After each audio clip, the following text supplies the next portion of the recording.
Mema Hopeson Akwaba. Bibi abokode. Nyankopo de adom ye. Ala no ho ye. Nyame adom. O gina ne naso pintin.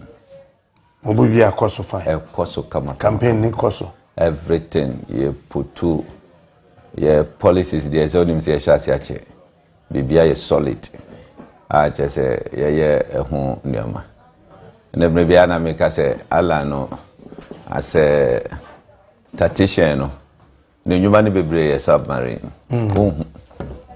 Over na ayentene nka am 14 nka pa. Only say I don't know your fanfare. So omo no enkran krom enra by 5 p.m. and then no ka say me ka baby o wachira wa ebe shoko so na je no. Nche wonna musa to da kra na no he mobo. Papa wonna kakra. Eso no guso. Neti nyankopo adom ojane na so abibia ekoso kama.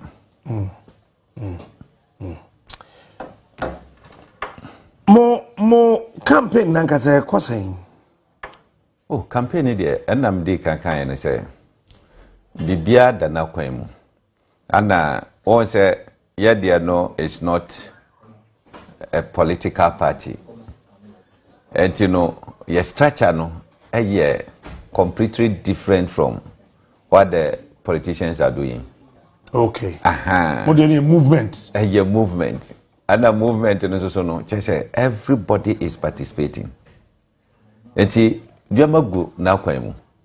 I just say bibia ekoso. Only say, ma bonti ma me dede. Na ebrenu bedru ho no. Obo hu se ne ebesi akwafa. Send a man for nam propaganda. Alan dear is coming back in the Ekaika Hono. Obia will tell me Nebiano. Shamanum Panetemi. Meka, I will feed you to say. It is never true.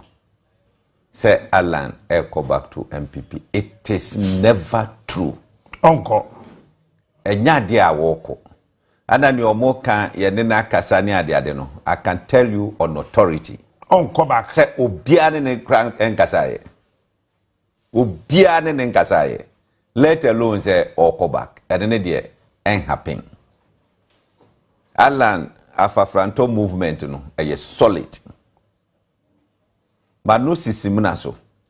Say ebia Alan home fa no kra na se wontimi nkwa. Ye benye obi amanako. Ya nya obi a me wo ho meko. Papa some be come back to NPP dear. No way. No way. Can I ask you a very funny but tricky question? Ask me. Kwakwa Indo ho is an ewe, you also an ewe. Kwakwa Indo ho oni MP NDC aye basa. Also ni NPP aye basa. Afena ewe sini huru kwan se so mkofia na. David say Kwakwa Indo ho de odo no the party owo mu no base no eye ewe community in a base. Okay. So eto ono no de ne de eye different.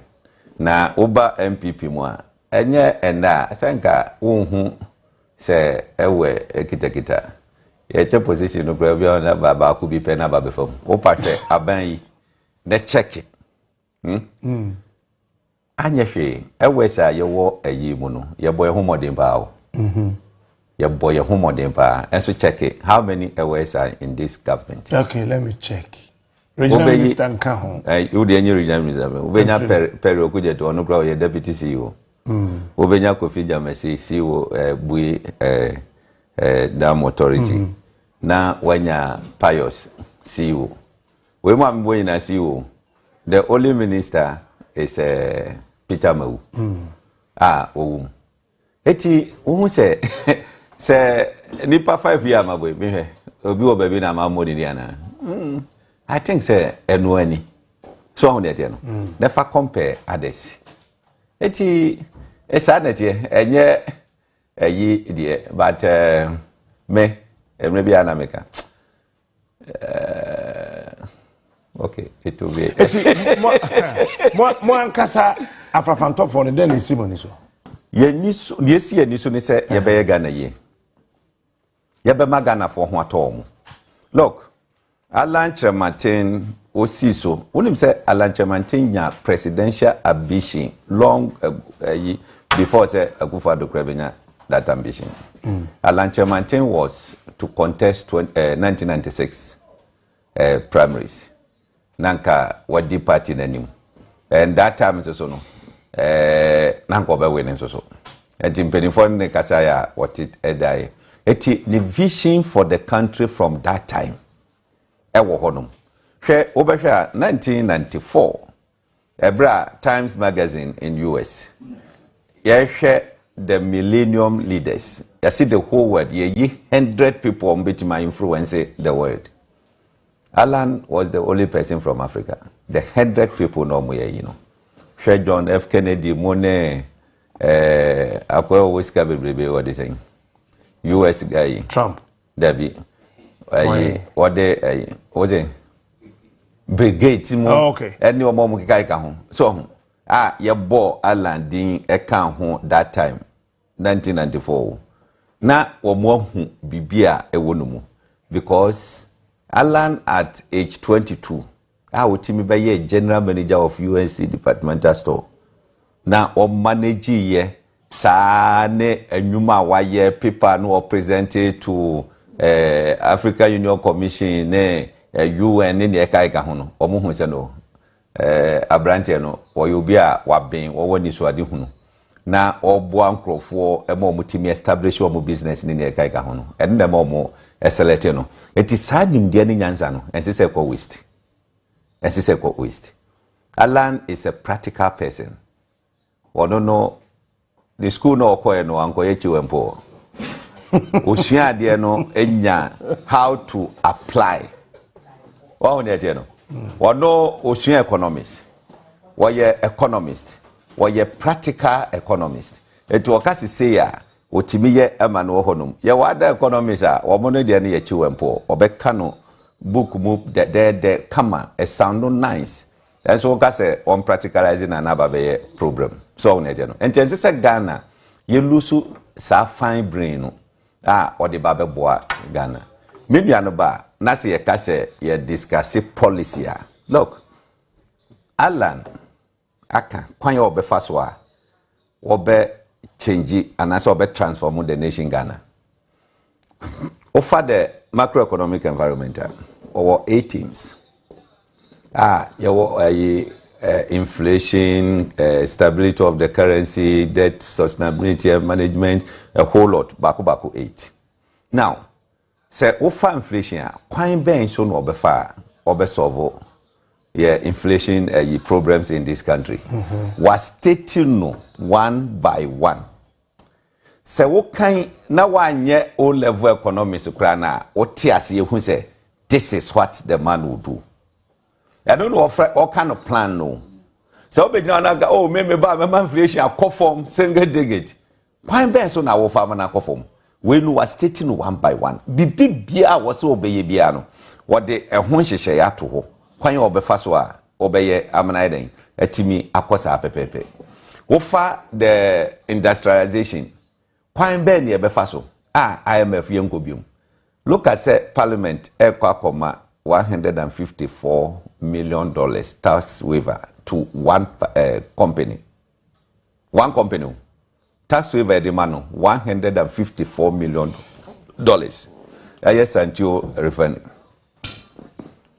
More yes, I didn't in that, you know. Ghana and so airport bobosia $150 million. What you know? Oh, bobosia. $150 million. We see, oh, Parliament mumrana moma meyi. Company nsusu bi wo hono mu a ne ye kan say ne taxes obetua maga na ban. Eye $154 million. We see wo de no che no. Wo de che no. O asan ko bobisia. Adwuma na wo ye no. Sika na wo nya nyina nso so de ko ne kromo. I mean, does it make sense? Yes. E wo ho say tax waiver eye genuine tina esese yetimi ye. Now, to the point is okay, essence say ye pesi biemu, ye industrialize the country, you know. Let us give them incentives. Ebe show mon crime. Amo mwetimi ayeden, ayeduma. $154 million. Aye huge. Aye huge. Because obetima kwa mono ni se wo kwa kope $150 million loan. now would the same amount or more at the che will be okrom ha. Now there is something wrong with us.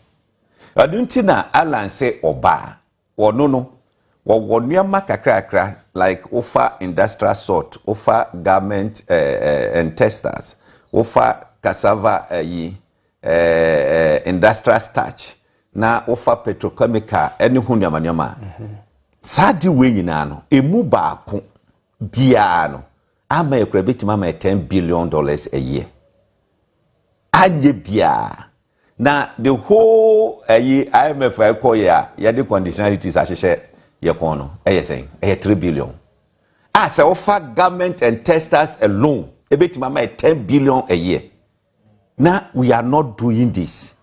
Ye wo nchini wa ha say free afi no ma sha se a wo mo ye ese yetimi biem US for ehia nchene sen bibia Europe bebia snow tuto nyina wo mu hia nchene. Apart from that industries ahodo bebre so ehia nchene a chese no mine a eye ready market yete hu yetimi nya ho hwe se wo fa ye kan say starch even companies here Guinness no mo ne yi ABC mu ni ade omo ye bie ya omo kra starch prefera amonone aha bebia wodi ayi besi bia bebia wodi banchi bia betu bia banchi ne ye me fie ayi kitua bi ana mema obi ebre me banchi bia bi na me de yade ada banchi man ada ho abe 2 weeks ana me de kokosi ehonum eben ye pipe wa bonde kokko he ne banchi na ye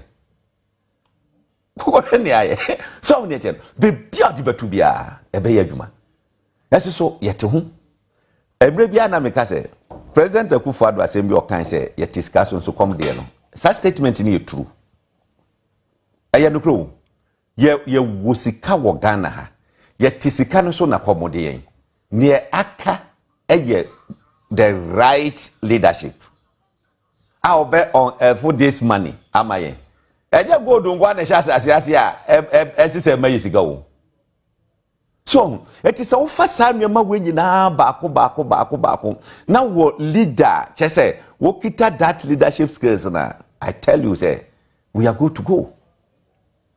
Na mitie Singapore omo president no wa address no mo kwakoto aba and no look obi bia wo gina se yento no so aba bia no that person must be right, that person must be clean.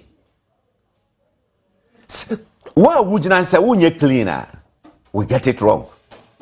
And what can say voters no more kwakoto they must also be clean. To know say grofo kwakoto aba ma we sadie we oye trofo we oye dada for we an a genuine person no wato oto ne say ye nya no correct. Okay.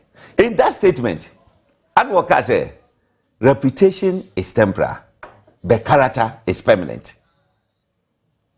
And no na ginger Singapore for Emma chese womo etimi selected the right candidate to be the president and then they also vote rightly say emfa ho ni baby a wogina ye hu se we and any papa into odo ne ye to abama no Ghana etisana entisa obi nim say oh we any papa no obi de one city ahye ne se na na adwena sesa no akwakoto atia no Ghana for mamu me enye sa mistake ni bio. What then enye ahotoso ma yen Ghana for say you guys are not the same. We are not in the sense say you can trace Alan at least in a public office. What the emfa ne corporate time on tonchain. Public in the public life from President Kufuor so sa ABC nei. Look, Yabubo politicians, where you say, where you trofo, where you say, Alan, they are the Navaga.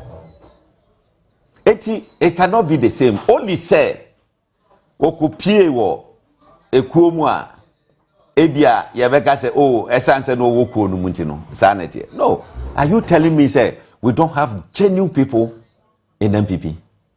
We have. And yet, you bet to many Nipa Mianumi and Sabia, or Muya genuine. Are you telling me, say, we don't have genuine people in NDC? We have.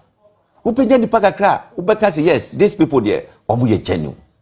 Omu so but saa nipa no at odi adwuma hye ne nsa ne wobeye no eno de kire meka aha emre bi se alanche mante senye ha na meka na as a minister aban yes o mo ton trade fair omo di agreement no by o go dra no asida bi emo Ghana eti is agreement we dey one sign otu omufo omo ntie chala na sign one sign hanom the finance ministry kokko sign so enu achi before say omo be ba be ko honum akwakweta ni ya persuade na in fact former Obuasi MP Kasembi na meetie no eni ewo FM se wono so te se back and forth no obi at the $10 million cash at the bread papa ne say on gen one sign agreement no papa no pamo no that time no piska kwakoye primary so captain me no we bi anke beje o pesika kwakoye primaries near discuss about bisi wono mo se mempe opamo omo de koye one sign adom de call baby fufuro ekoko sign enti you know the difference. This is the man. Now you said na am so ebepra ifrinity. That is when you get it right. Bibia bekoso right. Enti aland ye yentimi nka se the same. Wo hwe ne nim de sene na ho pharmacy sene like wa conduct no ho integrity yanka ne sen ni suni ni ban na hodie ni bibia nipa ye nipa won't mean score 100%. So on there no but odi ni sen so ahu se che the score no very high Ghana for ebetimi do omo ho ayeden ato no so there is no you can say argument about that. Alan year minister 6 years then no achieve you. Alan by trade and industry is evident. NPP was campaigning on number of issues. Back home, one district, one factory. Alan by despite all buga ye board in no otimi board no homodin emanuama etimi to talk ama me can buga because ye minister ye one district one factory secretariat ayete ye no ye free wase e dey akwa president office of the president all the agencies share trade and industry say ye ni nyina dey call office of the president for 4 good years na latin go boom what you as minister hwema because minister 4 years no yes now towards then member me say agencies said thisikabe ministry ama ministry dia ya adwuma no ya ye ni nyina dey call office of the president when ye asemo aye kan verifiable facts. One district, one factory, secretariat, office of the president. Okay. Free zones, office of the president. GIPC, office of the president. FDA, office of the president. Bebia, office of... From 2017 to 2021 January, all these agencies, office of the president. As soon as you know, under trade and industry. So, Papa na mabonja ma me complain. So I know muye mi say dabi. What tramu? Yes, it's a woye. We engage private sector no more. Ana nyanko pandom. Wo ba be free office as minister. At least 124 factories there near commission. What dear kufa do ni mama commission. Then you drew various stage of completion so there. Na bebre. O free way. On say president a commission bi aka ho a. Eti one of the achievement. Last me kan wa say. Ene se nyankopo adom na ye asambo cars e wo krom ha say ya. Alan ni trimu adwene. Wodi aba. Na ye koye nimu no enche won be starting manufacturing ankasa of components so e wo krom ha say. Be boa Ghana for ye nkole ya omo ye engineering omuba omuma metena fie enche wo pre school a ebia akoma bi akra no wo be ko hono makwakoye internship ni ne kai ka ho enti eye ade a eboa enu achi wo hwe the trade policies ahodo a wo de ba ya aboa yie pa enti the only minister wo resign ya gutafo etro wo mo ye press release esu se ne kona wakono ebe ha wo mo be fe no chese ebenya like ebe wo organizing am some kind of trauma. I say KTM no best too. Why KTM? Oh yeah, but one timiti o wo ka say your best na any problem, but when it comes to trade one timi emfa no hontoto alanche mate, that one is a fact. Sir, it's a fact. NPP ni bia nim say when it comes to trade matters, both domestic and international trade, obia ni ho a wode no ho betoto alanko joche mate. Enti wo hwesa no ma we ya wo ye ya, it should tell you say this is the man who is ready to help this country. Wono ana Ghana for mo fa money nto no so na making sure say watimi ababedi oman so. Alan as a disciplined person, I mean won ten ho nkeka bia won te se bibia yira wo port ya boni din wom won te se bibia yira wa ha ya boni din wom like nothing. Won hu se investigation bi be koso ni ya boni din wom anase ye na yinyina won ti Alan din wom any ade. So it should give Ghanaians confidence say sa papa we wo ye obi a obedi oman animu a oman no be koso wo hwa aban ne share da and one man is space so be ye adwuma and sikes said the man ye adwuma e wo hose minister of state and Yesu Kristo de kai was waka wonu no jesi e ka kire wanza. What is the purpose? Say every ministry or more agency say show masi wo ho na trade and industry kwa ebe yini nyina kwa office of the president. What is the purpose? What is the purpose? Wonu ni ade a say yetimi ehwe. Wow.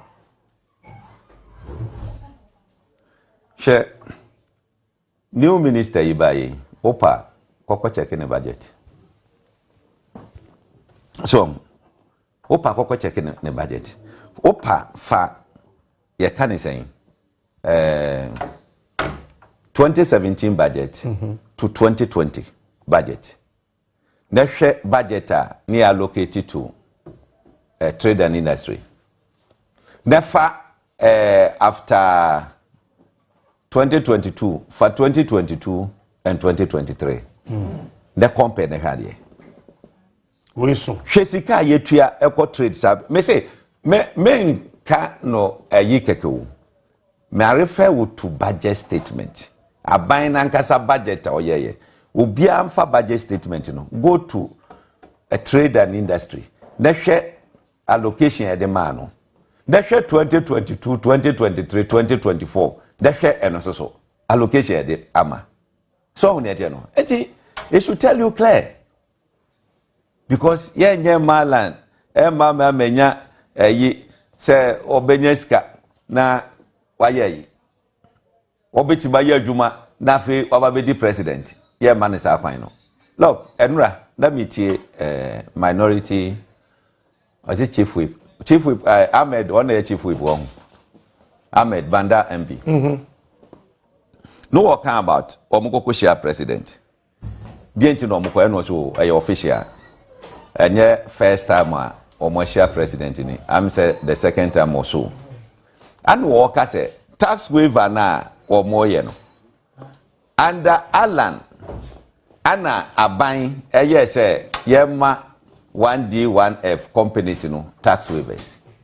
Na omode call no Ahmed say leadership of minority work out to say more empathy. Because omo pass ya ala benyeska they akwakoye campaign. According to minority chief whip Mr. Ahmed na chief whip right ebi anama ngeti tattoo ni ya no ko so on yet no wono me say enura o enye na wotwe o enura I listen to him enti obisa wo mo say adenti na nnede mo say yem pass said that time and ala no ma yem pass de enne adetira mbabelo bi say yem pass wo say omo ye ya o mo pass no minister to Nesania according to Harvard.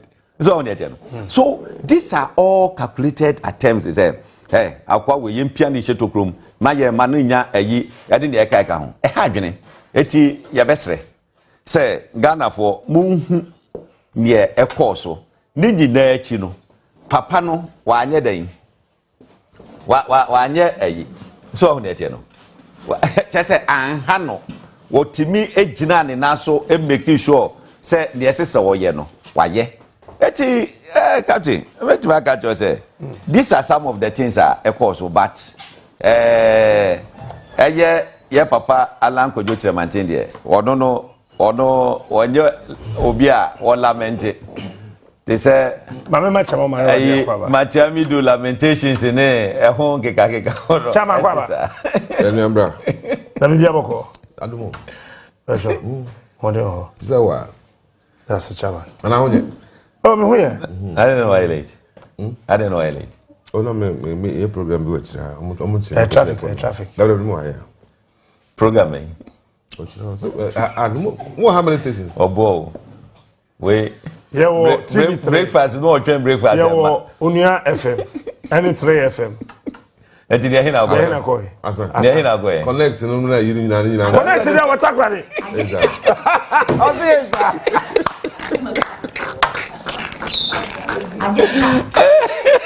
ana uko akuma ebu ba ko po chire mo dira ha no mo ya mi ana mo ye interview oh okay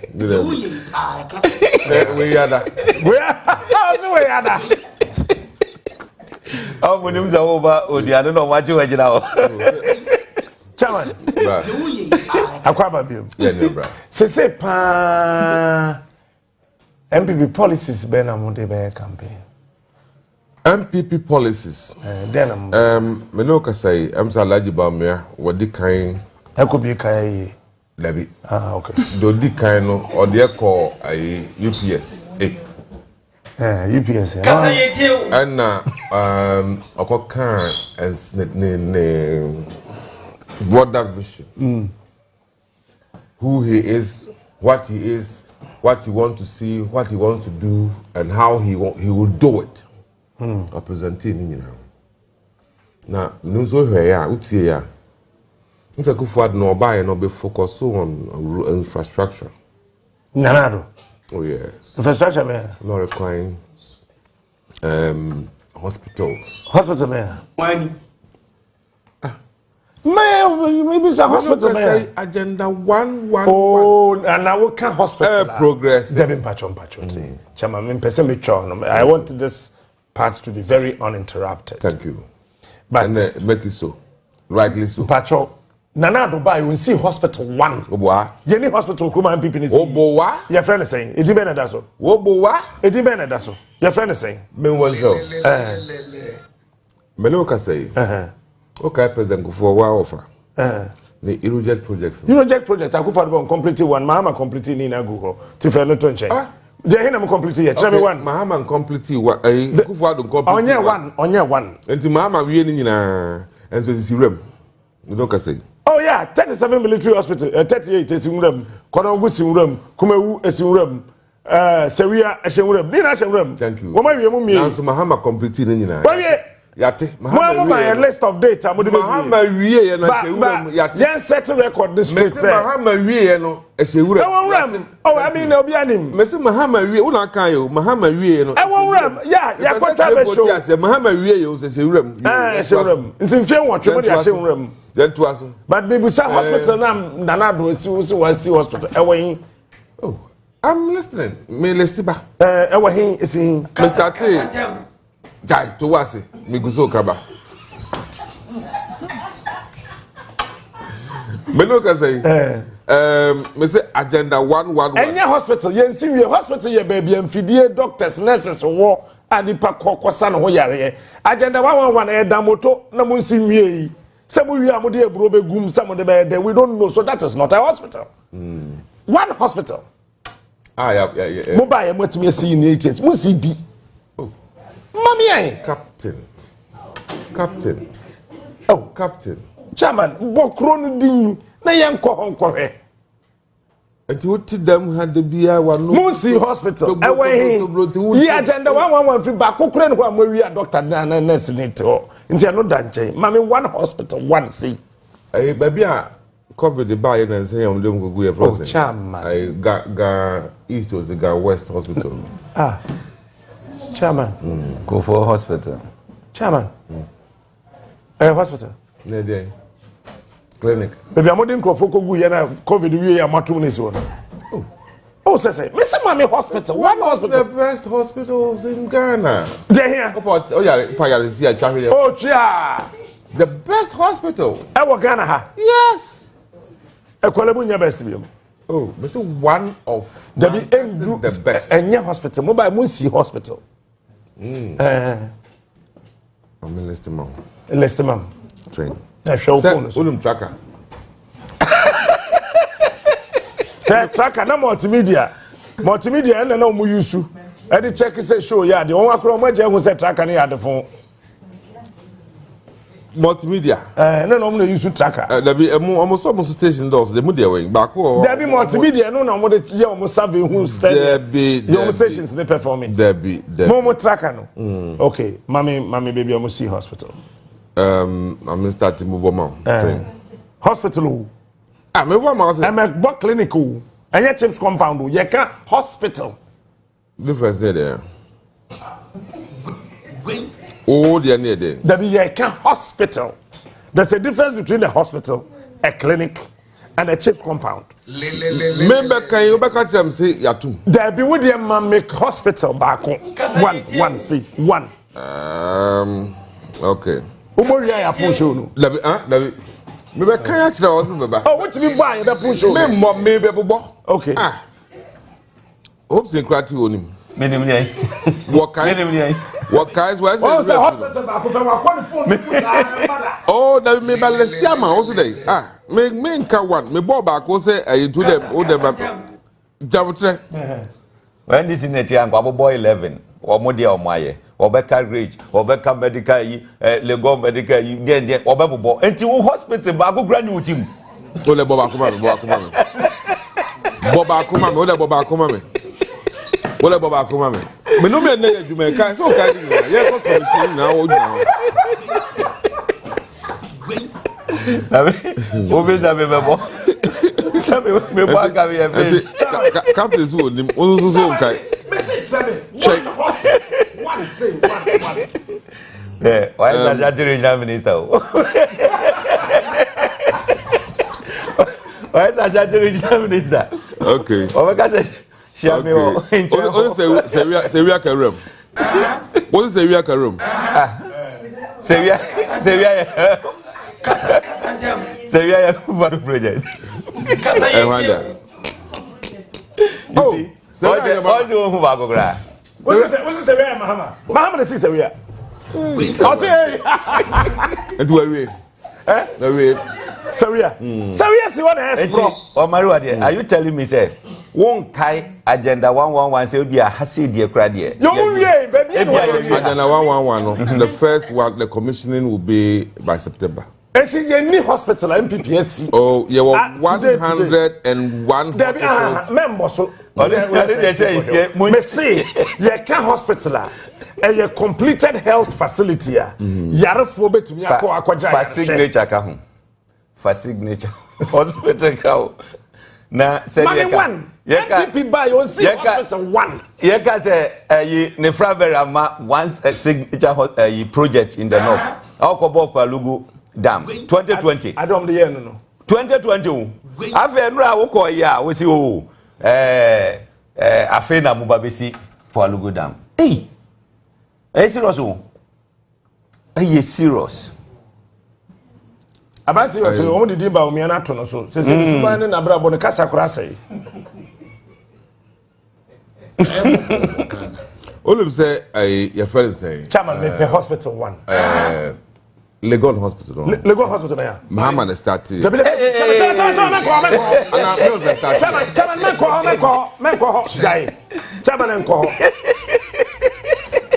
Mr. Muhammad started. Chairman and quality Jai.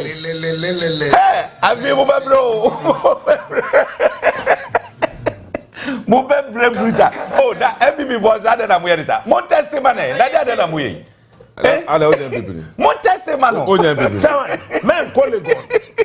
No. Me say, me met me akato say Muhammad started. You the complete here. David. Equipment in na. David.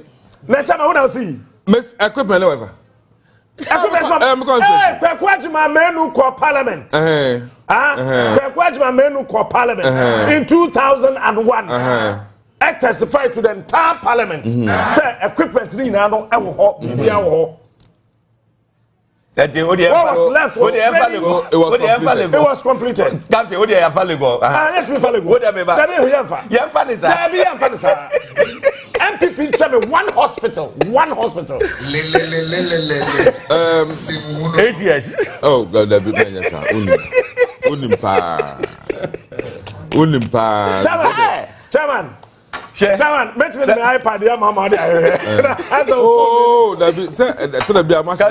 Captain, what you know, Mammy Fakonya, men wish Alan Kojo Chairman, Mame, a happy birthday today. Oh, okay. And what did 104 years. Nyankopon Eshiano. Eti Abroa, ya wish you happy birthday. Okay. Eti I'm set 10 o'clock a month for Boko Kosrana Kakra. Enti mom wokumasi. Okay. And Mame wish me Aminia Bema Mark Sasu Mensa, National Coordinator, Computerized School Selection and Placement System. And there your birthday. Happy birthday. Hey, what's your or him say, "Oh, we show happy birthday." Hey. We show happy. Sabranja bro. Abre papa. Hey, Monsieur Amanfo Chane. Hey, Mr. Mo Sabranja no munya ni jawa. Okay. President in the order. Chairman, when your hospital back home. Oh yeah. They're here. Legon no. Legon akufa na wie. No, it's not true. Akufa na be kuya. Oh. Chairman is one sakra now say. Chairman. Men ko ho. Enfie nwotwe NPP munche hospital back. National Vice Chairman. What has 10 minutes? Won't you mean your hospital? There are a lot. A lot of boy. The well, they are this. Oh, Jamutre. No hospital back. One pet. Mammy hospital. Jeku for Chassis. Boga. Regional Hospital. Now, Edahwa. Only the minimum say a Kufa Boga Hospital. Regional. Debbie. Boga was not J. Kufon started. Tamalena J. Kufo. Boga was Professor Mills. No. Boga was Professor Mills. Check it well. No, Boga was not J. A. Kufo. Boga was not J. A. Meba Captain Mamin Quareto. What your Mammy Mono? Project. Boga. It was Tamale. Minute. What did you make us a matter? Meba. We NPP say. Manage one hospital. Jaza only say bi ho. O se hat ho say. Baby. Okay. What they granted question J for the chassis.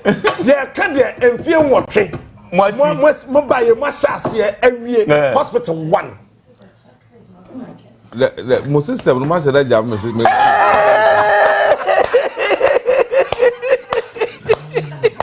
Mashada internet I bonsu. The tracker is not tracking.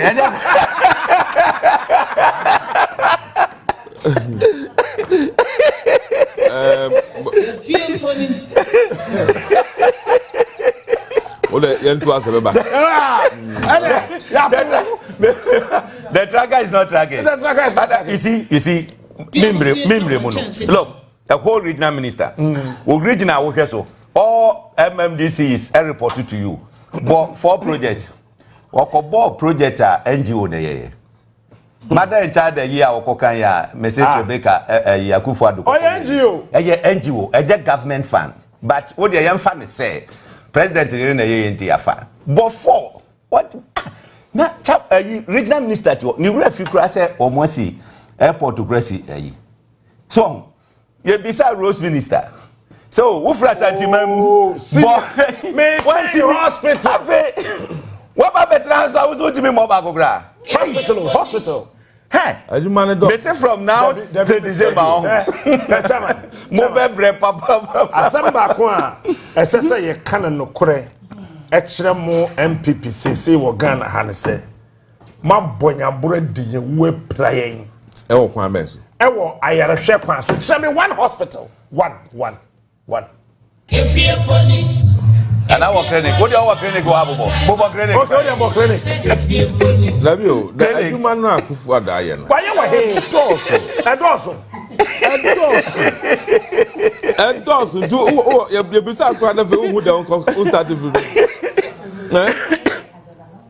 what say make you grab refiala after big project after me bobon ye na ala atima yo Macroeconomic goes to hospital say free hospital Macroeconomic Wanya man health center Wanya clinic man health center I give up but I don't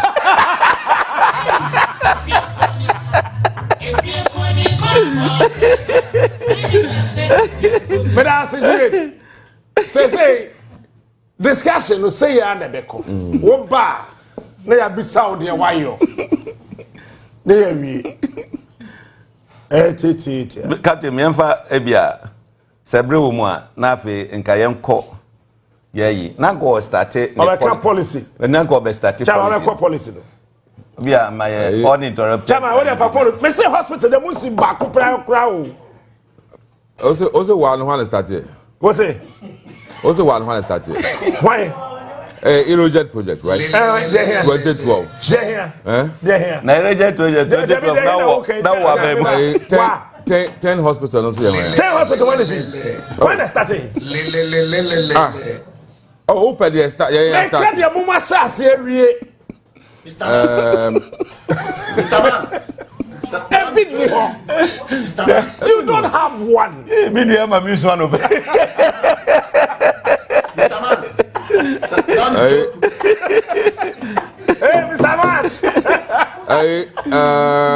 East also there Akufo-Addo. That's how I want to say Akufo-Addo. But all the commission them boy. The commission yes, mobile. Region Kwaya or 32 hospital unprecedented. Let me see that. 32 hospitals. Try. Asiedu region, what's more saying? 32 ongoing. 30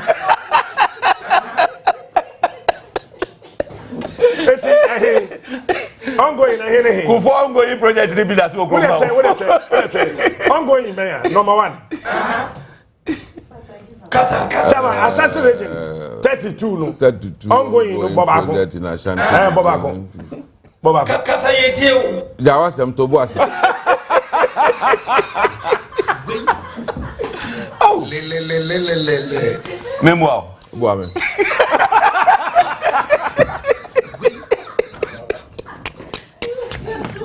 Chama radio, Moi c'est da bam c'est comme ça. C'est ça mena. Elle écoute me.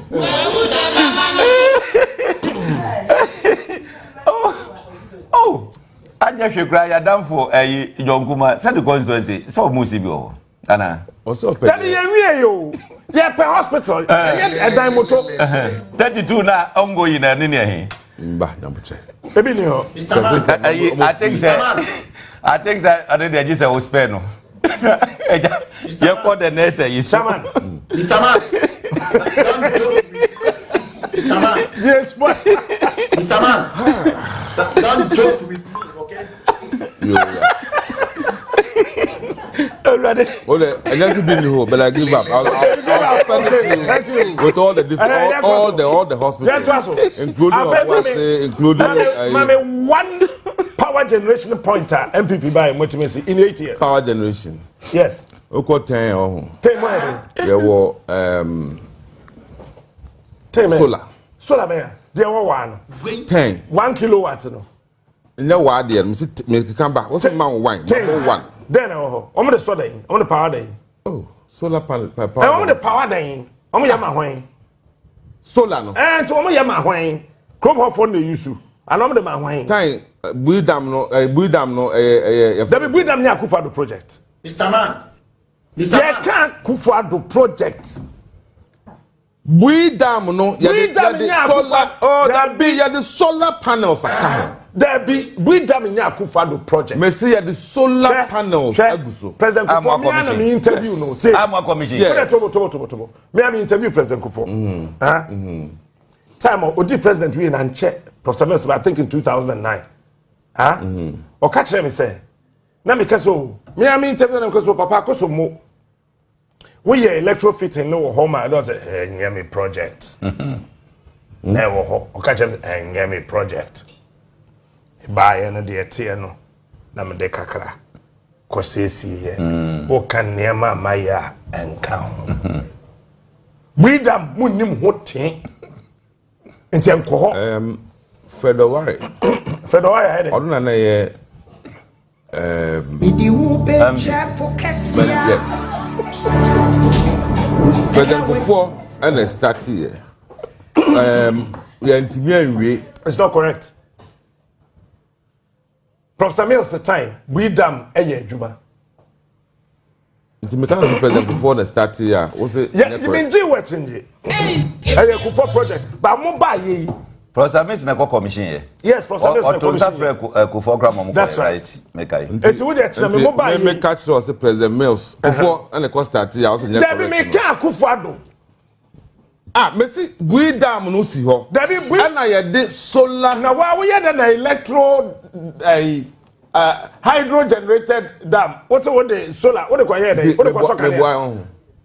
Not correct. Now the quiet day. Kaya did this and where then all the petrol costs also. A generating how many kilowatts? Who say you can't say per se solar? The build the man which is cheaper. And we have buine in solar. No. And soon the solar necessary. Na head and na air power. Say when you be indigenous one doom so. How many kilowatts? It's not correct. How many? So you know say maybe you know say will get maintained. Anyway, hey Brian. I don't say say Brian. What can say ten? Say where do we? Mr. Man. Oh, I was we so is not time to be never. We were time constituency. No. We were time constituency. As Macroeconomic. They say una entesa. Young policy no. Also mobile.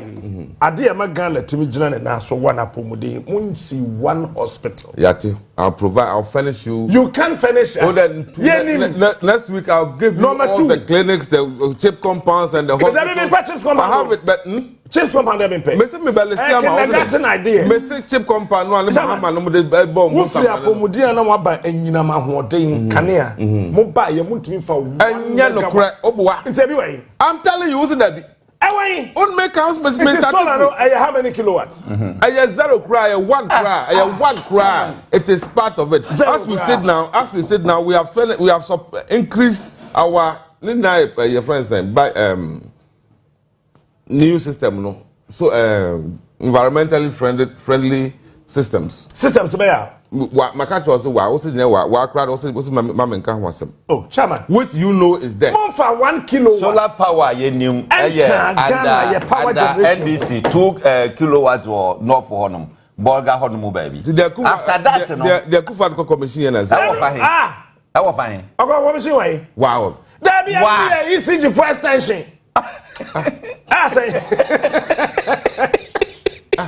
ECG substation and another commission.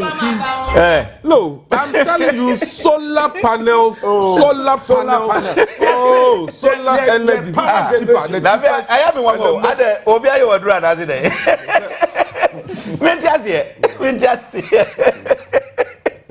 I can't. I have been seeing you or show. Also show di ana areho samba ko no say madam for pa je oka president secretary for I friend Simo I'm say anope wato oh atabroni I may apa. Simo, wait. You are free so many, no? Yeah. I am here. And I'm going for I don't know. No, what can or more when accident in one. Possible because Omoka no muna. Where money chance I can. Oh. Just say Oshiamia the way or bejokuno. I'm going for crazy. I'm going for crazy. You said my new policy. The animal my main policies way. My chairman can policy. Oh, one. Okay, now if you allow me, if you will not interrupt. Okay. We come Papa Baumia say Oba mining sector Obe change. He wants to see the mining you and I all mining companies as Ghanaians in Ghana. The constitution says that you only mines, you only your natural resources. So Baumia cannot bring anything new about that. This one is already settled in the constitution. So we free. Constitution is gold, you know. Nina, yeah. And the president has to my. Oh,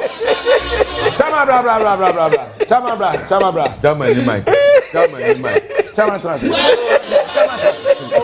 Oh, Chama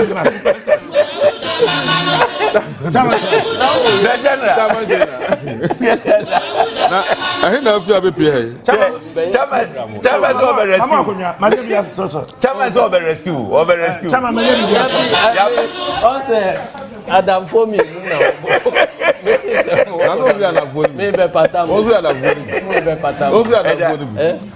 Maybe 15 minutes. Or do more hospital back with my views about the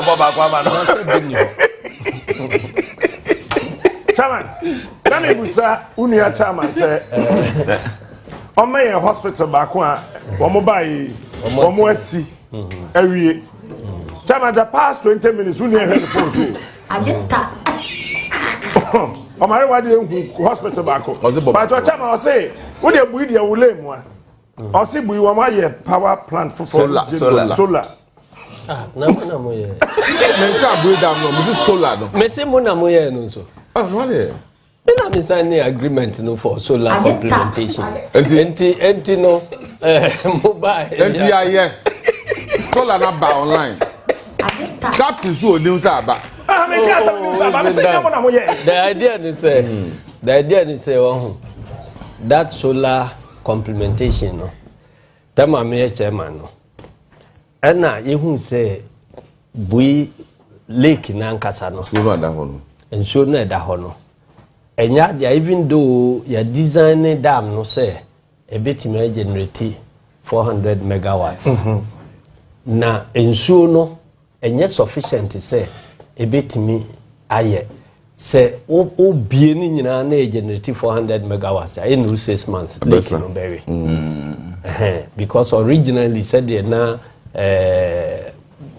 lake was envisaged nanka lake no bekwa kofa Cote d'Ivoire for asase so na omo charge ya omo ebumaye no enya de aye betimi atua na o say ye redesign na yetimi contain lake no nyina wo Ghana side enu nti na che say ensuo na e wo ho no intimi power ade no the whole year round at 400 megawatts nti bui no e wo hot said there say in the energy mix no enka hot say standby say bia say machines no be thermal there no be cut down na as say yesi a na ebuebu no full na atimi during the time I maintenance work no atimi am say no bia na atum na ayaba entimi fa adwen say na say sa na tie dia ene aden na yenye solar emfanka ho said the beya temwa yebetime use solar ni we solar no so ye hwe no the biggest cost ya na batteries battery na e be store energy no anajo we are na chese anajo no etimi a provide power enunti na adwene ba ye call board meeting ba say okay, can't we do it without batteries? Said the beya a wiabwa near Tunsunum near you so a Riana holding. A do time be now whether no ne be change na bibi na be na so la no nyajuma afi ne abuena ensuo no ye you. That was how we started. There was a huge argument between your board no and the Ministry of Energy for no, because now omono limit say there is a certain percentage, 5% to say there be na betimi solar complementation into our energy mix. And I make say in the year per se no bui ho no there. Sa argument no does not apply because yen say ensuo no ta ho a betimi produce power no. Na da awia bebo free no. Na ye yusu awia no ahoden. Enti tem bia whether be change na de besa no awia ntimi nya adwuma no. We go back to the water. Enti da bia awia bebo no na esave nsuo. Enu nti no mo percentage say 5% de be no ya na mo argument ya ne say a dose beyond a certain point na weather change ya niema betimi solar no be kofomu ama energy system no ama a problem na make say we there ye betimi aye up to 400 megawatts che tembia awia no bo fully no ni atunsuo no 100% ni yusu say drew say no nso be ye awia no change ya na ye yusu nsuo enti no infect bibia na ye say ye first phase na ye dey enti ye start first phase ya na ja omutu ye na ja ho enti abasoba mebo mo ne say omo bai omo atimi continue awie ye adwuma and that is saade no na eni yamamu no mu a kamene ya ene hekati wo de nkra de bi ni so me de makati da wakati da enti ano de me bomba ba I am with the pass over wabek yeah the captain say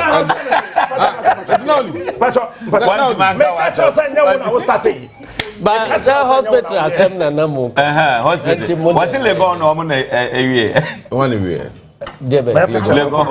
Legon hospital wait nyamuna muka se mu mie kura ya wie kura mu mie but nya covid na be chi minister fo a nka mu mie kura ma enko ya dwuma wo ya wie mu ma me ye hute mo me hute wo de wo yi so ba ko no so e wo kumase Dabi haya bari ya konongo de no Dabi nkran wo enta town no wo enta nkran ya gan iso say whatever eno so munja no ho e ma etwe ho manso mo se de be standby generator nya adwuma de be nya adwuma hofu ni akodo ansa na mu bie hwe Kumasi Kumasi airport Muja second phase ho mo ba ya kati sword contractors wo kwan so ayeye de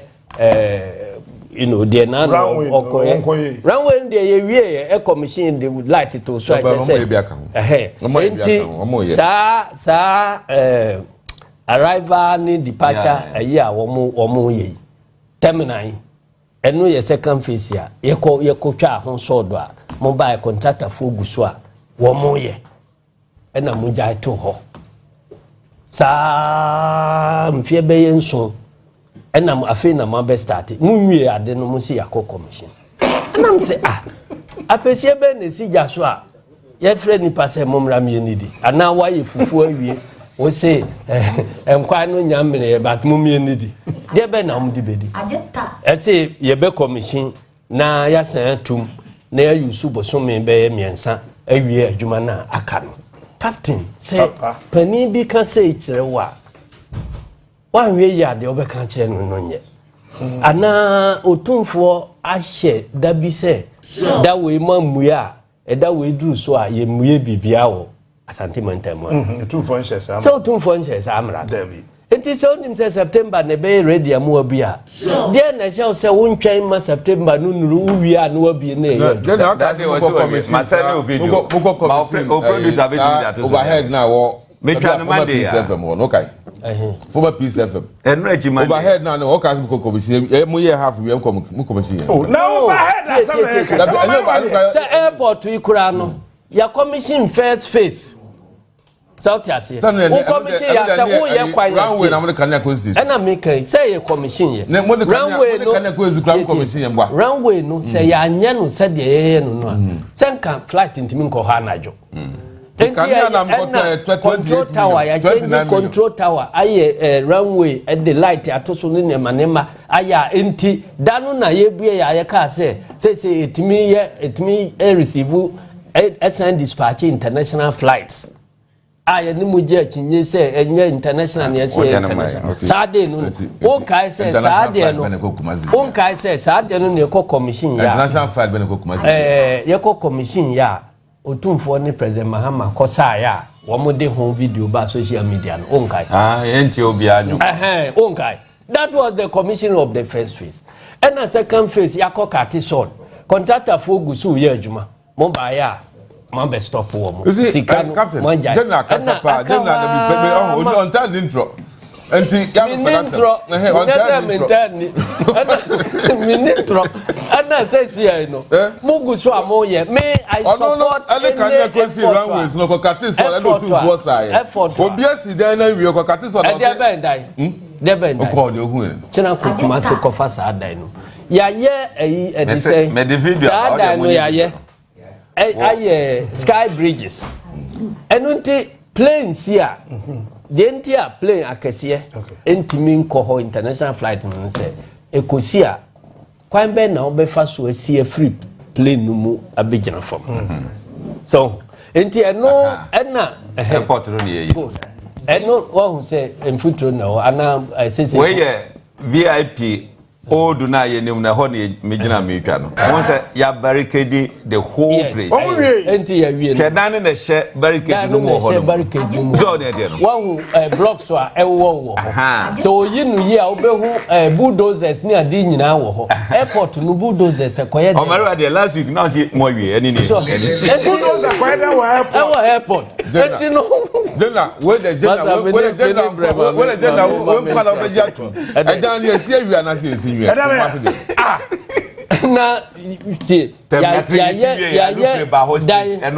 ya dan si ho ba bia plane no be fa so na akoyi passengers akodan no mu no yenye ya gida no hu nyina wo se ya bie se ye bue ade a last week president ya obebie no na mo wie terminal 3 president ya obebie na mo wie terminal 3 Hopeson there wouldn't know your partners in crime because mo there ena makoko bi ganyare ena mo ba we be ka su ye kra o se ya nka se e ba ye nka ena wese na meza na maka mese maminsho no munguma dia so menka say ya ri obi aja wow eno na happy wo ha no dia me menka wo wona no dia mo ya partners in crime munim dia mo ya bom wojina no baby na so jira baby sada mi je my former brother na chama se we hospital no afafanto no na tabu mienu no na yo so no na yi Captain David afafrado de wonim so ojira home transformation the processor offer so the be afafrado yes da be na ko bokina David hospital we hu da be na ko bokina da be na ko bokina tai hospital da be na ko bokina tai hospital wo mu wie ye mun ko bie ya bo mo me na ma ya be mako jira ho ye video de sita Ghana nyina fe pressure ba mo so amko bi ye so mo mu si no da be na mo wie akoma mi o se commission de na ko go bi airport plan ka dia ko esi so kra no ko commission me ka o ye airport o da le kan ya ko si so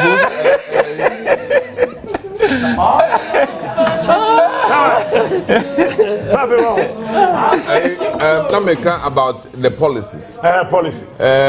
One, who say Akufo-Addo wabewie no de baomia na eko there be mate in the drew no so bedroom mate ni so mate ni say oba obe focus on you me and na mate no when the chair the car was fear the car san onya car ntwinti na da wodo be di mate dada no sese was fear Onua kasa say ono ye mate wo so so nim car I am like a mate one kasa a mate I also a mate or say I am like enemy ye mate and the same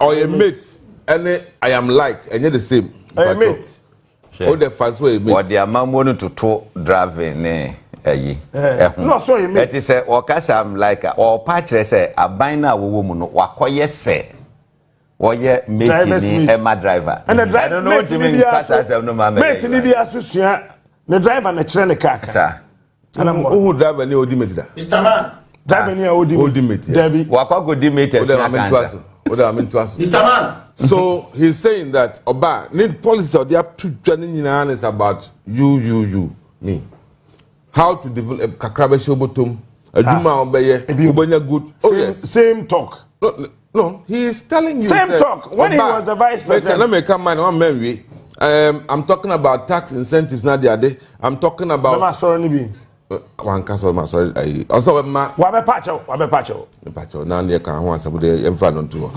last week the tour you know they weird so I tell about castle a joke no joke I don't call that here the vice president or you joke also about obama tax obama incentives for churches to do more for you and I and I say a joke there be also onye or say oba tax obama incentives onye bi because I said the kind rather be giving he them was joking I say he was joking but he's talking about a friend saying taxes okra also about tax amnesty don't joke with me so tax maybe any update who pay you a cousin who pay you a cousin I said we na yet that what kind of 2016 no what kind 2016 man nya na adwese ye refi Sunday lectures na no koye wo Mosquito University ho no wonim say ba o me ente Mosquito say so ntimi nkasa bi ho no waye din lem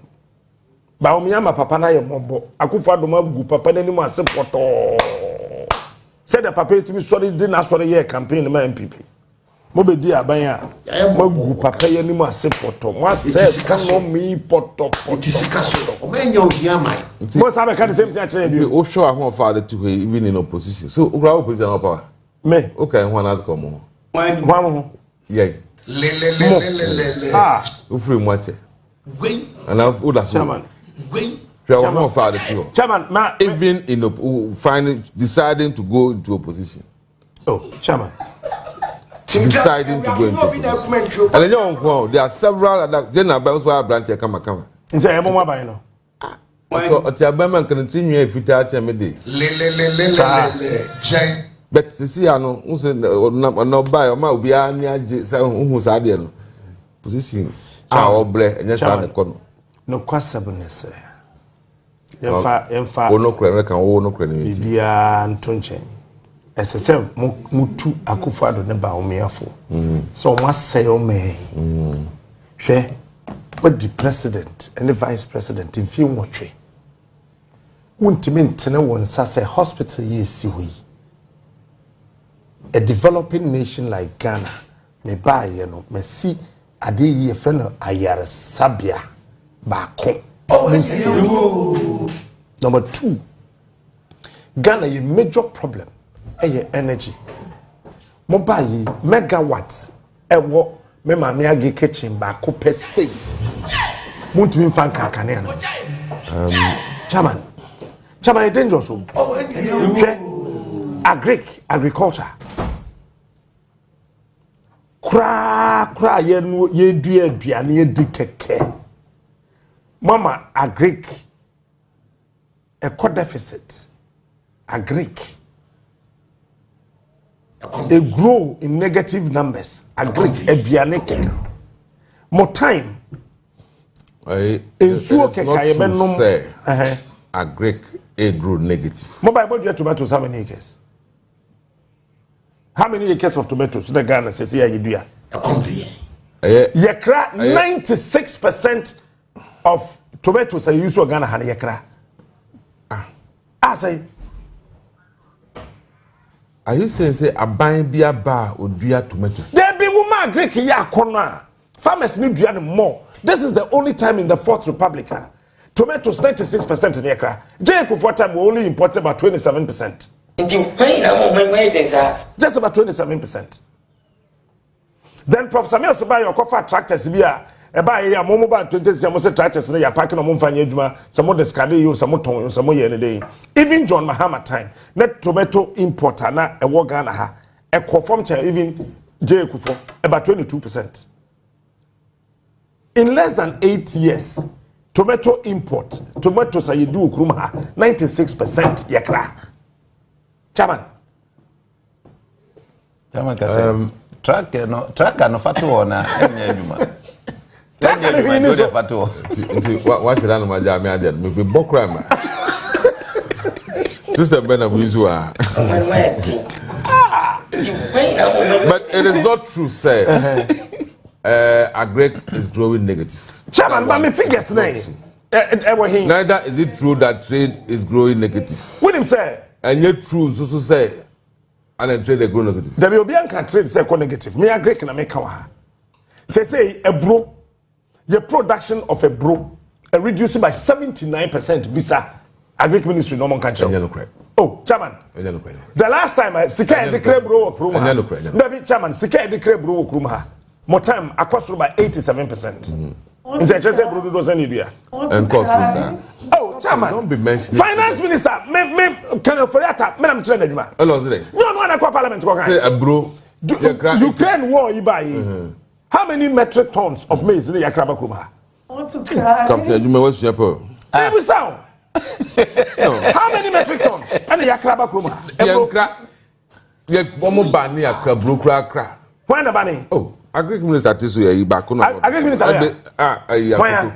Allahu Akbar. We refer to one catch and say Russia Ukraine want it. Na me bruma. No.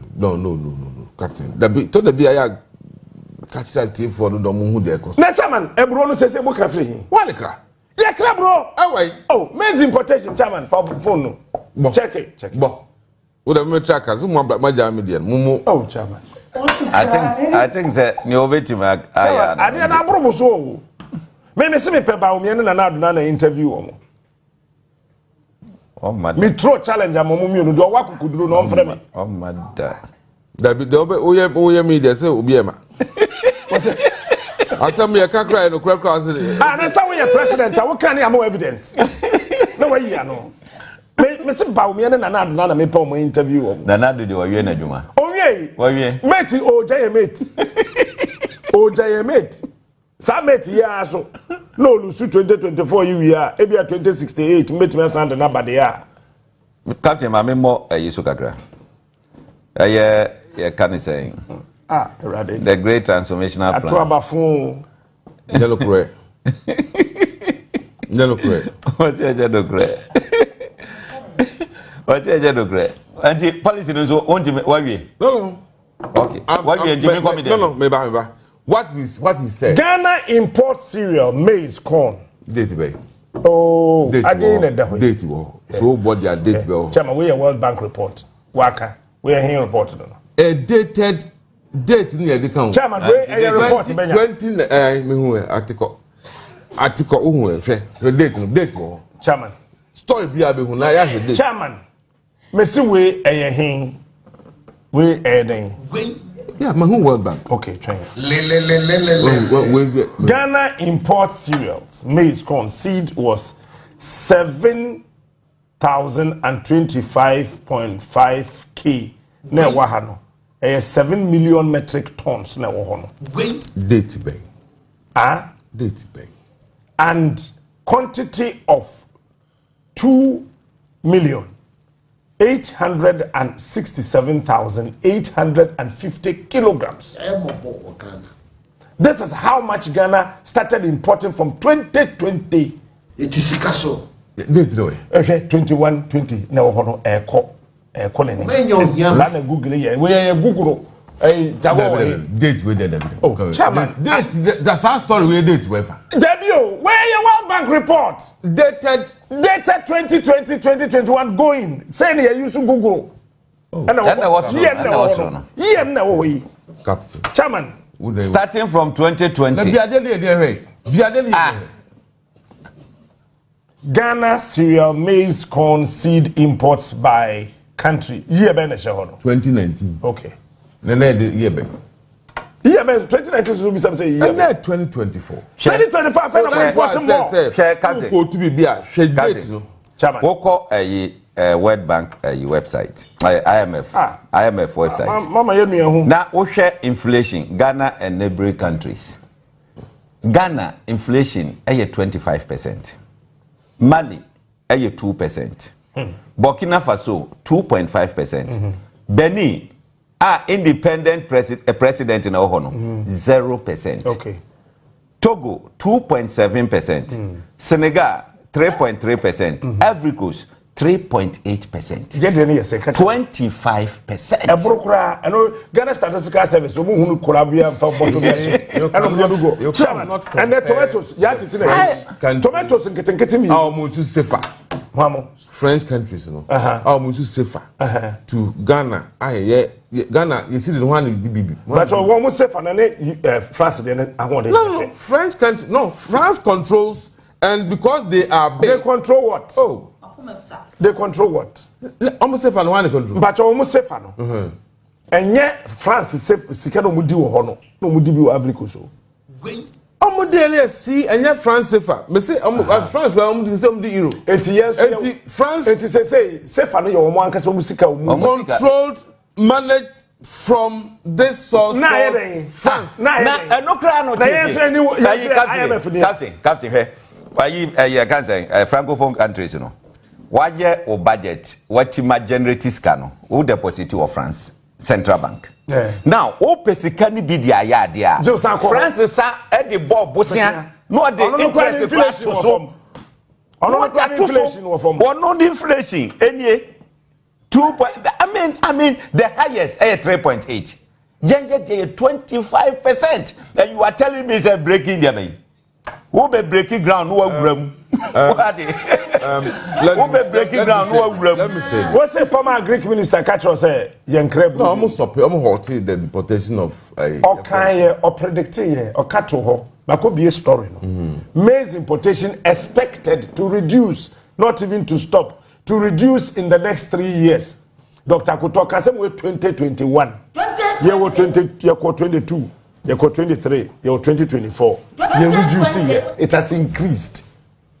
Any story ni we membie oni online we enjoy online one can be what be we there be si Ghana ya import wa he okroma sisi ya kwa base ba chama me dey ya chirawola however Karen I'm talking about and Joy FM Joy Business News and I post away the currency news $1 and 15 cedis 15 pesos 15 cedis oh 15 pesos what for pounds? German.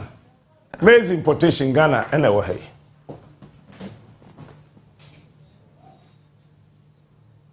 And they did whatever. And they 20. Police are in a ketwa. What are in a ketwa? The way say dating in a wasrono.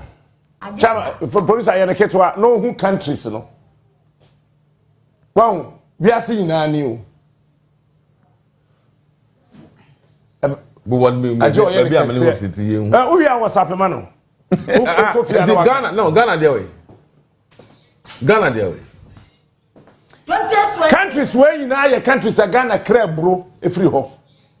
Ya crab bro free Nigeria, South Africa, US, Canada, Nigeria. Russia, Iran, Brazil, Thailand, Burkina, Netherlands, Zimbabwe. Ghana crab bro from Zimbabwe, India, France, and UK. Ghana crab bro. UK. Yes, Ghana crab bro from all these countries. Who them say a crab and chef from Brazil? Are you aware? Out belly. You don't know. Ghana crab and chef. Brazil. Oh, now you say Ghana for starch will come say. Starch now crowd are fine. But starch, I said cassava. No. Chairman. Chairman. don't Chairman. Yeah, story way last year. But you Ghana for 20 million. And no man wa Greek minister in 2021 obeka che say you be reduce maize import no. We did the story. And sometimes some we are na person mo catch say akwadufo. Chairman. Yentimi. Google already type it. Ghana imports cassava. Kasa. No. Ebe ma reference to all born na make currency no.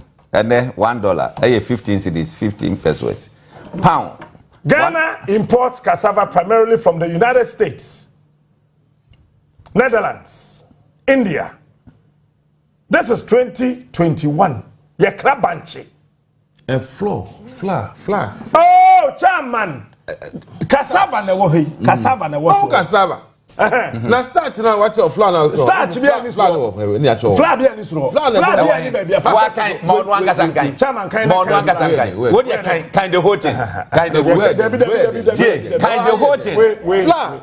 And your flour is kind way kind ade way. That's a then wo. Flour what kind? Kind Ghana. Ana boy. Ghana import. Esruhoi. Esruhoi. Meka we hu. Ai, right. Oh, meka we hu. And then also they develop. Debbie kind. I don't know person kind. That's what kind of that. For camera this is the machine so. What they pick it up. 2021 they started crabanchi. Banchi. Yeah. That's all. We are importing cassava into Ghana. Crabanchi back. What buying Accra? Aban. Yes. All buying. Now they how many I'm throwing. Papa na throwing. Aban the crowd we buy. Na mo na person can say Messi Ghana for ya kwadwofo sa. Ghana na ya kwadwo ti. Gentlemen bia badji. Chairman. Is that what you are telling me? Chairman. Agric the backbone of this country. Right. It is a woba. Now we may check land concession. Galamsey concession with chief of staff officer. Oba say hindi bia banji. Me say woko wasa ekropo Sajanshi Adorye. Me ko hodum ayi asem na mika yo 2016 asem na mika yo. Banche a negu kwan ho a me bisa say yesen. No mo say 10 cedis. As at that time. Na sa banche no nkra ha say ye beto no 2 cedis or 3 cedis. Ana mika che o mo say na aha mo ton banche we 10 cedis. Then the next 10 years mo be back ra beto banche o. So because in Sasini nyina ye dey galamsey. Chairman so say kramwa. Say galamsey. Put say kramwa. Enwa. Snails from Ivory Coast. Are you aware? Mo nwe. No. What is your contomre? What is it? You see, Chairman. Agric and Akufo-Addo Bawumia is the worst in the political history of Ghana. Meanwhile, it is growing. What is growing? Meanwhile, it is growing. What is growing? Agric. Which aspect of agric they grow? Agric never grow here. And then Bejao, who's a my name? Me Bejao. No matter what you think, no matter what you say, the truth is one. That agric sector is growing. You can't GDP growth, you know. Agric is doing about. Me be as one here Brian Champo. Me can no kwasa much that one. And yes, so agric minister ni dia enye year. Kobe resign. Then no dey planting for food first 2 by kwabusa no. Men kawa. One or your party or your countryman so busa no. There's nothing like planting for food and jobs. They chopped the money. Are you talking about Akoto? Messi, they chopped the money. Planting for food and jobs. They chopped the money. Phase 1. They chopped the money. For nothing at all. World Bank report here. Maize import any go on. Ghana import. Where 2019 in Adorye no 2020 there or 2019 Ghana crab brew from Nigeria, South Africa, US, Canada, Croatia, Iran, Brazil, Thailand, Burkina, Netherlands, Zimbabwe, India, France, and UK. Ghana kokra ebro efio. It is Sikaso. What tons mean? Tons man, tons in the gusto. Tons in the one. Nigeria. Tons in the gusto. Eba. 23,000. What's this year? Where 2019? 2019. Move 2023. Obama 2020. Obama 2023. 2023. 2024. Chairman. 2023. Diego Sokra. What if 2022 no bra? No, 23 no. If you are mobile release, one better release this year. Chairman, Adorye bad. Yentia says NPP. Mo be kuyen. Enya no correct. Mo the poison e gu Ghana for. Enya no correct. Enya no correct. You can argue, you can challenge, you can do anything. Say yeah run up ho. Yeah, me catch Ghana for nyina ne say. Say ne mo ye ehyehyeye. Mo constitution ababeto. Say aban bia ba odi ni 2 terms a onko home no. I say NPP e di omo 2 terms. Say Mahama Abdabraka Yehuna NPP for akwa home Yehudia Mahama na mode alankojo chairman beba as an independent president. Now what say independent president wo beni wo inflation 0%. Them pants na do person force ya na konwa JB Dankwa we hu do person de netena so. Me pa chao eye noma mienu noma mienu a ese Ghana menyina ate ase. Okay.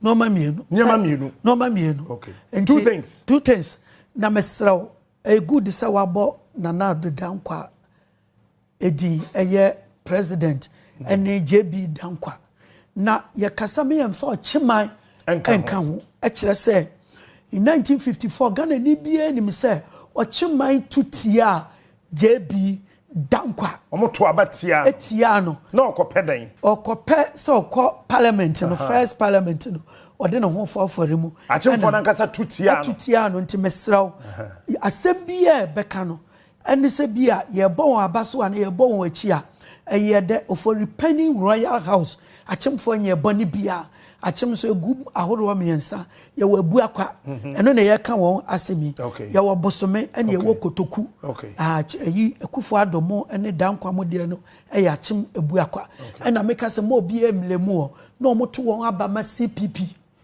omo anto aba ma Dankwa to omoto aba tia JB Dankwa atutia no nti enenso ni omo I know na people teacher be winning here no obey people so those days and there was I no one knew and they offer said no people teacher then tutia no omo tutia no Ishian ojo olukura that time they say ikrobodu say ekodi 3 months wo year campaign ema ya tutia JB Dankwa enti yama Ghana for ntiase na fenso bibibia sa busuya na hwehwe no omo mpemfa nko achimo hwe Rollins baya na yese oye tribalistic. And indeed he was. Ghana dia na yesuro no kreka. Asoja ni police ni be bia ewafo nko ana na yefa won. Na nya ni fiefu at least na ye eweland we votarian we benya adwuma ye as against anakan. No bia ni the records are there. But when mo dia no eye worse than near Rollins eye we dia eye safie ho no enko a enti akonwa ya wabedi 8 years.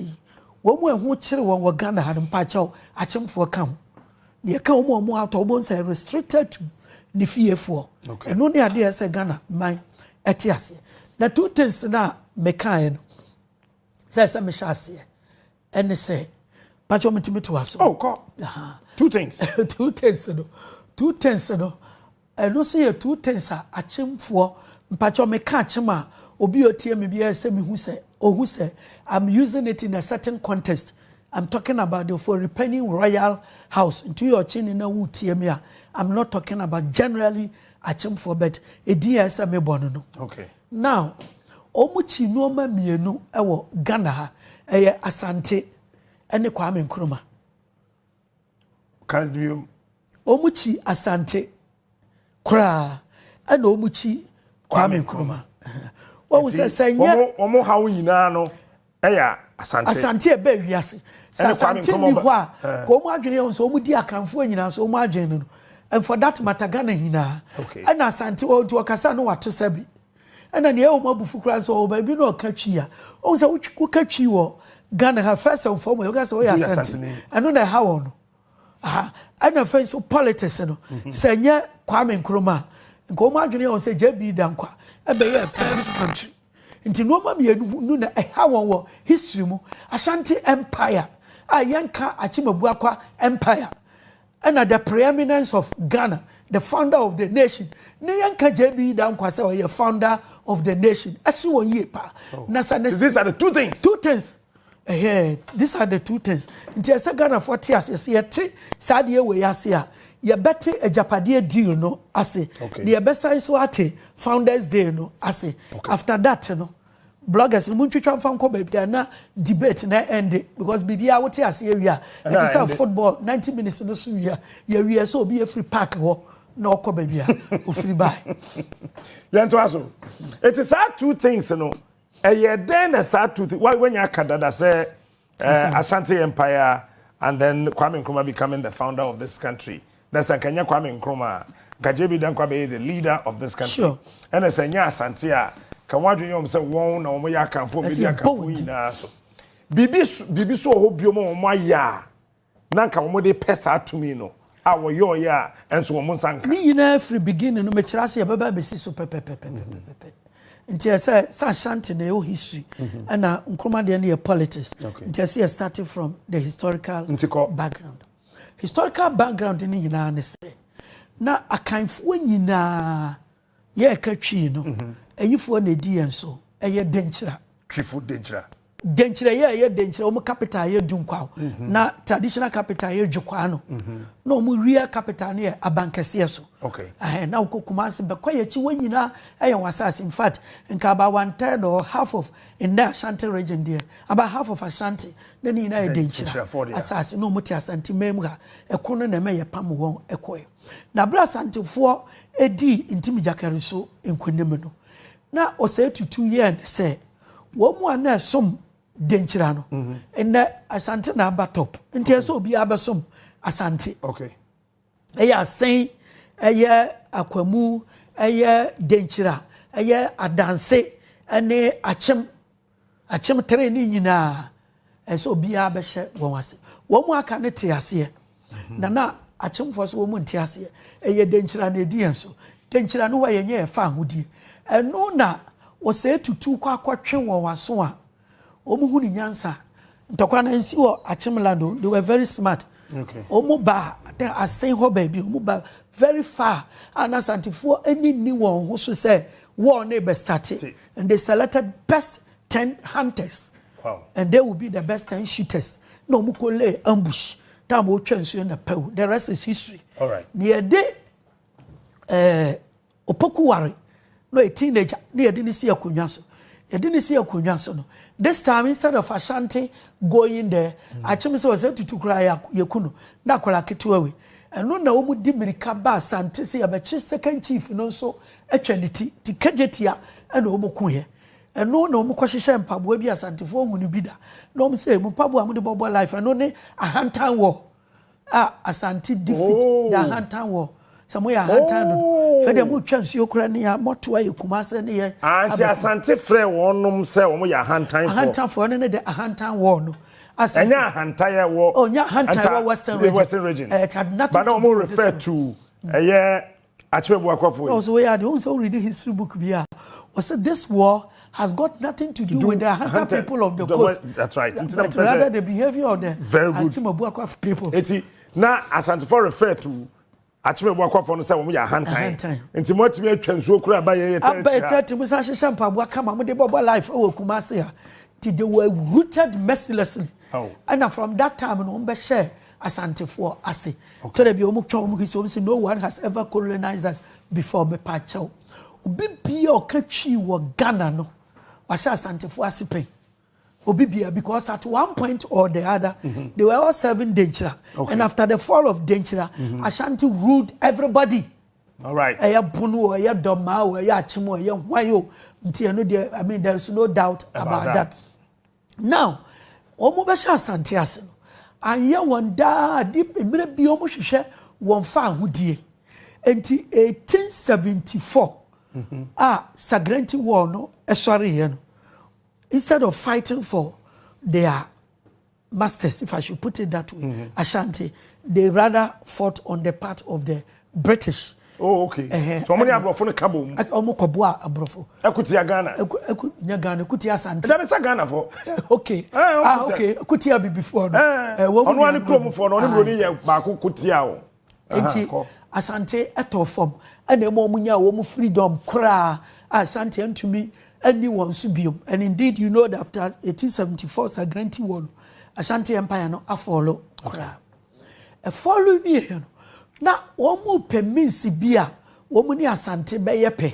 Okay. No mo dwene ho anu no mo hu ni say ade ba ko pe na a differentiate Ashanti and Achim. Nanka empire na empire negu na se say de ye ka oche maya na ye ka asante maya obi abeka se asante hene ete kokoso golden stool woche hene de ono wati dua so the black stool.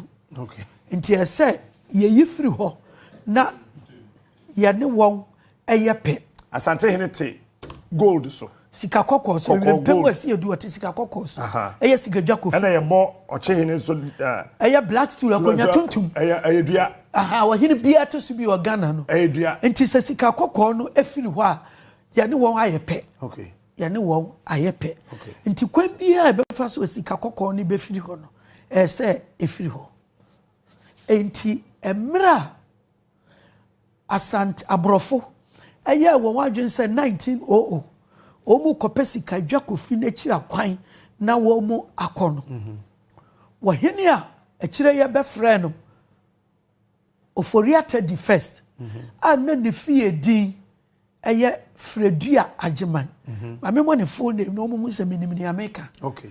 Kwadwo Fredua Ajeman. Okay. No ye o chenyina mo akwanta wo fase wonyam fro konwa no. He enlisted in the Royal West Africa Frontier Force in order to join the expedition to Ashanti to go and take the golden stool. Oh. Yes. Into one ekoi. No be any say golden stool, even though the Ashantis were defeated in the Yasantiwa War, their pride was kept intact. Golden stool na brofo enti me afanko. Na momo 1896 there na ya che prempe de ne ko Seychelles. Enti abra oforiata ye Fredua Ajeman ba be fro akonwa kase ye na nanom akonwa kase ye ochema ye konwa no oba be fro pe ana ohu ade bi asante niema ye wachina bi na asante for the soldier aba so ya na broni ntimi anyimi oni abese memai ti ade ne kosi akonwa so ana opere ye samra no ahemfo ne select won the course colonial parliament no legislative assembly representing Achimebu akwa kwaje ne seat nti waje ne seat no the immediate preoccupation and so obeye dede wa join the fantasy scholars who were already agitating for the return of Prempeno or they na no too.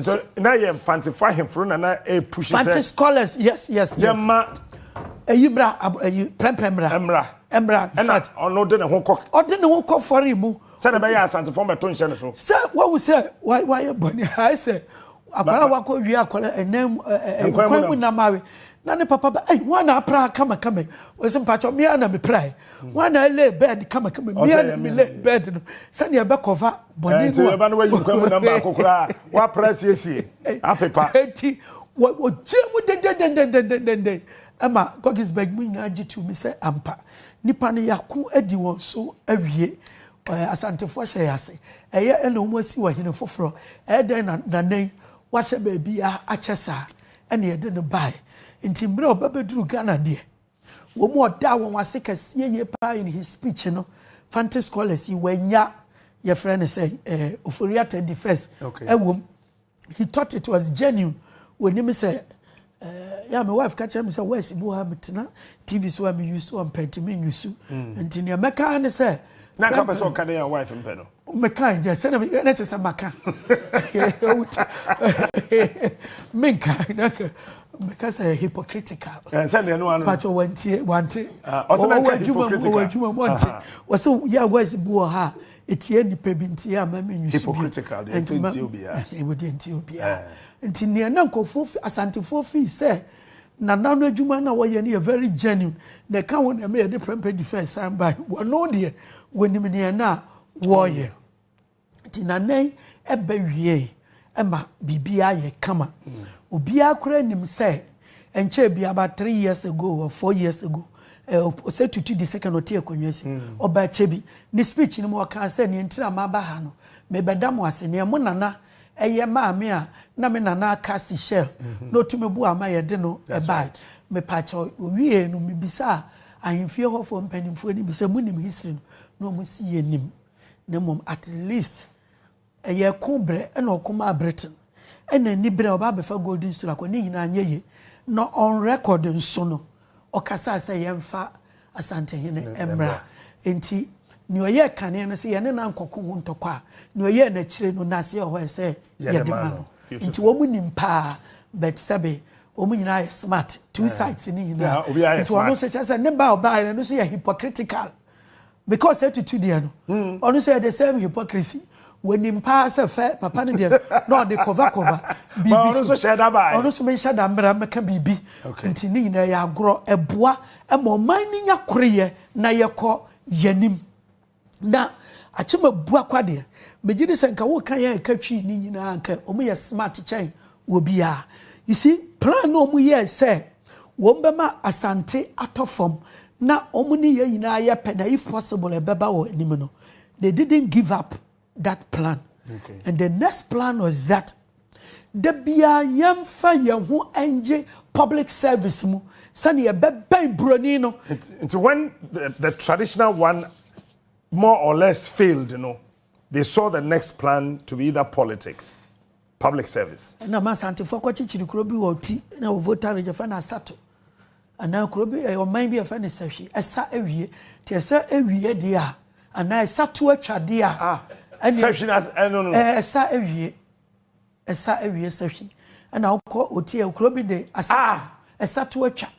Enti se esa ewie de a afa se trans for development.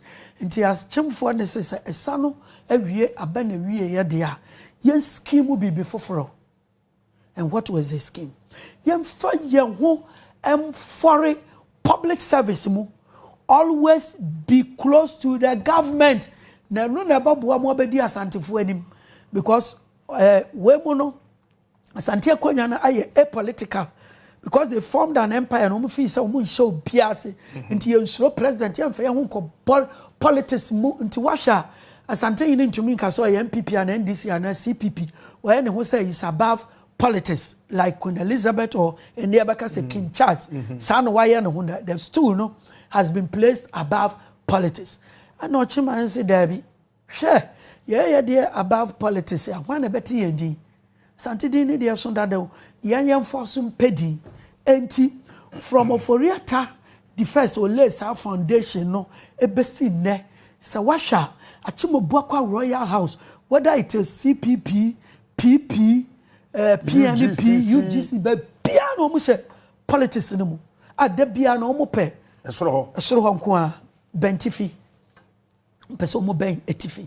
to mo ni colonial government ni ye wa eboa wo mo mu nya scholarship bebre meant for even that achimo buakwa as a state na Royal House no and your chin bi ni bia ka so onima oboa ene ma abufuo ba wo mu no say all scholarship everything enti me pa che ye pakrachefo fia wo mu produce akrachefo wo Ghana ha they are next to none and you should give them scholarship bebre through British government after independence in politics no there be and I'm so mo find abrofo and na through that there be so mo no it was a policy enti say washa Tam ye na Akufo-Addo NPP presidential candidate first near than a diwa Kaswa rally no he said it or say if you are maybe free money there public service and near do jari the be a person your politics near tria esro but obi upon sign play o can Kaswa to the whole nation no more any history no they thought to say ya grobi na odi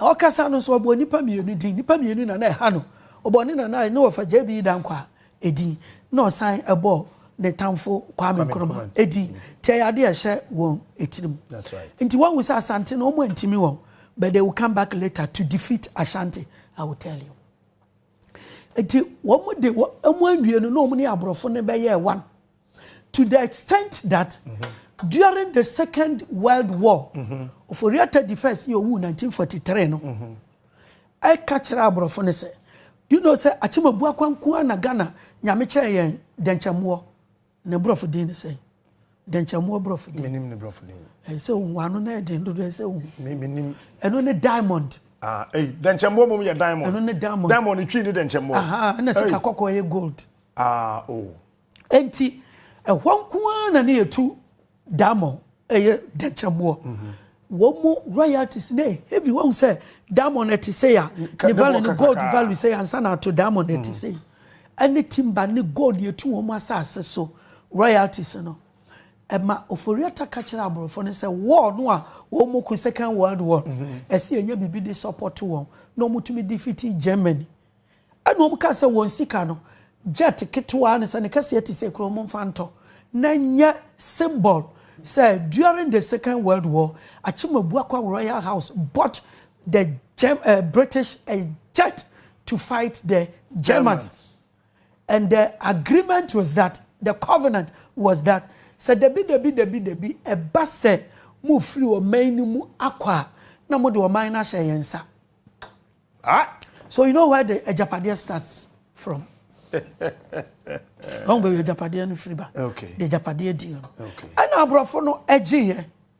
And to cut a long story short, they were prepared to do biombe pushy ochimai ako enimu.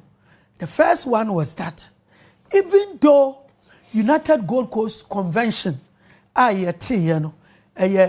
your friend is say enzema kotoko this year pa grant na etiye and obie ni me say ono na no ye chairman na ne kofari ba na bankroller na president no obie so ni me say first vice no another enzema man RS Blay and the JB down kwade na ko toso 3 oye kuma home or second vice in charge of the Eastern Province but abrofo no said that propelling to the top a man aboarding the doyen of Ghana politics. I'm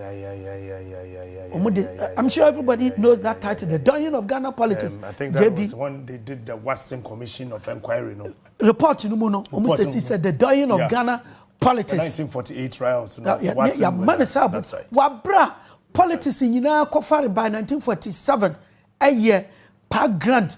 Abrofo ne bufu na se we bie yani ma ye gin ne concessions nyina wo man we say muma ni timber hundreds of thousands of logs ne gutakrade harbor ne Axim Beach na ye gin ne contract edema South African businessman called RT Briscoe papa we na ye nkai no ye de abodi ni ma JB dan kwame so no wending concern ye de e man na ebufuo no America na ne say abra wo mutena se yete United Gold Coast Convention no the whole idea no and say when we say at the time yete UGC no nipa bebre adwene ma on so omo kasa bi omo say JB Dankwa was a lawyer JB Dankwa was a lawyer indeed JB Dankwa was a member of the Colonial Parliament Legislative Assembly representing Achimabuakwa that time a handpick you know. And now your friend is saying Grant was also representing Second D. Okay. And now your friend is saying Obankraha, Obeche Bilamte. And your election on winning no. Oh, there be some and your universal adult suffrage. Moamwe Riaho. To say to say assemblyman, Sana net, and then your universal adult suffrage. Into Moamwe Riaho, no. And then there be unopposed. That time, no. Hey. Obi at that time no kuta PhD wo Ghana say wo betume na be standing nti sa no mani bi na wo mu eye nti sa fo na ye lead time na people teacher no beating no kuta PhD and no still kuta PhD and then say universal adult suffrage na party politics abem the earlier ones na enye on party partisanship yenko nti no ne ekokosi ya ne sem fom so a wo mu ye nyina no and say omuni abrofo ne ye one say we are already members of the Colonial Parliament. Otherwise, we are businessmen.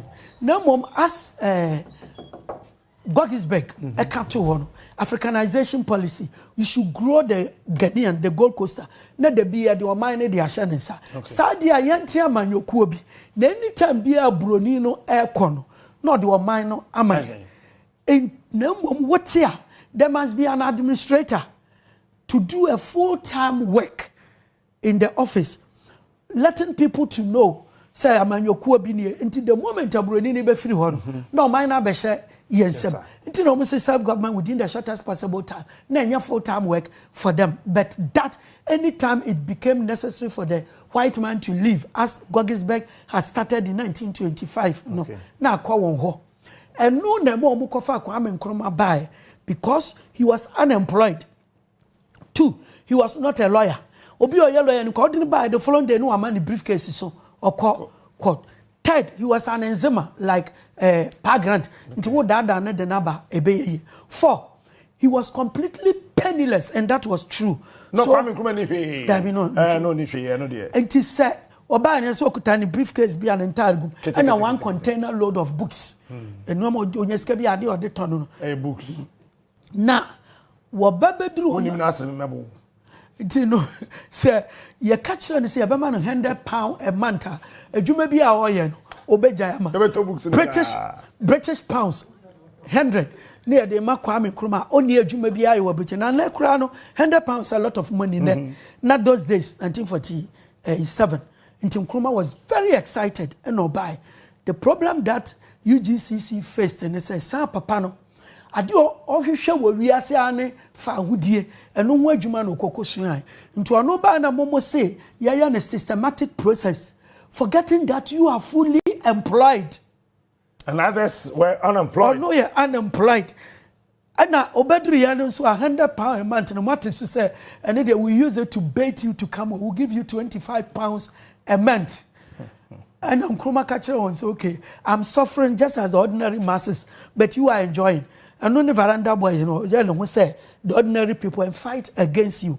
So to cut along, so Nkrumah a veranda boy because he was with all his degrees, he was unemployed.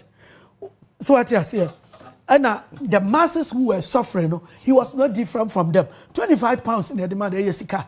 No man who hear Nkrumah maum or catch one say on in Nemua. The way I am for no budget or so, or can I send me more energy? As I many starting to bottom manager and the money you enum into £25, so bet to me almost suspended. Into Nkrumah did not accept the money. He didn't. But he started the work and did the work. Into a Juma no yeah. Na JB down kwa air chain say, Pa Grant Awaya Kukurano Bewu, and man not take you over. UGCC no be your first leader of this country, no. Kwame Nkrumah Beji Fahudi no. At my 1951 election, no, 38 constituencies. UGCC had 3. Independent 1. CPP 34. Yes, 34. Until with the Bomana 38. And immediately the party collapsed. Which party? The United Gold Coast Convention. UGCC, Eguye. Until the and no Samba stand election 1954. And then the Wafasi on the ticket of CPP. And we need now that the Wafasi people teacher. The Wafasi people teacher. Now that when you on Okuta PhD. NPP lawyer no or Kasa Baby no cry fairness. Obi boy. Debbie young guy or call win to me station. No. Mosa, that should be his father. That should be his father. Okay. And he some way see you know. Your friend is Achimo Bwakwa Royal House ye pa. After say JB dan lose election. Because onu na oba be your mampeni. No lose election. What was say Oko Parliament you know British under the British Constitution no. Nanke obetumi ya no either opposition leader or leader of the government. Ewo omu yi one from the minority party and the majority party. Ye bibia from Parliament. British Constitution, no. Okay. Westminster, there. Into once you lose, it means you are out of politics completely. Okay. And as Antifono so a sideline, no, because of the age-old enmity between Asante and Achem. And Untino, Asantefono no mu ye CPP for na 54 election no. And omu kokote NLM. Omu say yate ye ho FCPP. Na UGCC dey na Asante nka ho big sesi and ye mo Asante ni bi adi wo mu da ye mo ewani bi we northern na omu nka ho na nduru ho UGCC na nka omu pefa ho di ama the colony aje bi dan kwa soldier see the name Akanman em say what pen. That's right. Obi adi say Akanman Ghana en free JB dan kwa no mentimu bi because what can 1,000 times. That's right. The concept Akanman so Asante enka ho. Wait, mama nka ya me politics. WWE so ka ye history. Na say history. Come here lawyer. Enti asem we net no meba. Maybe so. Me aka ne de more than 2 tests ko. We dey kan ye wi echi na obetba. Enti ekoba asa no. Na chese Kwame Nkrumah be ye prime minister. Na de asan ye obufu ni say asantefo ehu secret no na the most foremost account politician instead so mbe fano eye JB Dankwa and asantefo prof fa obi obetuma challenge Nkrumah na achemfo na adwene on so obi betuma challenge Nkrumah nka enye Dankwa na asantefo nse da bi ye de hye ewa ha won se samre no Ashanti Ahafo and Bono na one region na Bono ni Ashanti West antina Asantini in quote or ye Bono ni by part of Ashanti region and only Professor K.A. Buzia and Asante Fono Kofa and by lead one party until at independence the leader of the opposition was Professor K.A. Buzia until nature said damn quadie you good anymore see what politics mu Emma according to Dr. Joe Apia proceedings of the Ghana Academy of Arts and Sciences 1974-75 pages 28 and 29 she achima buakwa to the stance or change in friend and he bought a konya de mano ewo chebi akonya ne de twafo hene of the achima buakwa state and that was the highest political achievement when yae and san okowom I think 1965 and hano say who say the first reason antibema obibia ofri efie ho ni bubefu Kwame Nkrumah no ene akonwa no a JB Dankwa enye ndi wabra omuni abrofo na ya agreement se kwan bia so ye de bema JB Dankwa to the extent say 1950 Kwame Nkrumah declare positive action na ye de ne kwato prison no JB Dankwa made a statement, thank God the wolf has been caged. Thank God the wolf has been caged. Kwame Nkrumah ntina chese oba bedi o mampani no oba benya edi. Unfortunately Kwame Nkrumah APA 1951 election. So JB Dankwa referred to Kwame Nkrumah as a wolf. As a wolf. At the same time, don't forget earlier. Wolf Pateku. Okay. Earlier on, lawyer come. I don't want to. What they call lawyer? Intimate to us. Enti se washa Kwame Nkrumah na ama abrofo no ene achemfo agreement no mu ye no ameb se nya Nkrumah nko mu nim kwan ombe fa so a ide akonwa no ebema ye frɛ ne sɛ ochiman de hye JB Dankwa. Enti from that time no na so omu hu no kwan ombe fa so a akonwa no ombenya edi. So wo mu de wo hu bebo 1969 election ne de na santefo di wo hu so wo mu adwene ma sa adwene na ba achemfo tirim no ni won tirim. Okay. 66 election 69 election no yenyin film 79 third republic de no ana achemfo no ekwadwane asantefo really for the first time because Ashantis were on their own. If anything impa nanka omo ni Asante ye one nanka say ye NPP Northern People's Party and the Voltarians voted Togoland Party omo mi ensa na kambo omo na form United Party no UGCC nka United Party. Well, that means Dankwa no nka UP no eho nti Asantefo ntie no mo mfa won ho adwene no mo enka ho na ye ocheman no. You are very smart, and I'm saying among the tree speaking people. No, mommy, I need to say, I came for a sharp, a smart, a chain yenina.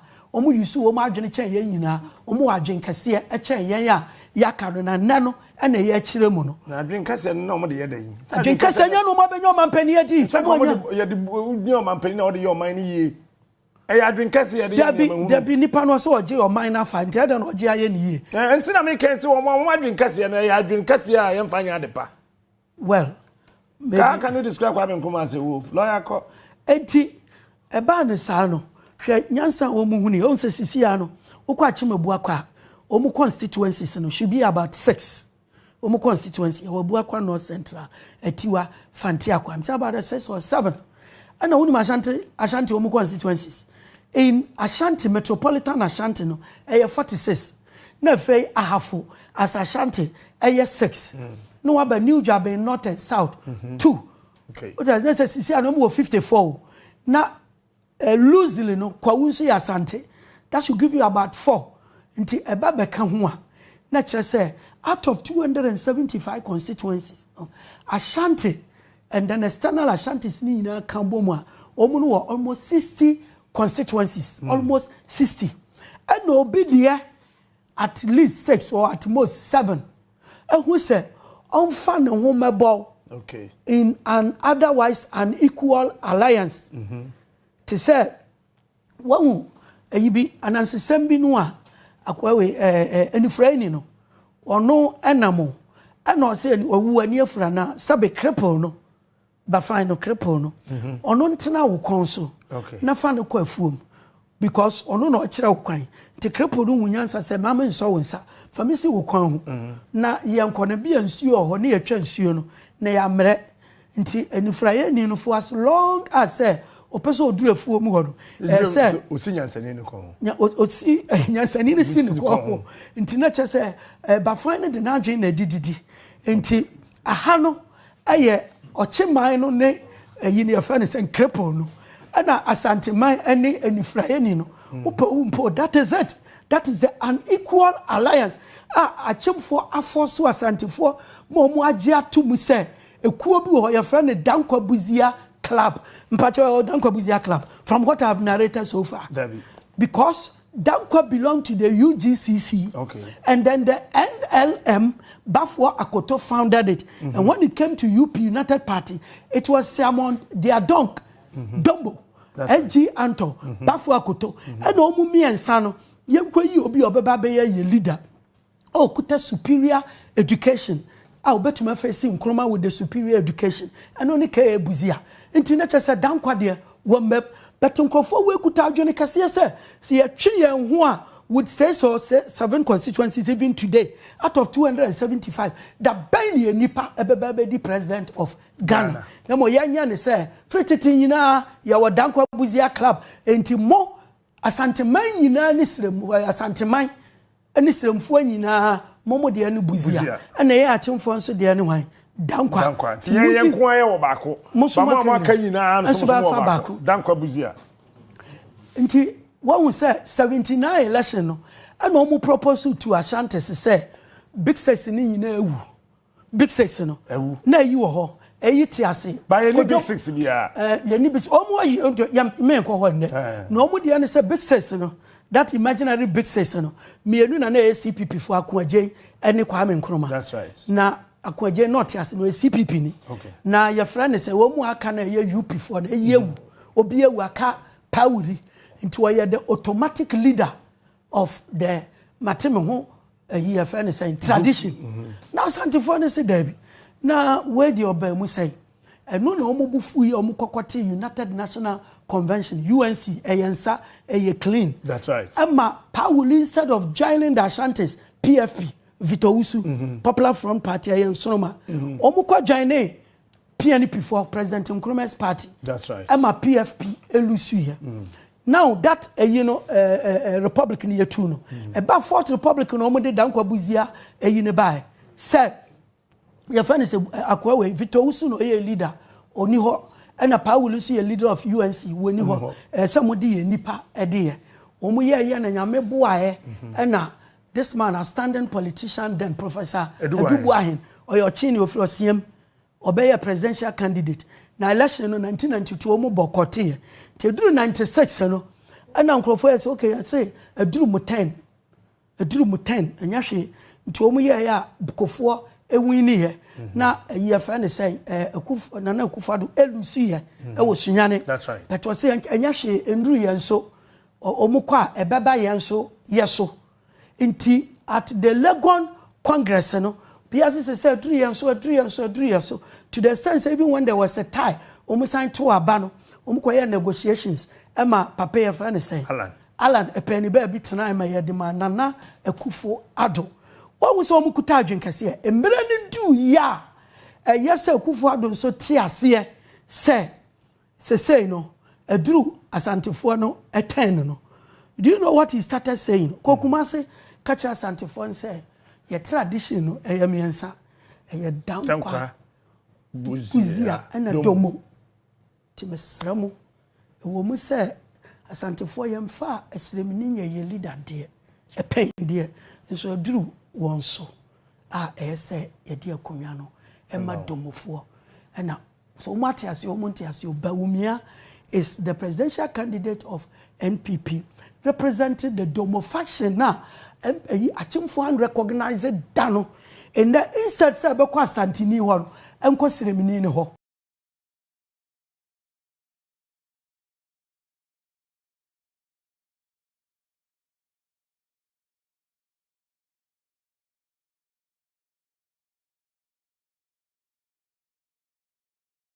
Per se, starting free what you read or the launch of your party's manifesto. Yeah. You said a lot of things. Yeah. Just recap that for us. Enti Eddie Kain me per se me salute the entire manifesto committee. Omari Waadie pa Professor Danso Boafo ye chair. The first female vice president, inshallah, God willing, on the 7th of January 2025.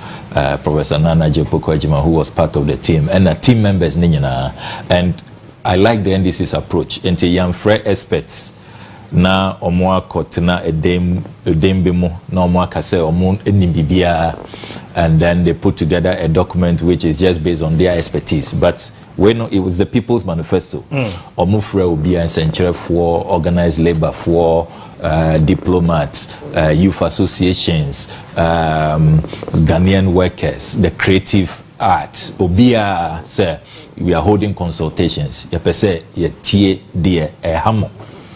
Na your manifesto no I reflect the mo pese the next NDC government be addressing mo felt needs the in summer a year in summer a dam wakoma so a year more reality. Indiana Osha, the NDC manifesto is resonating with all the various groups. And as I said, that manifesto committee for ASE, and then the event planner Standogbe and his team, fantastic job. Obia who the difference. You say, govern or Maya.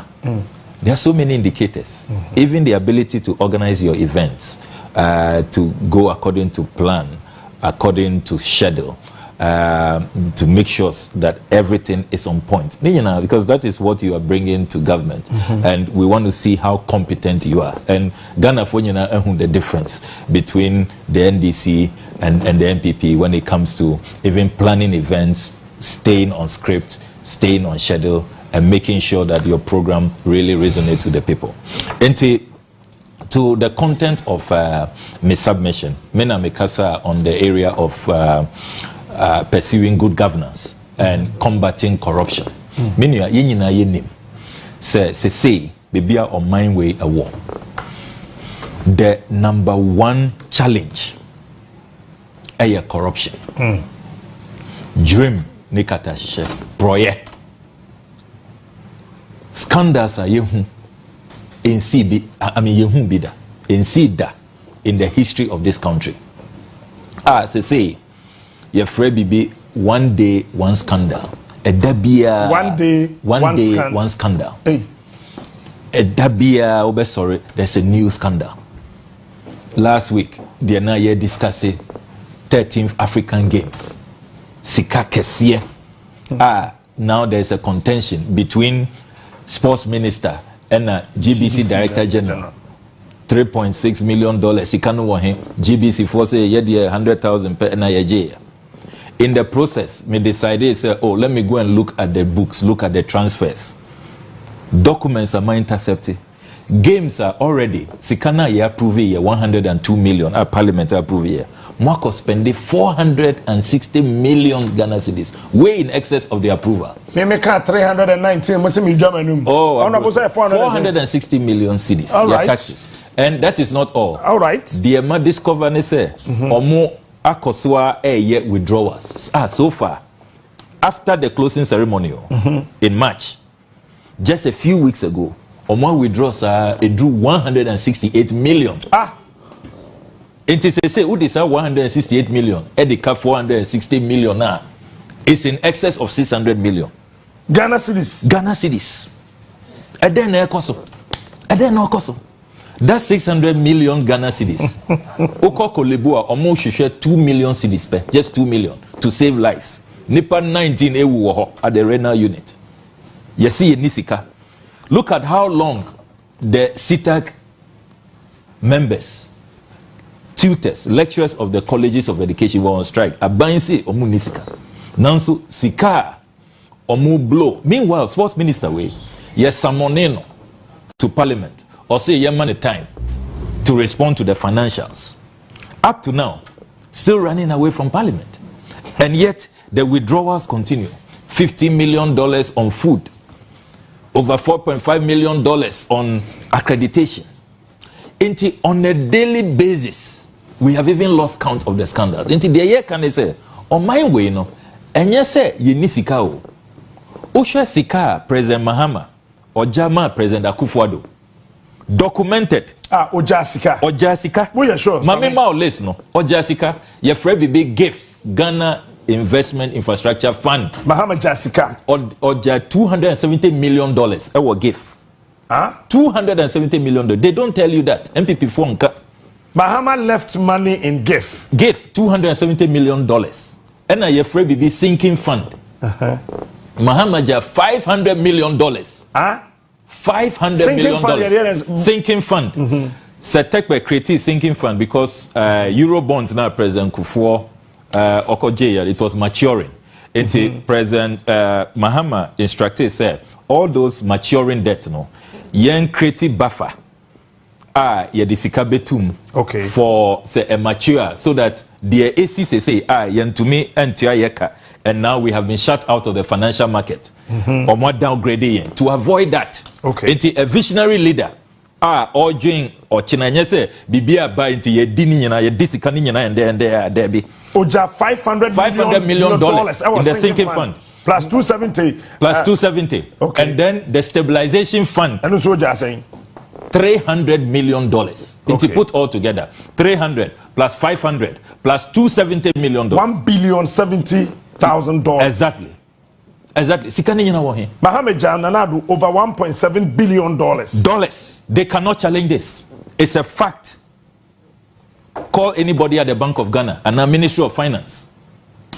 In addition to that, Busia Omwabo, President Mahama, according to Bank of Ghana records, Usher from 1957 to now. Kwame Nkrumah time. Busia ni nyina obia government ni nyina boy, you know. It got to 122 billion. From Kwame Nkrumah time, ABC Mahama time. Mahama time, 122 billion. Between Mahama time, and as I say, Akwa could do 750 billion. Can you believe that? Meanwhile, Ghana for Bisa says, Sika Wenyana, it is 700, we 122 from 750. Let's be conservative. Let's say about 600 billion. Or more borrow. In addition to the over $1 billion, yajama omo. And a COVID so buy omunya another 25 billion from COVID, the COVID win for donations nearby. Ghana for Bisa say, ente mo Terminal 3 airport wa him. Mo UGMC wa him, the only quaternary hospital in the history of Ghana, the history of West Africa. Because we only had tertiary, that's Kolebu. That's right. And a Komfuanoche. We never saw anything beyond that. Quaternary, higher than tertiary. President Mahama, all he had, 122 billion, no crown, from Nkrumah time, Kufuor Rawlings, Obia. It is clear, sir. And yes, sir, on my way, Yenisikao. A corruption. In this manifesto, we are heavy on corruption. Dear President Mahama, or can I say, Oba, Yabeye Bibia your friend, Operation Retrieve All Loot Oral. Because ye makwan say, Sika Kesie say, ya mamo, loans are mwako jebusi and mwabo. And we don't know what the money has been used for, but we know that it is corruption, which has been our bane, which has been responsible for the lack of development. Into Operation Retrieve All Loot, and we have the list. Mineo Kasese say, Bema bi or America, your friend Carrie Summers. He's keeping our $6 million. In the name of National Cathedral, American. $6 million. $6 million. National Cathedral for Secretariat, or more friend, or say, or your fundraiser. Meanwhile, industry practice, no say, who raises Sikana, now your mao commission, your mobi, maybe at 10% or 5%. Ghana Nkwana obeye juma ena ye tambia sikamano $6 million. So Meno Kasese say want to me and resist Sikano. Now so he's keeping at $6 million. Can you believe that? Nasa Cathedral no poku ina ye chairman no. Carry Summers. Ena Carry Summers aji $6 million. So the Korezi funds. Or Korezi funds. Want to me and resist funds so ena omunko je Sikano so $6 million.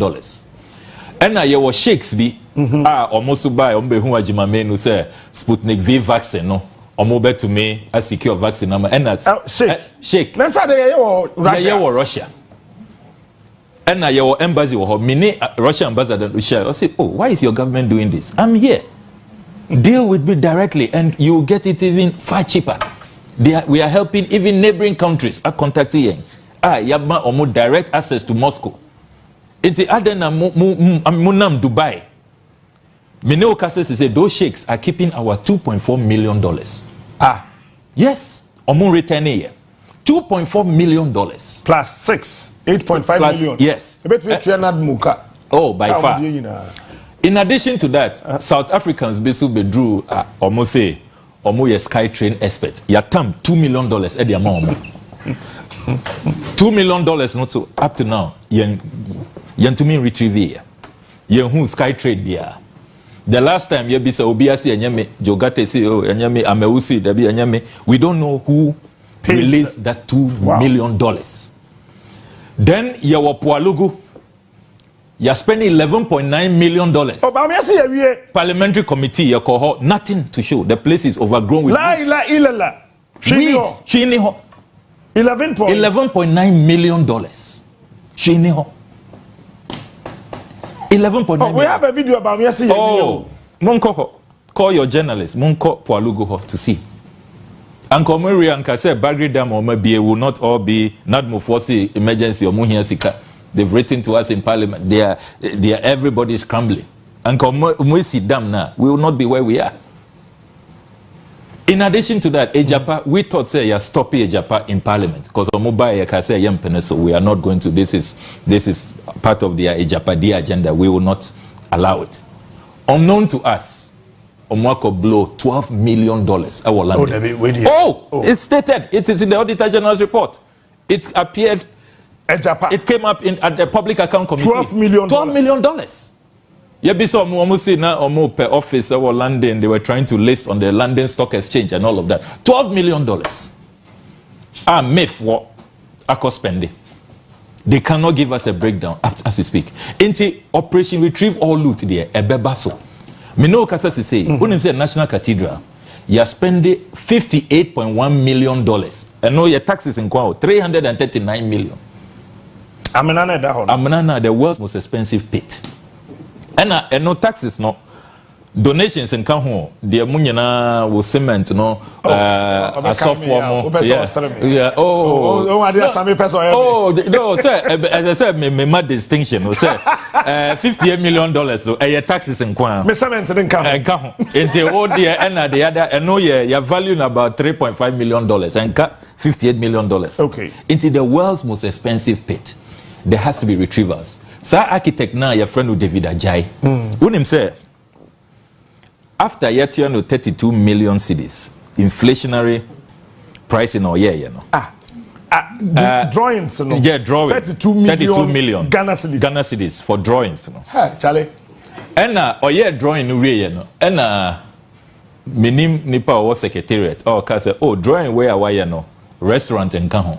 You per restaurant, you best survey food from Israel, Jerusalem, manna and other things. Into for restaurant card design unim saying or charge just for restaurant restaurant design $5.8 million, not cedis, dollars. Debbie, Sammy, please. Sammy, please. This one, I beg you. After 32 million Ghana cedis paid, just adding a design of a restaurant to the National Cathedral, it was 5.2 million. 5.8 million dollars. Yeah.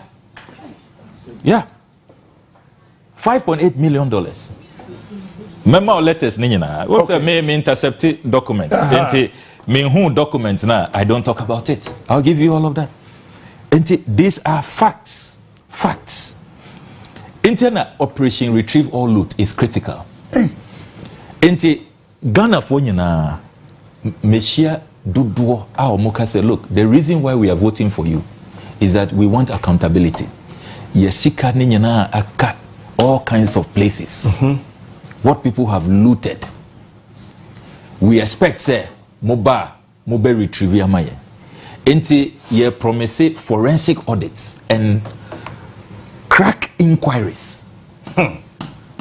Say if we have to even bring in experts from outside the country to support us in that operation retrieve all loot yebeye. In addition to that, so say under our governance proposals, so say you say the reason why Ghana we are not able to root out corruption. Say our laws are not helping. For example, we share the Public Procurement Act. Ababaye the Most Abuse Act. Your bibia your friend was sole sourcing and a single sourcing. Yeah, abusing. What kind 2023 Auditor General's report on cocoa roads? Will you believe, say, Auditor General discovered, say, 87% of contracts now, cocoa board for Edema road contractors now, it was all single source. Oh, how? 87%. Meanwhile, single source no, it's supposed to be it's supposed to happen rarely, and it's not supposed to be the norm. Integer say ebia you under the law. Yeah, ni ho betimi aye. And ebia emergency BAC. Time no you short. Unkwa na our expertise. You know, it you very very narrow window for single sourcing. But say it's not being respected. And what kind 87%. 87% we are great question. I want to know. Want to know. Bawumia's brother. Or yet the director of Resource Access Limited. He was at the center of that. Meanwhile, Ninia, a promise in opposition, put out a tweet, say the era of sole sourcing, single sourcing is coming to an end. The tweet is there. Everybody can go and go on his Twitter. It's there. Meanwhile, Obiawa promises. That's why in my submission I was saying, say, personal integrity is critical. We expect, say, you will take us serious. You will respect us. And you will mean what you say what you mean. Inti ebanesena Obia promising, say, this abuse of the procurement as single sourcing, sole sourcing. At the time, no more say it was getting to 30-40%. It was too much. Mudie 87%. And you America Auditor General's report. And unim Auditor General ye Bibia very fantastic. You have to commend him. Into of 13% competitive contracts, no. Okay. Or your analysis. And 87% single source contracts, no. Or your comparative analysis. And who say the contracts that were awarded on an uncompetitive basis, single source contract, you know, inflated by 3 times, 300%. Can you believe that? 300%. If we are paying for 10 kilometers of roads, we could have gotten 30 kilometers. That's what it means. Yeah. Sasika na ye tua nipa ba akofo no betimi aye saa miensa. Baumia near company, your friend Abraham Baumia. Resource Access Limited. They were at the center of that. Abraham Baumia. Resource Access Limited. 3 times, 300% inflated. Into the year promising in our manifesto, they said, the Reset Ghana manifesto, they said, Yebe amended the Public Procurement Act. Sa single source Yebe chaso. Because it's been abused. Some of you on record. Oh, yes. Yebe chaso. The only window will be emergencies. That's all. All the other limitations, no, we are going to end it. It's here. because the abuse, we can't take it any longer. The other far-reaching proposals so are here in the manifesto on under governance. You say this business of politicians and politically exposed persons buying state assets Adorye dodo. Adorye dodo. Say we can't take it any longer. Obibewu na ne will mo who say oh yeah forest Ramsey site wawele to nephews forever. Obiti cabinet na or ton your hotels or to hotels no obi ton bungalows ya sase ne dia ya cheni nyina from Accra to Kumasi to Tamale to Ho, and we are speaking to facts. My name said last week who monitor my latest expose am here and my intercepted all the documents. Sales are akoso. Prime lands, state lands, prime lands. Me what documents no. Honorable Bobby Mam, me interested pa.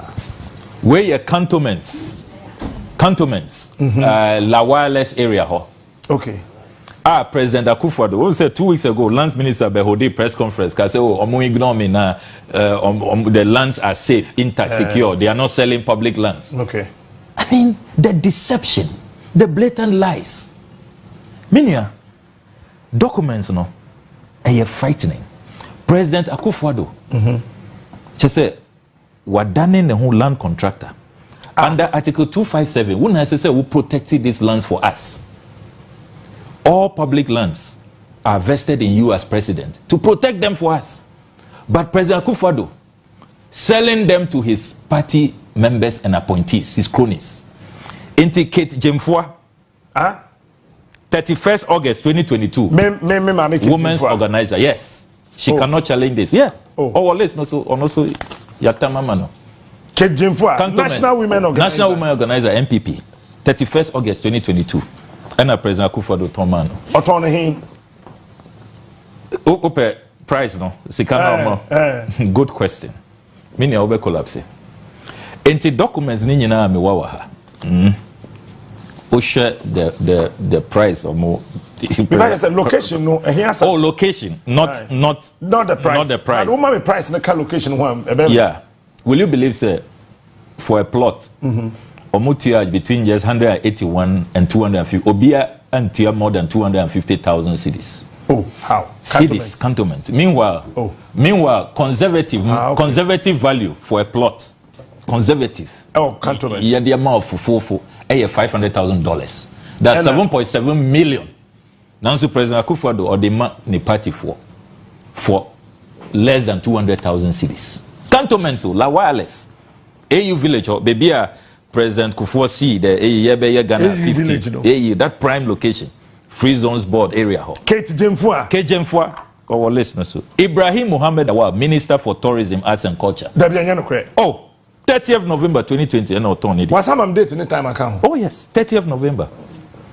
Dr. Asiedu Nketia, Governor of the Bank of Ghana. Who you governor? Governor, you are the most paid, the best paid person in Ghana. Yasase ye nyina ye dia. Odoso oko ye don komi no. For what? Enti Addison so to aban asase. Ono so to aban asase. 31st August 2022.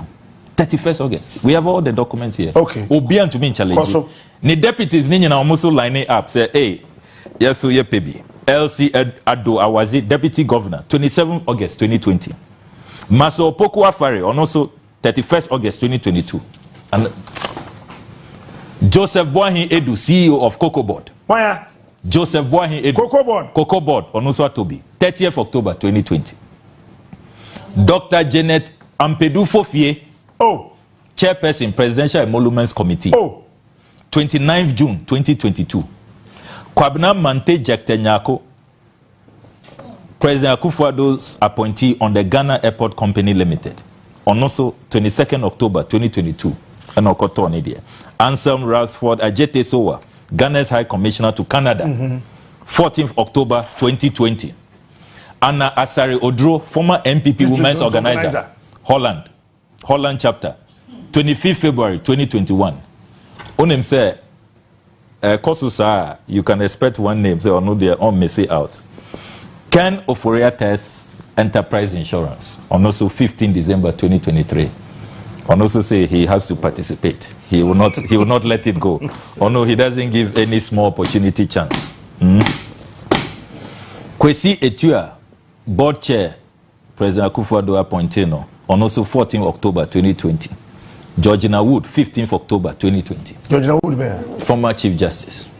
Oh, man. This is what is going on. Oh, man. Inti assassin na ye kase or land looting, state capture. These are the documents. Mami dinya hame. Aha man.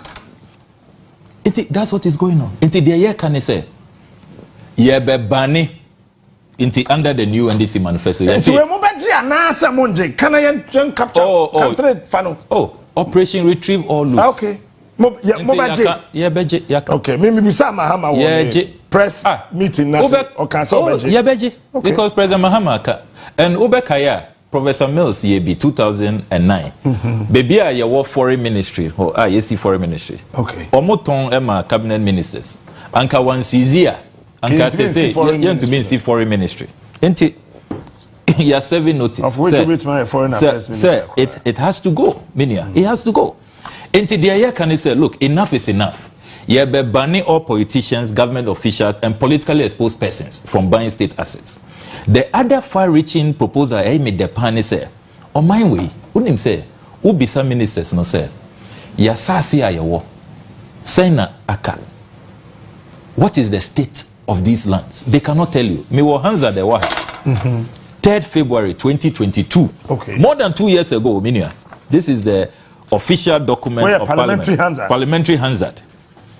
Kwame Govins Agboja, Chief Whip, and 3rd February 2022, Ukain, column 37. And Obisa, the Lands Minister. Or say, Mr. Speaker, I rise to ask the Minister for Lands and Natural Resources, which government land and landed properties have been disposed of and transferred to private individuals since 2017. Okay. And the cost of each of the properties transferred. Okay. Meaning you have pandemonium in Parliament. Obisa Asem. Lance Minister say, wait there, we need time.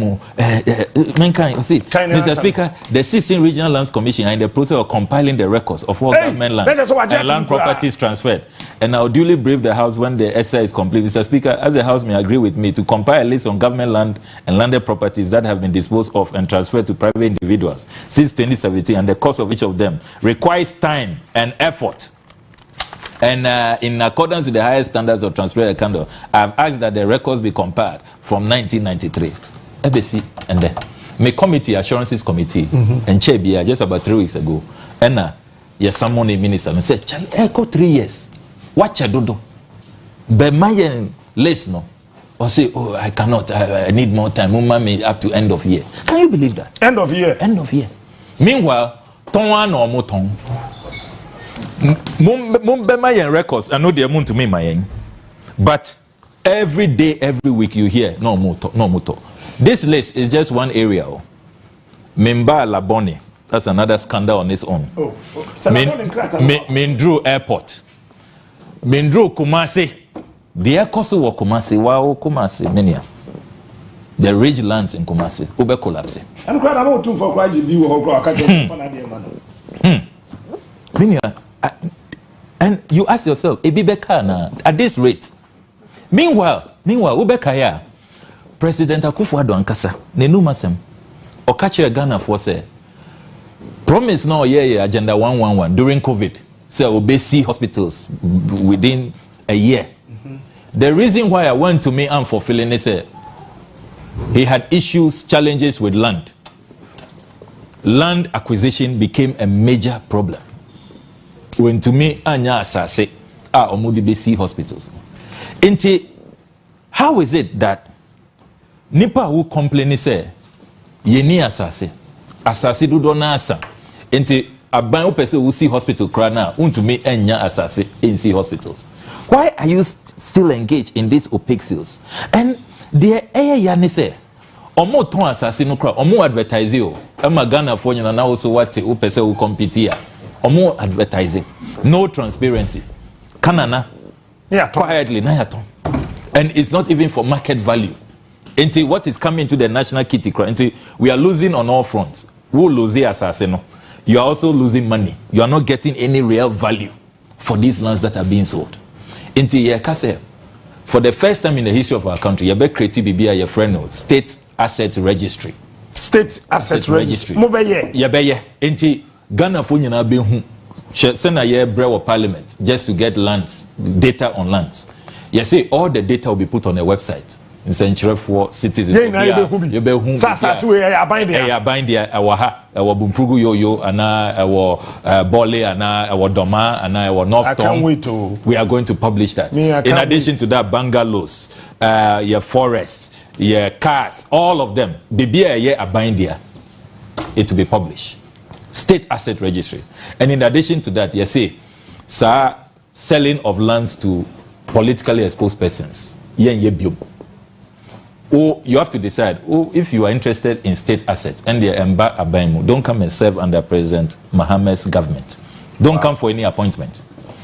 Stay in the private sector and you can go and apply for your lands. The other thing I made there are constitutional reforms. Won't say mind we for a long time, sir. The president has too much power. Does whatever he wants. He's an imperial president. We have promised we will go back to Professor Mills's Constitutional Review Commission. Now you are implementing the recommendations. Once you started, but then somebody went to court and then there was loss of elections. Now we are going back to it. So that President powers, and then we will have more transparency, more accountability. Separation of powers will be enhanced. You have to decide who person is parliamentarian and now person is minister. This business of majority of ministers must come from parliament. We will deal with all of that so that we can have a strong legislature. In Crawford Parliament, just to be beholden to the president, to catch the president's eye, it has to be addressed. You're proposing far-reaching constitutional reforms here, and then the vexed issue of ex gratia, and also Yakase ex gratia must because the Ghanaian people don't want it. What we are going to do is between Article 71 office holders and other Ghanaian workers, as I say, you bridge the gap into this business of Presidential Emoluments Commission, and we have a separate Fair Wages and Salaries Commission. We'll bring all together, have one entity. Wow! So that everybody will be treated equally. This business of special class of workers under Article 71, we need to amend the constitution and stop that. We are going to do that. And you can trust President Mahama or Kase Obeye Bibia or Kase Obesi New Airport Terminal 3 or Kase Obeye E-Blocks or Kase Ghana needs a quaternary hospital. Ghana needs universities in every region. Volta region, now you need university. He delivered University of Health and Allied Sciences. Bono, no Muni region. Now Muni University. He delivered University of Energy and Natural Resources. Eastern region for now Omuni University or secure funding for the University of Environment and Sustainable Development in the Eastern region. Ubekaya in Sio, it was a major challenge. Water, potable water. Chebi Kra, President Mahama. And now Obama Chebi for in Sio. Now Omuni potable water. Increase water coverage from about 56% to almost 78%. Unprecedented. And adding 110 million gallons per day to our potable water stock. And President Mahama Yobia or what track record? Or say Obeye Bibia or yeah. Meaning what will also excite you in our manifesto, for the first time in this country's history, you have passed a law on scholarships. I know this will excite you because Mate de Biawo can say scholarships, Argentina, ministers, MPs, scholarships, and they are not even ashamed. They are defending it. Scholarships, it has to be for the brilliant but needy. Adia are reserved for the downtrodden, the vulnerable. Now more privileged. You are taking it for yourselves. Into Yakase, look, the time has come for us to have a law on scholarships. Our law, no. Banning all politicians, government officials, politically exposed persons from taking scholarships. In addition to that, introducing a merit-based system in scholarships. And then you be aligning your scholarships to our national development goals. As a country, where do we hope to be in the next 10 years, the next 20 years? Should we be giving scholarships to people to go and do all kinds of courses and yet aligned to your national development goals, which are not even aligned to our human resource gaps? Meaning, there are some regions, Ukoho, and the whole region, you struggle to get a gynecologist. You struggle to find an ophthalmologist. You will struggle to find an engineer working in even RECSEC and DISEC, the district assembly. When we have these critical gaps, your scholarships towards your human resource needs and then our development objectives. We are going to have this new scholarship law. And what it will also do, they say, scholarships now are scattered all over the place. And because of the corruption and the cronyism, they are creating different silos. We are not communicating to get funds for more scholarship. GMPC for more scholarship. Scholarship Secretariat under the presidency, almost one more Cocoa Board for one more GOIL for one more Yeah, Kase will put all of that to consolidate. Now, every year, Biano, you better publish a scholarship list no. Into Obiabehu, Captain Smart, who didn't was who Obiabehu. Say, what could scholarship? Yatiti scholarship. Now you now you assess Yatiti or was she qualified? Government official. Yeah, but are you qualified and what course is she going to do? Course no minor will look at all of that. Because they say, people go on scholarship, you have more rent allowance, all kinds of allowances to go and do sometime intake courses, to go and do an assessment to be accepted into a law program and all of that. I mean, you wonder, say, is that a national priority? Into scholarships regime, the change under the next NDC government, the abuse is too much, and all these Goro boys who have emerged, say one could tear sika and maubia, and now when you're connected, you can't get a scholarship, and increasingly, the youth of our country are losing faith in our democracy and in the progress of our nation. We are saying that must stop, and there has to be real opportunities for all people until we are going to deal with that head on. Meaning say another matter of concern to the youth, the size of government, and adena obibeba yeto abamano oba bemua. Now, on a yearly basis, size of government is just going up. Ministers, Ebru, 100. Office of Government Machinery, just going up, running into thousands. President Mahama Ashebo said, within his first 120 days, Obe announcing the leanest government ever. And Obe making sure said there will be a cap. He's not going to go beyond. Obe rationalize it. Look, there are so many ministries, department, agencies that can be put together. Argentina, as I say, there was separate ministry for railways and transport. It can be put together. Separate ministry for chieftaincy and tourism. It can be put together. Separate ministry for sanitation and a local government. It can be put together. Until many of these ministries can be merged. We shall merge them. And then make sure, say, all these presidential staffers, meaning who can list now, presidential staffers. When him say, on my way, yeah, tia obi for diaspora church relations, churches abroad. Who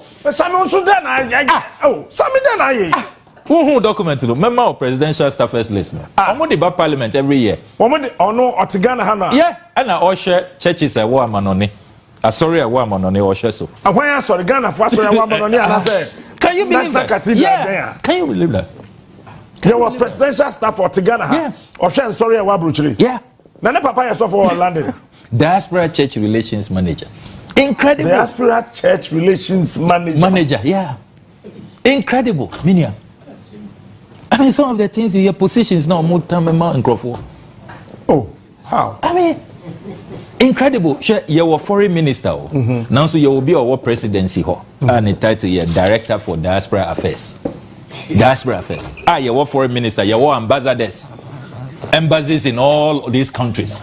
About 63 embassies are across the world. Do we still need Obia or yet Director for Diaspora Affairs? Minia. Incredible.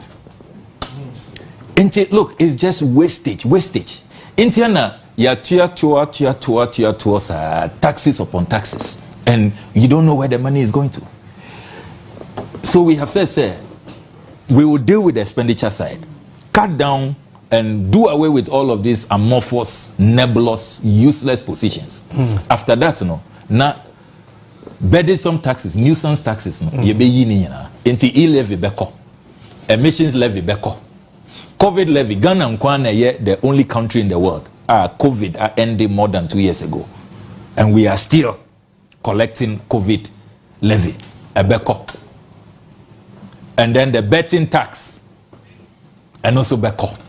All these taxes are going to go after we have dealt with this wastage, President Mahama announced, he said, in the first 120 days, all of these things will go. In the first budget and the finance minister be presented.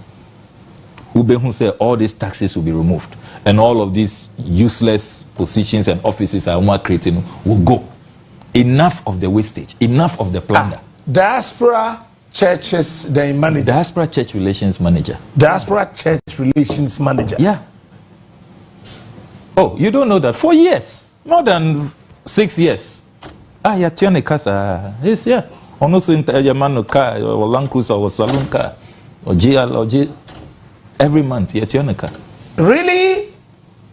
And we say we are a poor country. We say we can't take care of our dialysis patients. We can't provide equipment for our hospitals. These are the things we are doing. Office of Government Machinery. Internal budget for a year, cost Rosa 2 billion. President Akufo-Addo in the office, the budget, approved for Parliament. 2 billion? 2 billion cedis. Because of things like this. Positions like this. For 1 year? 1 year. Okay. Maybe 1.5. Oh, you are late. Modidi Matemu Ghana ha. You about 2 billion. 099. 1, 2, 3, 4, 5, 6, 7, 8, 9. And then you 2 billion. Yeah. Divided by 12. Just say every day. Memene dani kwesi ada ka ho. Na na do office o mudi 166 million. Dakoro. Yeah, that's what it's o mudi 166 million. Or or head we sensia echiri ponsia 1 day. Sasika no to a ebe finkra ebe twom kana nkore ne edutumu akọ wale kwa na sign na chi na be fa kumase na akọ boase na akọ sehwi na babodi na sign na chi abashante region akọ mankran so na san ba beto asa afi bonse sikane ni ayira utoto oposo ebe twom America 166 million Ghana cedis a day in the Edin office of the president. Abba. All right, Bonnie Benaya. Same ese okọ parliament. Bonnie Benaya. You be o be come you. Me so be o phone. Who be o phone na asama ba. Meka David Ajay restaurant. Sir, you were not believing Kanoforiata's signature. Anawaha. 6 July 2021. Submission of invoice for payment of National Cathedral. Please refer to your letter number SCRDE 329102, dated 27 April 2021, requesting for the release of $5,817,769 $65 to pay consultancy fees in respect of variation orders for the inclusion of a 300-seater restaurant and expansion of the Bible Museum to the National Cathedral project. This is it. 300-seater restaurant. Yeah, 300-seater restaurant. Design, no. Yeah, design. Design. 5.8 million dollars. Ajayi When say Ajayi architects ni nyina omo Ghana, omo issue statement say the omo bread since Ajayi buy President Akufo-Addo Adamfo. Omo the projects ni nyina amana. Agenda 111, Ajayi na Yedibana. Bank of Ghana headquarters, Ajayi. Marine Drive project, Ajayi. Dubois Center, Ajayi. Trade Fair, Ajayi. Parliament Chamber, Ajayi. Every government. That's a trade fair. There was just yeah, into Waji. Oh no, dear, that's how it is. Dubois answer number transfer no crowd $2.5 million. Waji. BBA or Jessica. up front. And contractors know who say, "Oh, the Adorye account will propose a one, Ubenya approval." Once Adorye can who catch the President Akufo-Addo say, "Oh, what done for Adorye now? Your design." Who can Bishop Dake what Mills need resignation letter? Or Choro Umuse. One of the reasons into our resigning is on my first board meeting, President Akufo-Addo catch Umuse a bad design, architect, any location, the board doesn't have a say. Or Onua architect in Onua design. It's how David Adorye, everything. And I mean, he doesn't come cheap. 300-seater restaurant, $5.8 million. And who's I mean, who's here? Who's see restaurant? Because it's like. But you have a girlfriend in Nigerian restaurant here. What can't you do? You $2 million. I mean, and then Bonnie Ben, Bonnie Ben, we are where we are because of wastage. Me wa napko for. Unim say nursing trainees or Murray School 2020. Omutifi up to now. From D4, Etifi, Yantia Omuka. So many people who have even done legitimate work. Contractors Omoye Jumo, Omoye Siakwine. Ushe last document about Parliament are here analyzing how much is owed contractors. Omoye Jumo, legitimately. Abainsi Omu Nisika. Now so shedi Omoye. We are not done for. We are the favorite architect. Whatever you want. Ading. Me, I'm seeing me interview, but with the Ajimin we there. Ajimin Sammy, Bibi Obioma Obeka. My final words, Nessa. We NPP versus NDC. It's about rescuing Ghana. Meaning MPP 4. Omushiawa. They tell you, say, they want us to rescue this country. And this is an election that is about the soul of our country.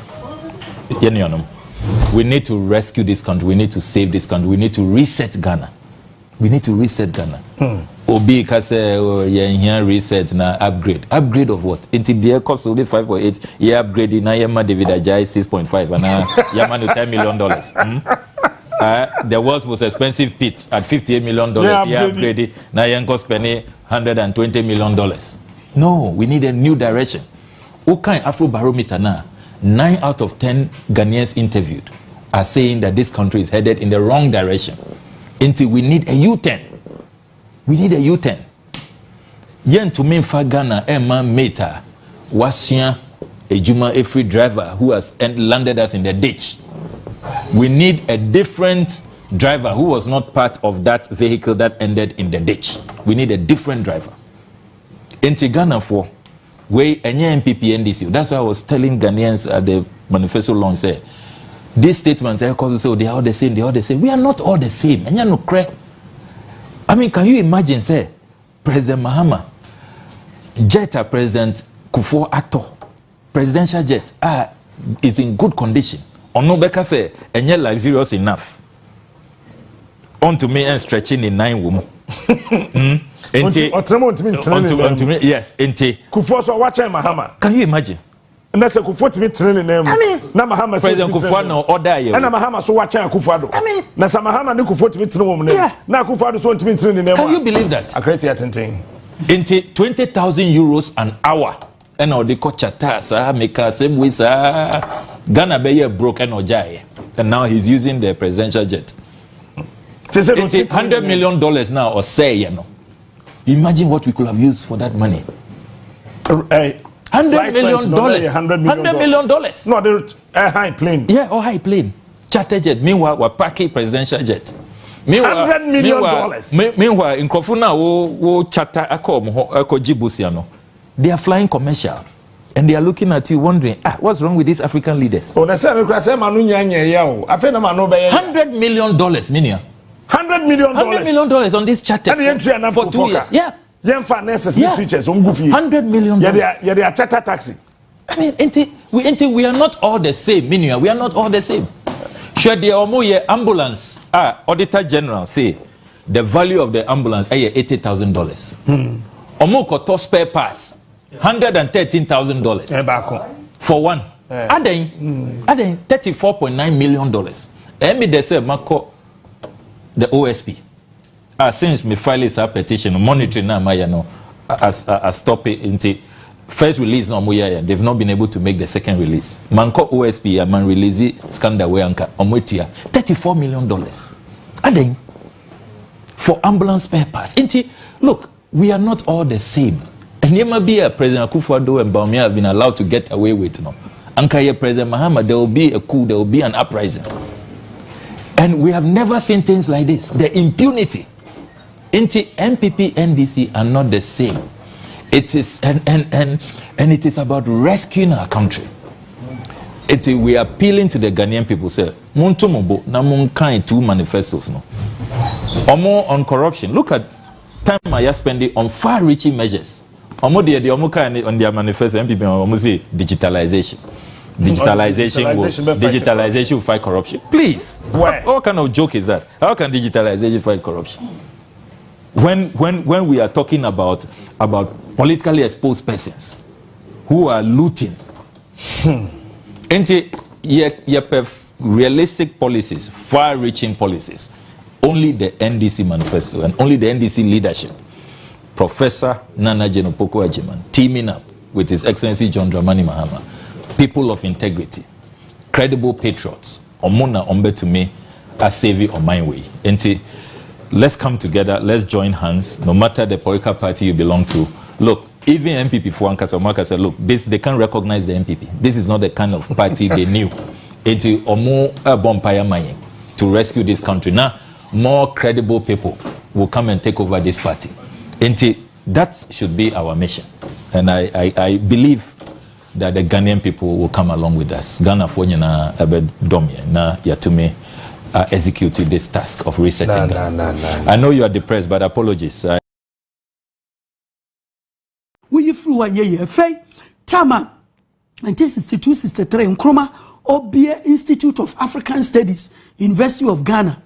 Ni speech, you know, Obabi before me, said they should learn from them, otherwise the institution will not be any institution. Obo Professor Anton William Mamo, the first black scholar, our Ghanaian, you know. I know we are Obeka say, only a philosopher. We are not Obeka JB Dankwa. That JB Dankwa no waben no man watch rono. I say a shame na yesia. That is, Nkrumah was a very honest academic into the field of history and religion and philosophy. Now, JB Dankwa belong and me pacho de mano. One kasa wo muntemu yen into oduwa or money there be on yes a dishonest scholar there be. Na mom say obeka se Ghana ono no de ba pacha nyono. Say obeka se ono no de Kwame Nkrumah ba Ghana me pacha onye wono a. And omu so eka se Buzia ne Ghana's first professor no. And so I am from so Buzia rather was the first African professor at the University of Ghana. Na professors ni nyina ye abrofo. Na Professor Buzia ne first Bibinia Oba Bachelor at the University of Ghana Institute of African Studies. Na mom the first Ghanaian professor was Professor Anton William Amo from 1703 to 1756.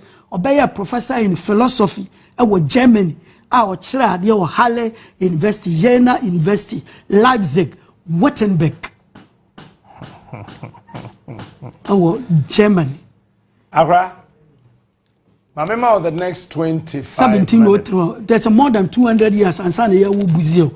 Buzia on either 1910 or 1915. I think 1915. Now mono ya won 1703 or Axim, a small village called Okonu.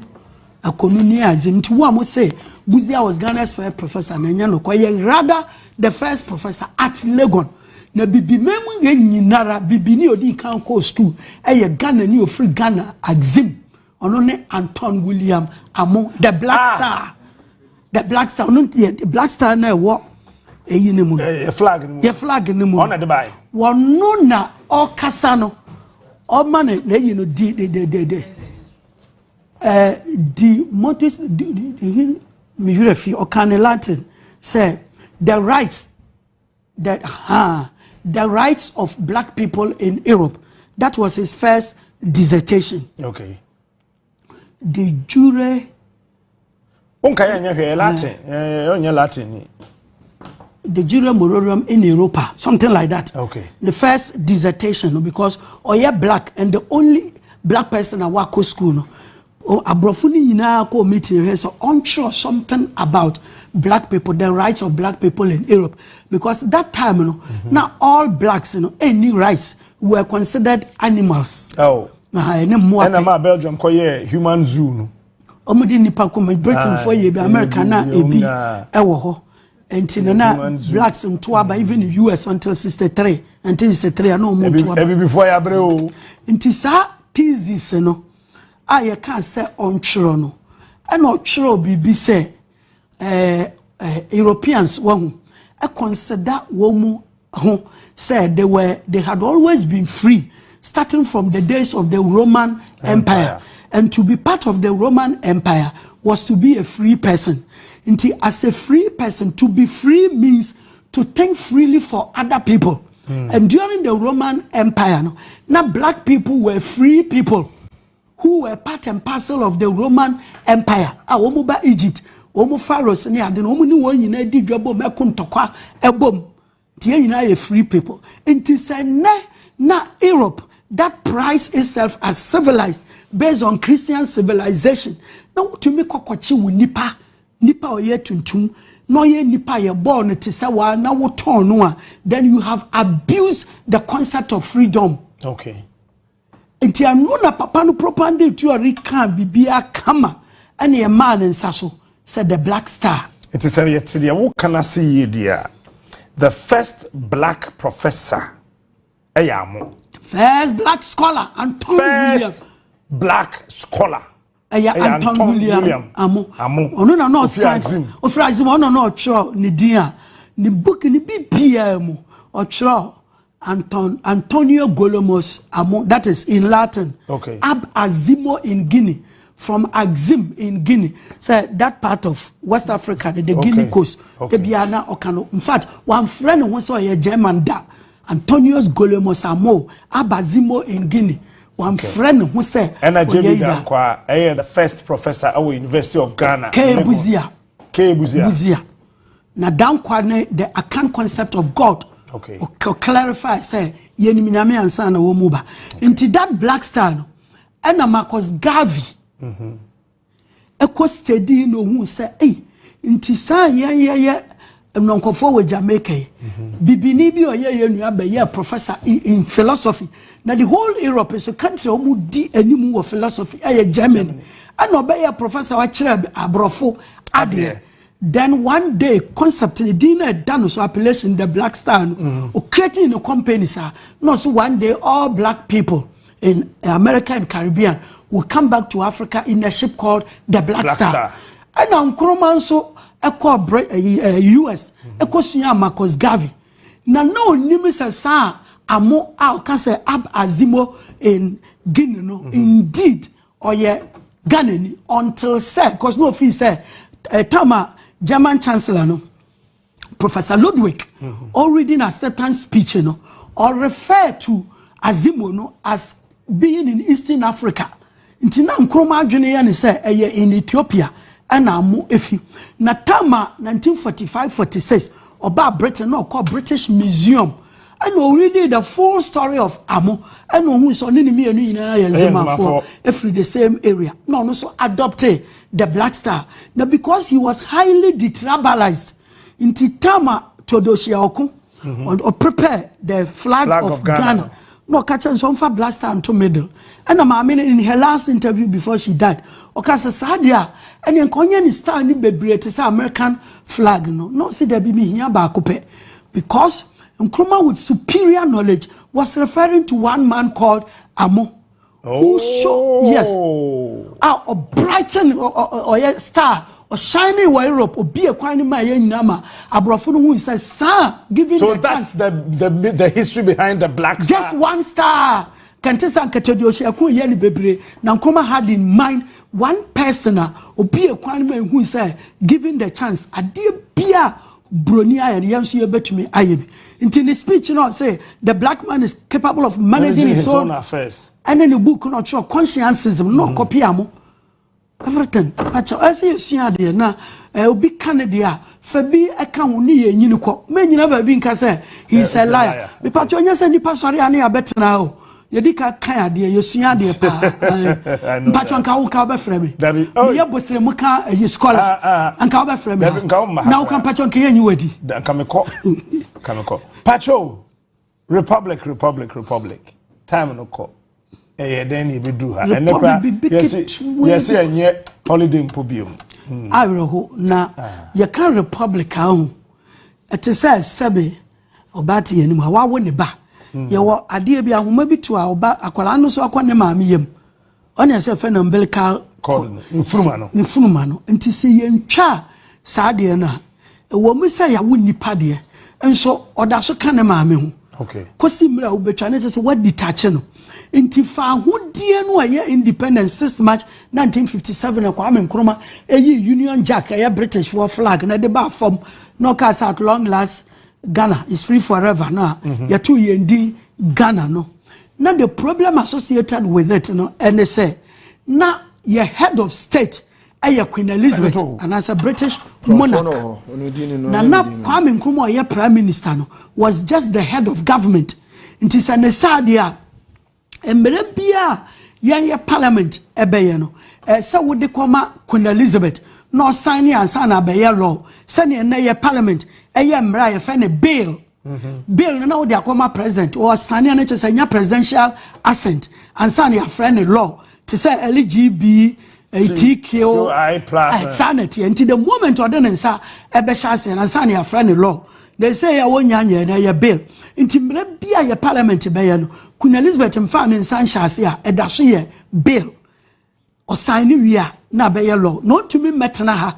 endi se adwuma no ene ye yi obi e fa ne governor general okay ye hyanko asum ne de no ye governor ene de ye nya fa ahudie nti e be fa ne governor general Lord Listowel ona no ogina ho ma Queen Elizabeth ana Nkrumah hu se ye bre ne ye mra na de koma Lord Listowel no wa hwema o se dare we nya dia British Parliament beji atum na say we Germany can no sign the back say you should know that you are still linked to Britain and you are not supposed to do sa na mamema with the finest example Kwame Nkrumah independence 1957 ye be University College of the Gold Coast 1948 and Nkrumah proposal to the British government say why independence ni there e say a friend University of Ghana and that's here University College of the Gold Coast 3 clear years after independence because you needed a charter from parliament say the best now brofone so omumpene adentira Nkrumah's Africanization policy the moment omude won sabesha ase pe Nkrumah be pam abrofone ya professors ni nyina we say University of Ghana din when the propose here mpacho nipo de baye osagefo Dr. Kwame Nkrumah mpacho na ye University College of the Gold Coast the mpacho na microphone nema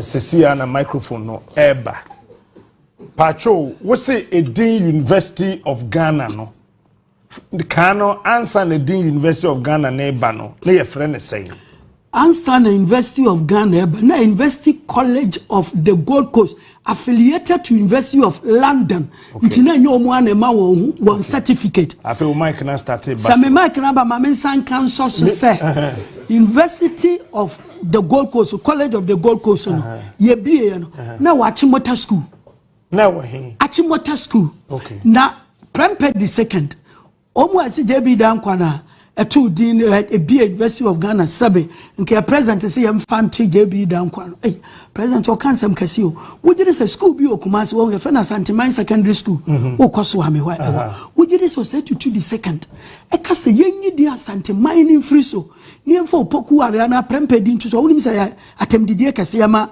Santimine asam kase beba Santimine tio Ghana din yenyi mfa Nkrumah na dankwa na bedema na krobodi se nto so mpacho ho kakra no senke obi mpo na de baya dankwa mpo na de baya nka ye munsuo se wo beka se subset na de so se universal set mathematics kakra me ye no inti mesra lawyer yanto aso hwe Nkrumah be ye prime na di ni ye University College of the Gold Coast. Na meba. Brother Chemi nipa o mic na ba fine pa. Why the propose the University of Ghana? Me trust yes say. Tell moi Allen Commission ka say you benya just one university for West Africa. Na Ghana for ko fight here. You fight here. Say akukosa eka ho. Say nke yem famra and common sense dictate say Nigeria population is almost 10 times that of Ghana. Okay. In the other Nigeria for Mra school. Mra University of Ghana. University wa ntina say e de mawum. Nti omu ba na ne yenwere akwo no. Na Ghana for say ne ya ye be bia ye school. Na British government say some we scam mo de be ya. And ye be recognize amam. Mumi enti ya he yo. Ye be tio pa o mic na ba. Ya na maybe papa. NPP ne no ye senior minister no. JH Minsa. Tabi. Osafumanfo. Okay. I say, a chum for starting politics, na mo asante for mo way, Miss Ramo. Share. William, Prempe the second asante hene. Samran na chum, sorry, asante, ahafo. And the bono ya one region. That was the biggest region in Ghana. And the leading cocoa producer region in Ghana. It one of Prempe the second, sorry, say, me the idea be ba. Ubi oba we ni cocoa piano. Ya betibi. Na, ya boano near the Bia University no. Nti atete ya ye digu ho no. Ena nkrania ya frano Bruce, Nanka Bruce. Oh, ti Nanka Bruce on ya fanti. O da bi mpacho ya nkrani ba. And olma we sweating o.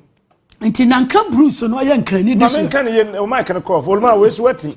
Nanka Bruce no wono ena no wo the first and only private radio station in Ghana. The fan is Zoe. Ana oye de me copy BBC say si a mere university ni bi ntam Gold Coast ha trouble ebeba enti tam ye gigi sika wie no na prempese e yo nu ni sika wanya asase ni bi ewo Kumase nti yenkosi ewo ho na Nanka Bruce ne nkran ahemfo ye fast ekohu labadi la manche esre no ma wo mu Legon Hill of knowledge, and that ye started. Legon, meaning the hill of knowledge. And you know, Tamwa asante ni bebemuno. Na ya started school no. Achimota. So more vacant structures bebre ho. Inti tama ye pe baby di akona nkotumfo adi ko Kumase no. Ni yesu Kumase wa because all the schools no were coast here. She kept coast see na Achimota aba beka ho. Inti no enye so ankofo free coast ko interior. And you want to no and led by Labadis too, no, and they Nanka Bruce and the suggestion in initiative almost the call a Legon until Legon no yan statia could see 1951-52 a Kwame Nkrumah Sikanbekan and Sa Wendy and no building University College of the Gold Coast at Legon as it is today. As it is a diner one in a Legon. Sorry, Nkrumah is here. And Adorye and Nketia almost say one way year market Accra International Airport. Besi Airport, International Airport Kesio, on once in the BBC. Indeed, upon advice and a mamma Legon stretchers and costro because there can be a problem because of aircraft flying low. And until a yidiano can US in a Dani attention when we are in Nketia. Until Sawasha, halls in a Kosho history. Omunyina started from 52 up to 63. Commonwealth no, and or dedicated his hall to it. Volta Hall, or starting Volta project no. Mensa Saba Hall, a third hall. First hall Legon, in memory of those who gave us the land. And a Kuafo Sikano, a second hall, a Kuafo Hall. Intinya abrofuni na si University of Ghana. Aya Kwame Nkrumah. No we and Pacho Uti. Me tell Mike number pa. Or Jefa Hudie no. And a prempe a catcher and say, one will say, yeah, we have when you know sika. No, they are Legon. Would you say any of or minus sika, a besibi was a senua. Not no. I don't know a Kwame University of Science and Technology. I know we are some sense ba Africa teacher when you know one year better anyone. And then University of Cape Coast. Inti Ghana University papa biya no Nkrumah na si ni nyina. Owie no Ideological Institute. Oh, Ideological Institute Winneba. And Winneba Sports College. And Winneba School of Music. Let me answer the account my UK. University for Development for Education. Oh no see. And Savannah Agricultural College and Nkrumah so ACN and also the UDS. The government universities in Onua and vacant walls here and war Legona. Yade a war at Timota. Yade University College of the Gold Coast and the SCC become a Gimpa. To come and invest be a Wagana bind and patch on one idea. Papa de Mr. A D University of Ghana no Mike Kanaba when they propose it. Oh, yeah, propose one a year now, dear. Well, yeah, you have college in the difference of college University College of the Gold Coast. I affiliated to University of London. Now, Papa no bufu in 1961 or did in buy. So when to Republican will be some more question no Mauyanfi say anya Republican and Kebesi na university nidi ebekoso aye University College of the Gold Coast entina otono bo declare republic wie no de proposal no koto wo manim and ya parliament ni G2 mom de ba no sign na be charter and 1961 you shifted from the name University College of the Gold Coast to University of Ghana. No, Pamu Abrafo professors in Nina every ho. And no more Bembe, Ubenya first class, no. Kwame Nkrumah, see a gross besha. If you are not pa, or more in our scholarship, PhD straight. Beneficiaries in the Bini Dubois, you know, Pen Nkrumah, a Bini Professor Dubois, BA PhD, a Bishop Professor Duff, no more Bebe, a Bay, stress a BA PhD, or mobile is one go on one in Moise. And no to me lecturers and ten no more fail gap no yes and say by then I feel do baby na do boy him Kwame oh and they say your friend say we be power sama no power aha yes obi tan want wasama se o da sa free fa kro tu Nkrumah sand has ye na di and you warn your catcher a president of Ghana sakwa na ni na ni so ye heja baby onam bia no pe commotion on obia or fit into any group. Na Kwame Nkrumah say nyamo na mbe determine no seniority. And o me fa the back. Me no betu Nkrumah. Nipa Nkrumah ye ne papa ni wire mfida. Ono ne general ke champion. Wono so nko kwase ka onko fa ne mra don somebody president ni bi mo. Nko no kwase very good. Nti your friend say wono de Nkrumah ye ne papa e ma amini ye san fa no ni wire mfi Kwame Nkrumah da. Kokwa kofa no aba. Ma ye osie ne kama nso. Into benefits of a republican and so what twa funuma into we are mara nyo obi na besa na bua woma that time no so ye independent without republican now Mr. Chief of Defense Staff no broni Major General Alexander into nature say Ghana could not raise an army without the British into republican duru ansana broni no echo Chief of Defense Staff no ye bibini the Republican no sanya Republican e adruya kan ye easy say Kwame Nkrumah say wo koye OAU ne na Britain for anye antomo e ubeda na obeye because wo de mra bia beko ubaya no say broni na assign nti obi obeka say Republican status no mfaso nation mpachaw na on kan ye because uko political science and the government are subject to be a sovereignty. The sovereignty of the state resides with the people. Na your time na independence no people no omo parliament ye law na nipa ba ko ye broni tumi ka se men sign and say men sign no na say the sovereignty of the state of Ghana did not reside with the people until say papa no koye na Nkrumah ebeye full president Onua na sign in the mra then sovereignty had been achieved or attained atwa so be sin ne. So what I say? Yes, sir. Very simple. But say enye holiday biom. And ya say me be na radio stations bebre na me kasa.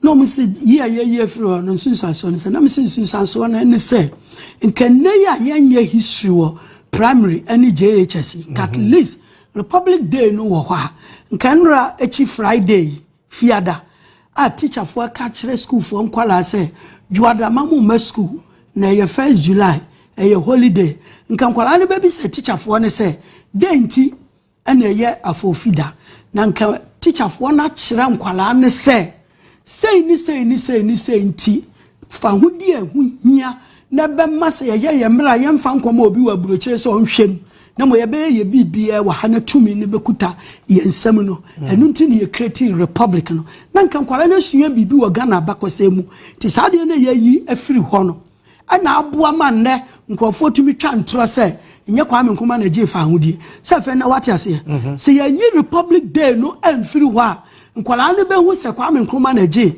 fa hudi oh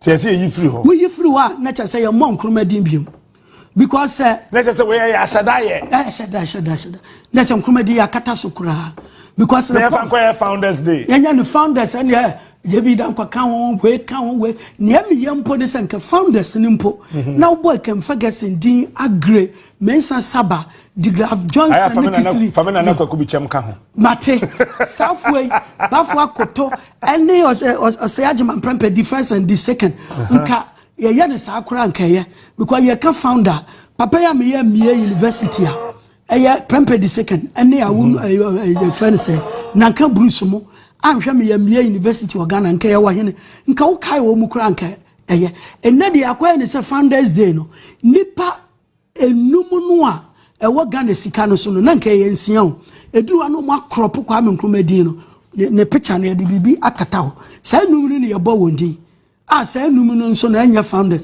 wodi ma de ba ko asa usua bibi ketewa bi a wo bewu no jabi dan kwa sa ne cousin sa ne wo fa sa ne friend no William Oforiatan after 1948 sa na ye chichi wo mu no papa we enka UGCC ho omu eka ho ne Eduode Kufuado ene Dr. JB Dankwa January omu ka ho na teacher ni no eye pawuli no nka ho no dimrika kwa ka kire JB Dankwa se wompe baabi nwane mfa ne chichi UGCC empanimfo no oduru wo no sa na policefo no wo hodada ene ye chi ne de ka Dankwa enna ye ka no big six tesania oka UGCC mo ogina a fighting for foundie nti wono de time obewu no ya ade bi po be evangelist and onam school upon school e preach kire nkwala se mo num cigarette ni wi obi amfa no homa Yesu Kristo e hono no no aka say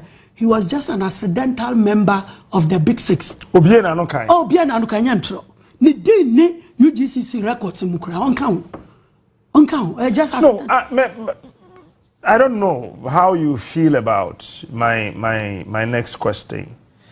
As a more history, no more din hwam match matna siama ya politu adria ma say etoda wo ka de ye no kura ni pe feel say you are conjuring certain things from certain baby how you have no idea and matna sia chesa the first place bia ube blame ye mu bi because obi a wutumi kan na otwere de esa wo de bibi ba bonti ne atoso biem no so sa ban ne ye na adwen so ma nkwan de bia ne say history abakosem ye twem na wo twa abakosem no wakan Bible na Bible is not the history of Israel, the history and religion of Israel and the birth of the son of God, the life and death of the son of God.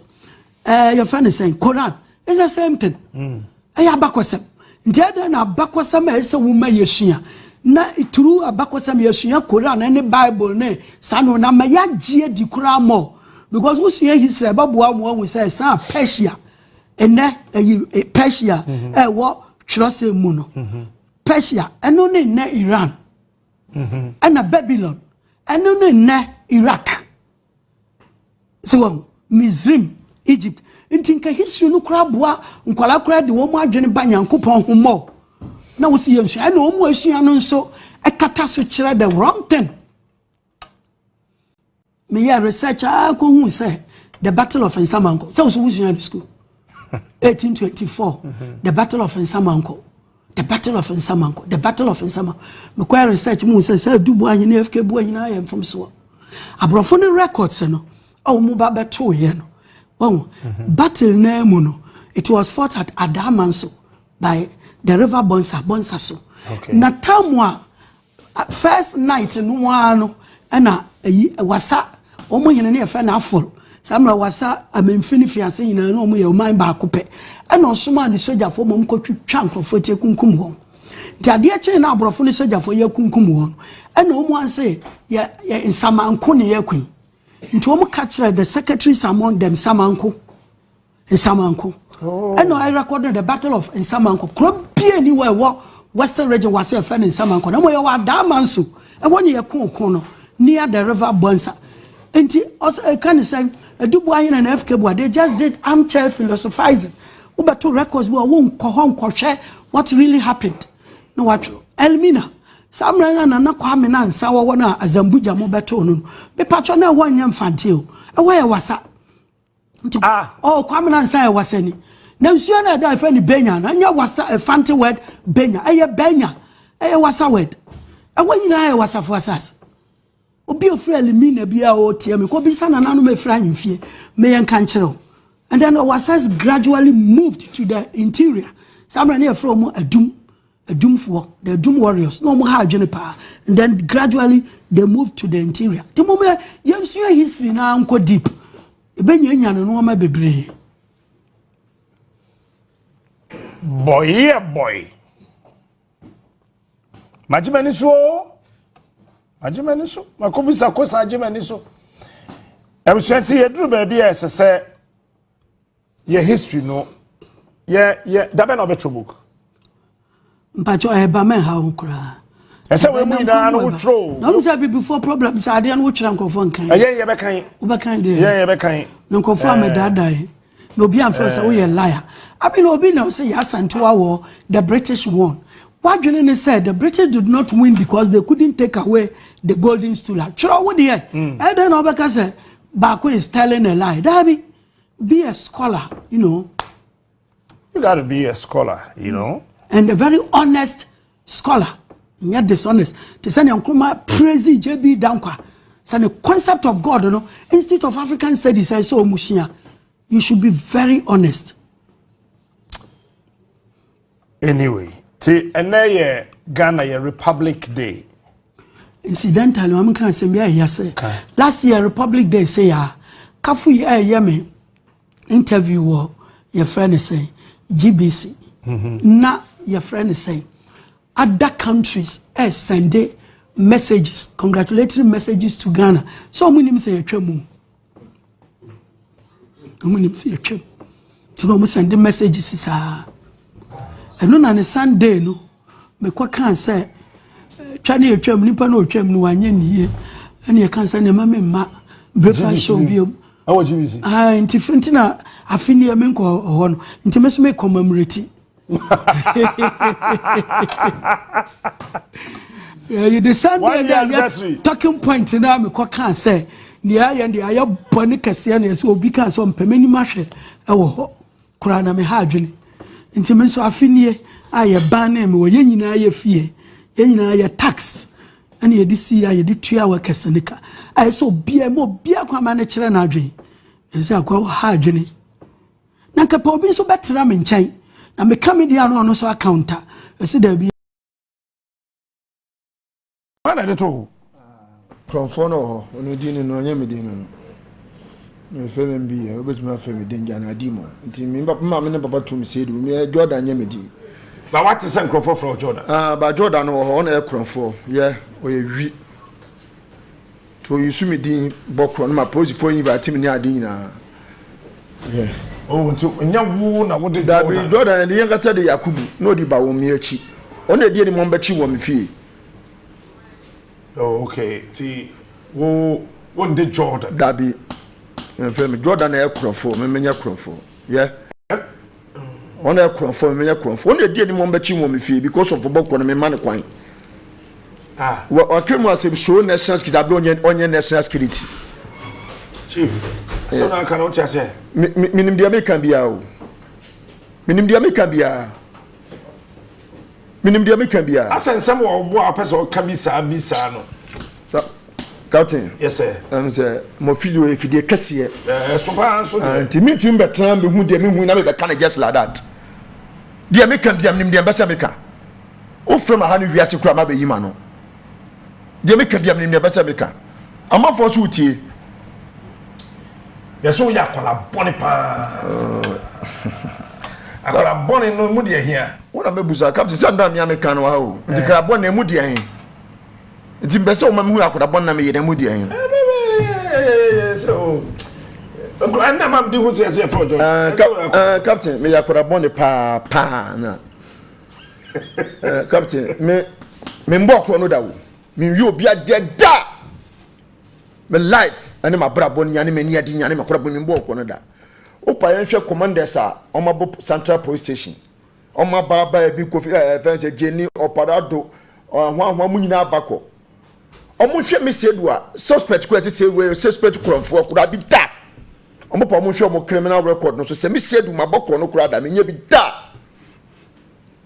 je ga se me akwara boni mu de me ni eden me mpini ma won se obi nti ba akwara boni no eno no ana se wuzi se obi am se me mpini captain me upa the whole Kumasi Central Police Station me di bad record o se akobokro no da we bi no bantokwa de beble ho enya ntokwa so na wo ka enti nkorabon ne mu de ahen no maji atu se me yakorabon ba me gbin bokro da me suma akwa bi asa korabon nkobokro no ble me da wo akronfo no mom na yusu se we o yakorabon o yakronfo mom na me ya so kom na saski bo ya party boys amugu na saski bi no amafo bi ani mase na mo de bokro na me se me mpene mamo national security for na ko ske mo se mo ye national security enso minimum real national security for mo Ghana ha mo nya akorofo ye genu adwuma real national security minimum na mo nya no mfafem no na bokro we say we party boys na say aba mo to me say national security na ya akorofo hwa mo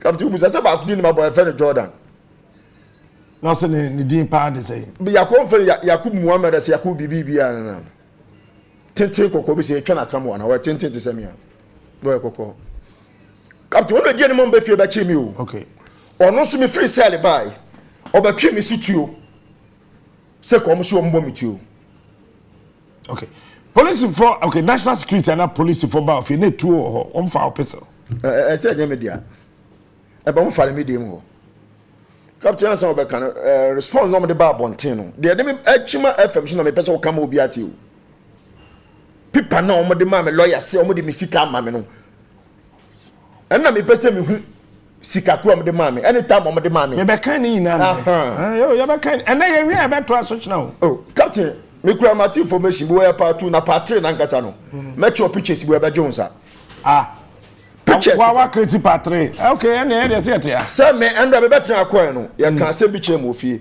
ba me pese ansa me kofi na si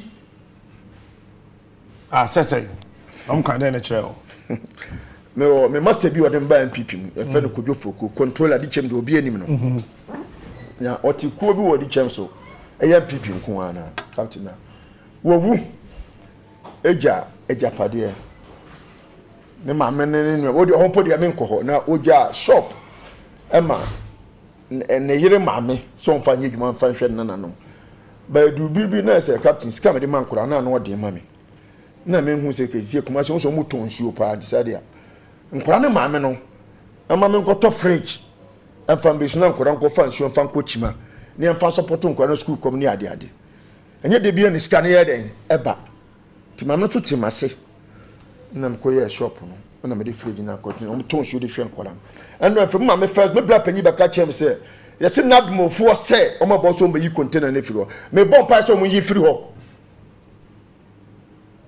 eno ti se ma reserve bi no mo yi wi a yes na so mo yi e se na be kan ma be kan okay captain ya bra 1 pp o ya bra 1 pp papa de o pese o be kan bi aka de o pese o be tie bi atie captain come to kan free Kumasi betan be kan as abla asema me hu yo okay time na o mo be che wo no no ba bi wo dem aye no your girl aye wonde ne da ho na mo jai me be wo ware nti o call si akwam hu na chempo okay all right ohun wusika no ono obade mo de bi onum sika o onim se sika ba police for no man say sika na o den because me say enra wo ye wie no a lot of people were calling me say me sika ni dem wa say wo betena car ni mu no wo kan say wo sika bi wo dem ho enti ye ma girl dem famrel to girl dem for bundle 10 cedis fresh notes and all the buy and I say security for the one I work as a most so say the way I want to do with the one I work on a major team can meet you I work I say we sika be man leading say I had the chi on fan faka ko say den what na man iska me man iska so on fan ko me mo bi iska okay I mean some misa o ma twetwe nkomo ne ba me de mati bia me busa me sound boys ni mienu no omo so omo quarantine cows omo kwaje obi ka na omo de koye ade na omo ye na nam so omo jail no na yese nipa na car no ne ho na omo kwaje car no omo do rent 400 cedis a day na omo se omo de car ne bae no na ya botuo ewo car no apempem eti nipa na car ne ye ne de no demand say ohia additional 400 no de akosie se car na apempem ana yese wo frɛ car ni wura ne ka kyerɛ say wo de aka ne be ba be so bibi sa akoso de akoso ni captain ka kyerɛ na ye di sala akase me wana akore be fe ni isiu obaka kyerɛ me say me fam Range Rover no emma no fanko ababu sesi gangala na nso dabi maka kyerɛ me mbase me nimi dwale pa na me mba ne ka kyerɛ me say me nkona me dwale no mo nhwɛ nti me fnam dabi me de me mba ne bekopu me fa ka na ye den emma no obusam say cambre ni wona me ka kyerɛ say cambre ni oxygen wo the past almost be 5 months nti opron for oxygen no nje no oxygen kwa me fe no mfa o me ka na maji nti me de ade chain no ba na ka kyerɛ me say wakɔ rent car maka no forklight ne bumper asay no mo say 6 million no mo say isi wo de car ne ko na forklight ne bumper asay 6 million so de ko ababo si na mo say anya no kroda me fa 6 million ma nti yen ko wofa ho na bobi rent car fe na wofa si abo no ko America okay yen ko wofa na me ko busa car no nti edu wofa na mo say car ni so na mo say na si car no say forklight ne bumper bi ansay you no vacancy boss baba hwade o de also say baba hwade me ko kan inside mo se tokuro e de kan inside isi now the kan ko no akotu obi atutu aba obi kai mu kan bi ade kan ko wan kam ntwe sika ne mawo ti of asade of amfa no police station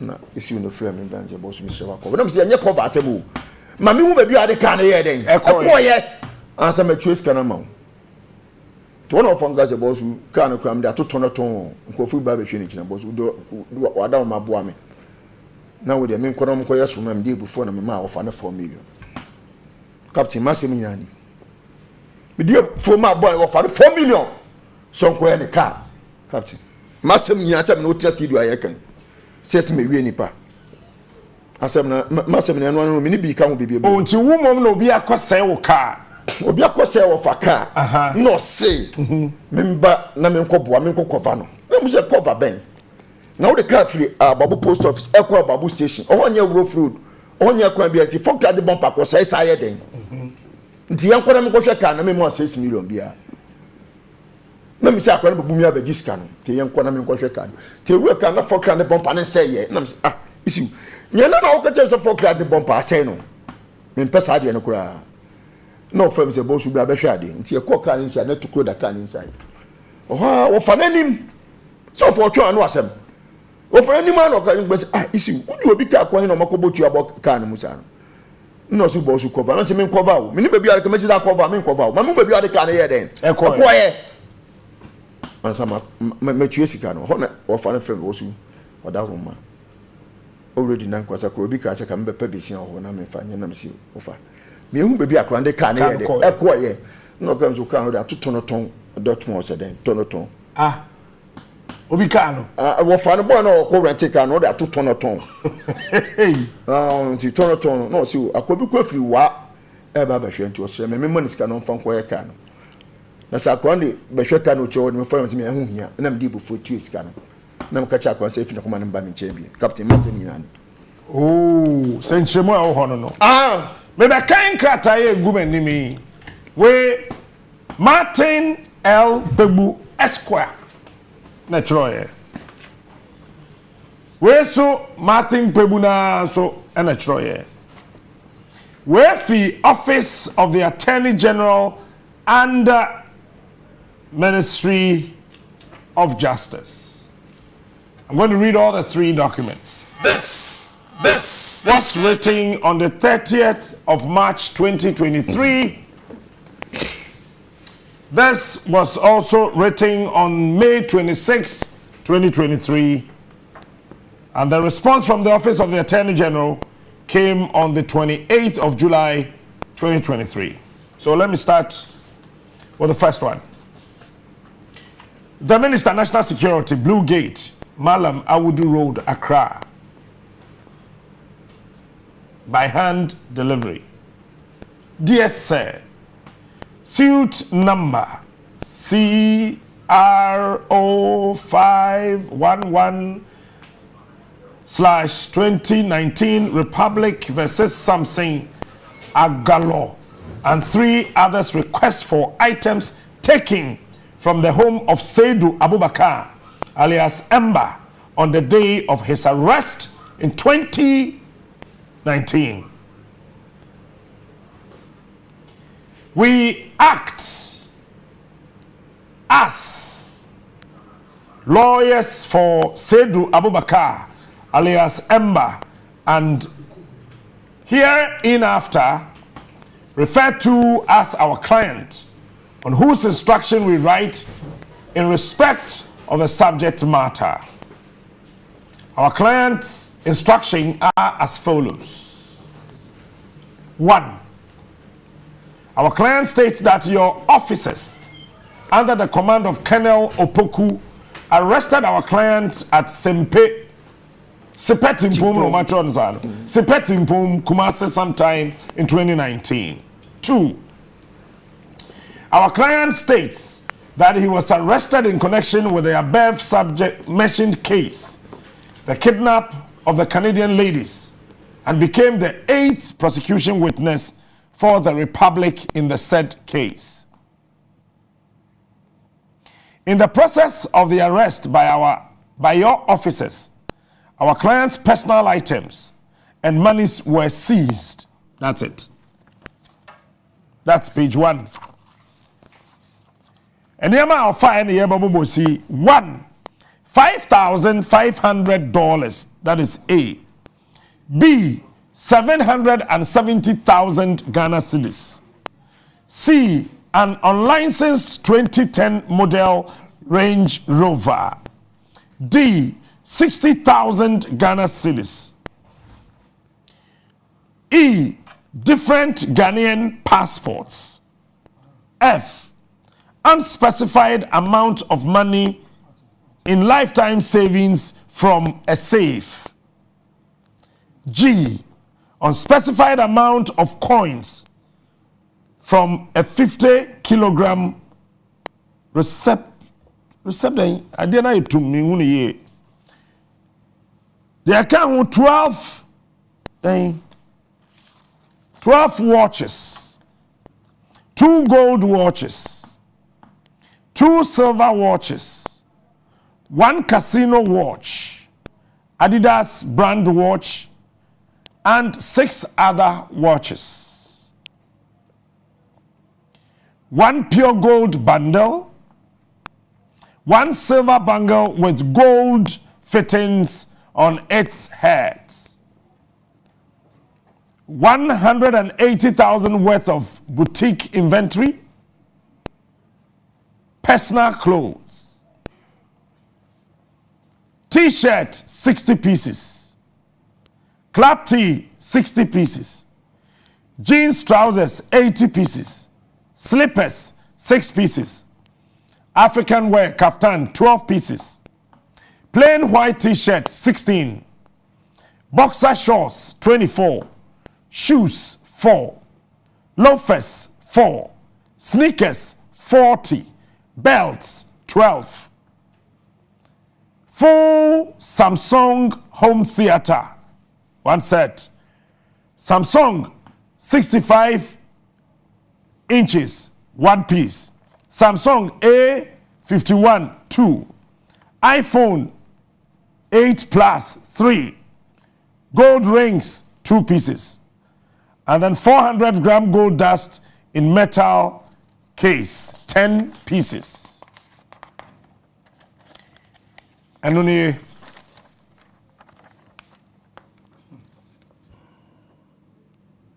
all right. Page 3.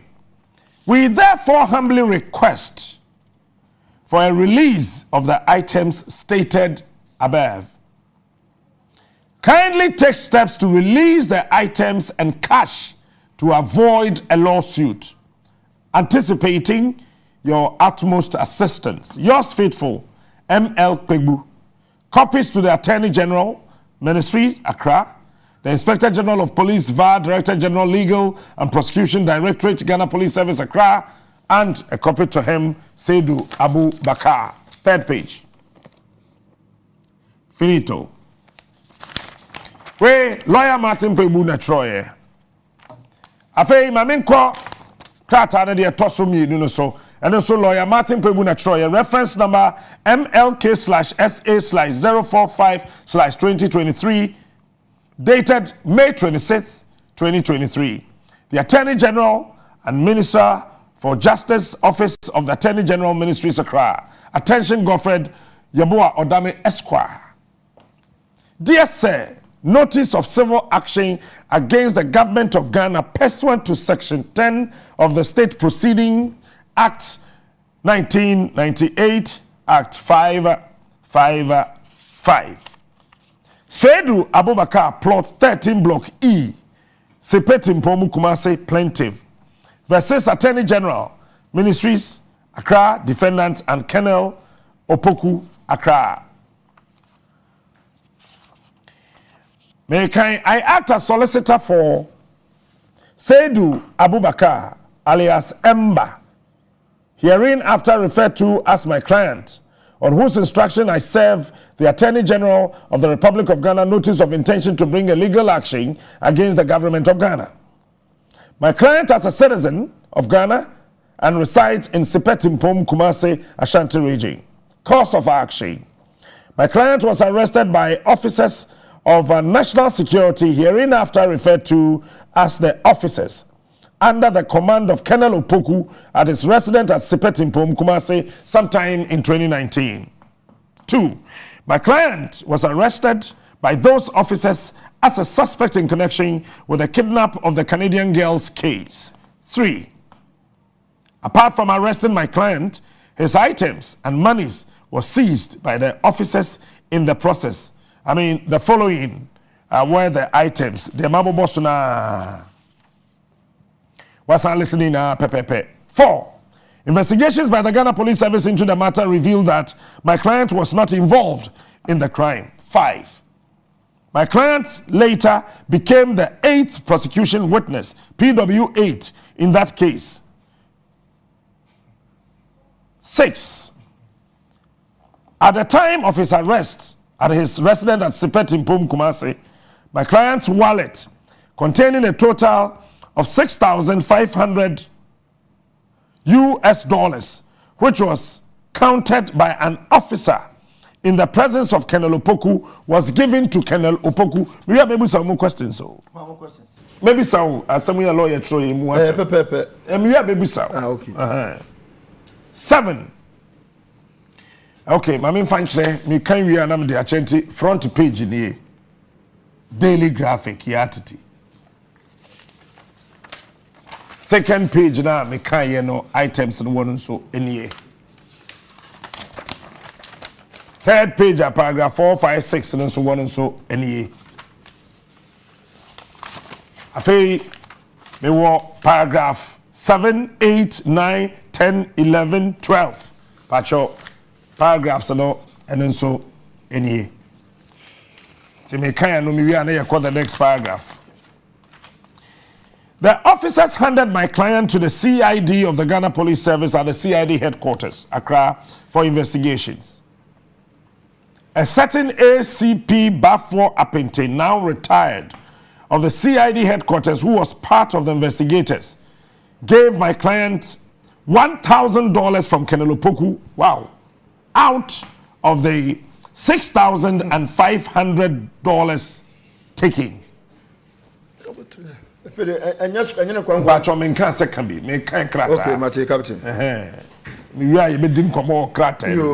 Captain. Number 8, my client was informed that the key to his unlicensed 2010 Range Rover, which was towed as part of his items seized by the officers, was given to ACP Bafo Apente, retired, referred to above. 9. The seizure of my client's properties by the officers from 2019 till date has caused my client extreme hardship by, among others, depriving him of use of his properties. 10. On my client's instruction, I wrote a demand notice for the release of the properties to the Minister of National Security, but the Minister has failed, refused, and or neglected to respond to the letter. 11. It is against this background that my client serves notice of his intention to bring a legal suit against the Attorney General should he fail to advise the Minister of National Security and Kenelopoku to release the properties stated above. 12. The intended reliefs include an order directed by the Minister of National Security and Kenelopoku jointly and severally to release the properties listed above in paragraph 3. 2. General damages for trespass to properties in relief. 3. Special damages for loss of use of properties stated in relief. And then I actually last page in here. Say any other reliefs as the Honorable Court deems fit, cost including legal fees. In the event that I do not hear from you on the above subject matter, in 30 days, I have my client's instruction to commence an action against you and Kenelopoku in competent court of jurisdiction. Ti ocho krata we krata ya Martin Pebu kwatroma Attorney General no emu asem na bi nitini ne kon ne say odi katro krata we koma eye Minister of National Security Honorable Albert Kandapa say the client otim nsa benkum so hei hwenanim abante emba from member mami anto member say wom na mo na de me bi emba ne enti wo de jai de wo krata na me kan National Security for Kokoche no. Na Kokoche no enema na ewo ne dem ho a wom kofae no abrante no orginade. Ochokoma National Security Minister no wamfi. Iti obo a kire de abrewo Attorney General. So wamfi a within 30 days or the Ghana aban be kokoto. Iti niam ochro ene na afi me betim ama wi. Say enema na National Security for wokoya na krata yi pacha se Kenelopoku ka ho no e kire se 1 on edi animo on edi o ka ho krata yi ntu de ma men ka krata animo asem da ase sika $5,500 ene ma bobo ni na so da aka ho sika $5,000 ade anya ne kwanzu wo nya bo try na krata mo asa na meka sedu nkofo bebi o mo de me kono wo hu captain ene niam me di ka bobo ne kan no na no ene o pacha se ye chi no sedu no o mo de koma Ghana Police Service se wonya asem no mu ahwehwemu apos for the hwehwe asem ni na no behu se da bi sedu yo te wi onye nipa bone sa Canada for maya nketwa mienu a yase ya chi wo mo ana ya kidnap wo mo no post for na nkasa be sanity se onim ho hwe na mmom no esan se ono ekọ obi nchen kotua kobua nipa no 400 cc omudi sese kanti no omabua post for mo no onye dansidi ema Ghana post for ne Ghana man said the buyer asemia metro man say Ghana phobia kidnapping Canadians emienu enye omo kan say omo simina me die ni man makọ wi ankwa e se kwachi me wonkora a che na me ka say wo ma kire mu say wudi bem na fe omo chemba ama bonte ma ho ati me ka krata yi mu asem wo de kan wasem ka wo de kan wasem take one to mu ate kan wasem that's it ti kire no ne client yi otim nsabenkum si say do be PW8 prosecution witness Emma Ghana by the Ghana Posifo. The Tosun Sian say, Emrana walk aquatin and Adorye na watching no. Na Asiedu ne wallet shed the bottom $6,500 and then wallet ni mo ane kutano. A Posifo no and national security for na coin no. Baako eyi wallet ni fi ni bottom and o kan sika no e wo Colonel Opoku enim. O kan wie no na odi sika no share Colonel Opoku ensem.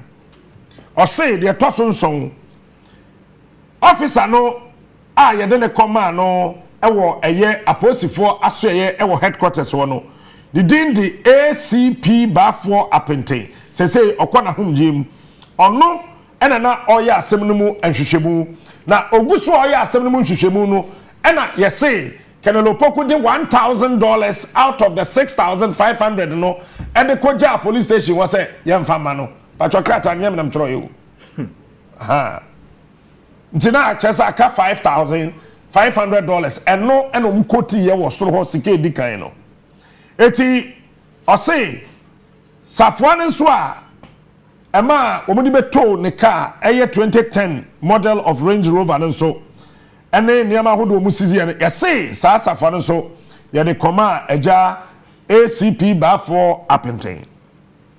Ena ochire mu se edi ohawo ni oyo ne kase aba besensen eye senior kom eti ne niama onya atade enche onya hwe ne ka ne sika yina tis attorney general mimi koma empty entimi amfa sa ne niama no mbesesa ne yina amana ene obesiw eye Ghana ban eno na attorney general eyi Martin Pebu ano nti yenko kan attorney general asem no Yesu where ye attorney general it's in patro come one capture the proper put it for TV we page 1 me da say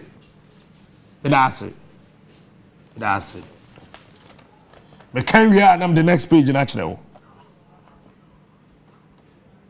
Read notice of civil action against the government of Ghana, pursuant to Section 10 of the State Proceedings Act 1998, Act 555. Asiedu Abubakar versus Attorney General and Colonel Opoku. We write in response to your letter dated 26th May 2023 on the above mentioned subject. Upon receipt of the said letter, this office referred same to the Ministry of National Security for its comments.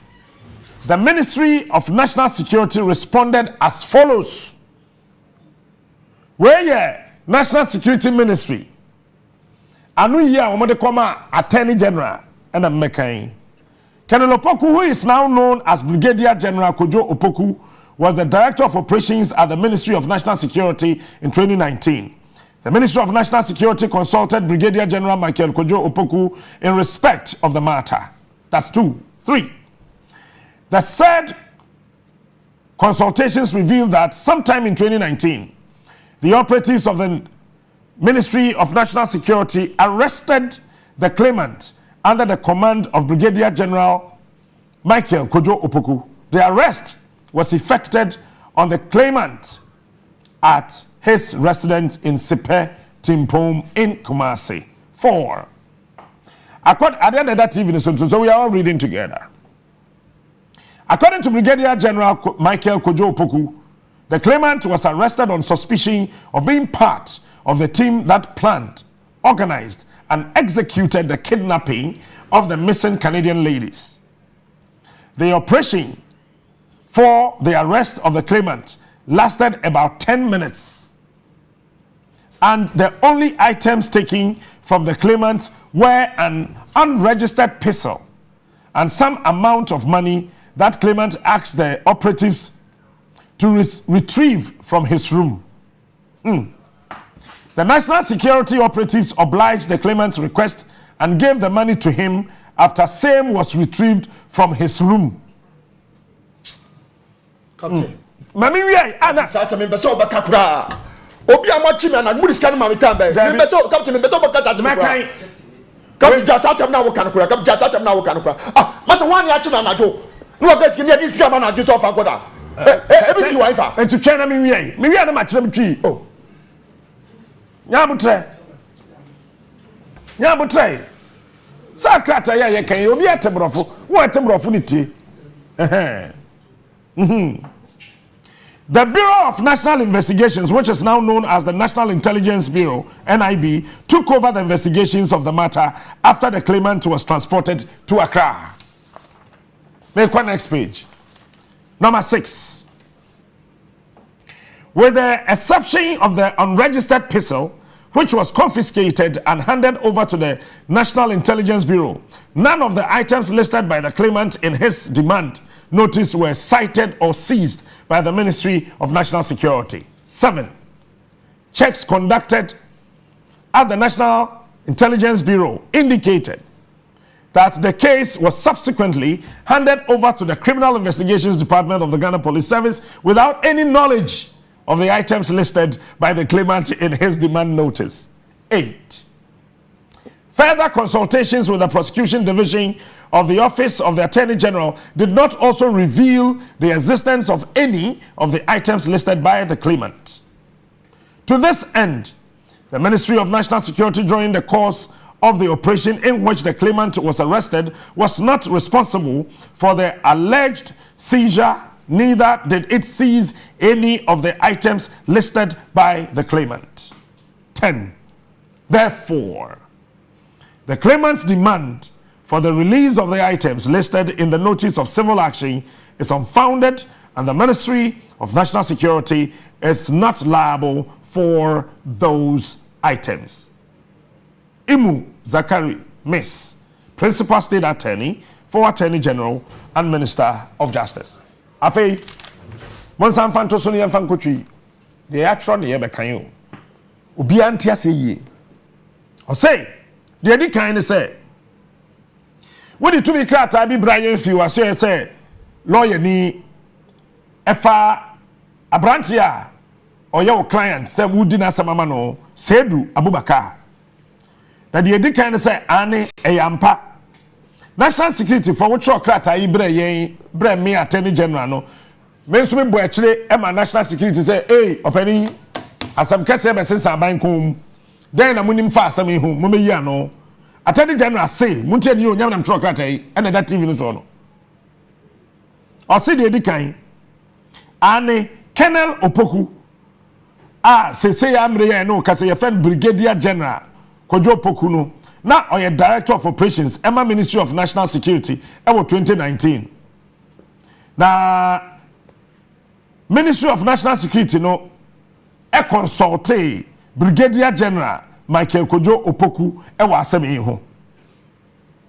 Now, or say, woman kita hudie ni muno, ebe pie mu se, ane eyampa, se 2019, no, wanom a free Ministry of National Security ekwache sedu na kwana wakwache ye no eye sese mrei Brigadier General Michael Kojo Pokuno ono ena ma tumi se yenko enkwache no ewo eye bebia sedu tie ewo sipeti mpomu ewo Kumase krata ya Attorney General na tro ye say Womane Brigadier General Michael Kojo Poku edi nkita ho no.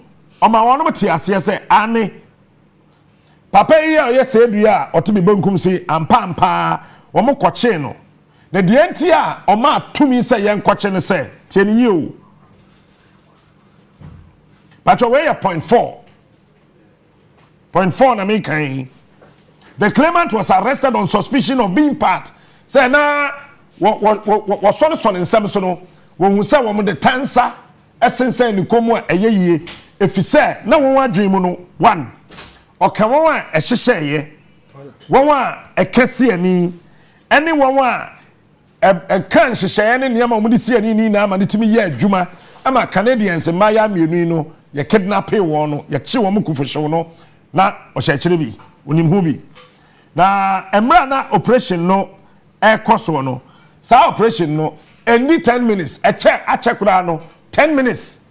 And omutimi at the chain no. And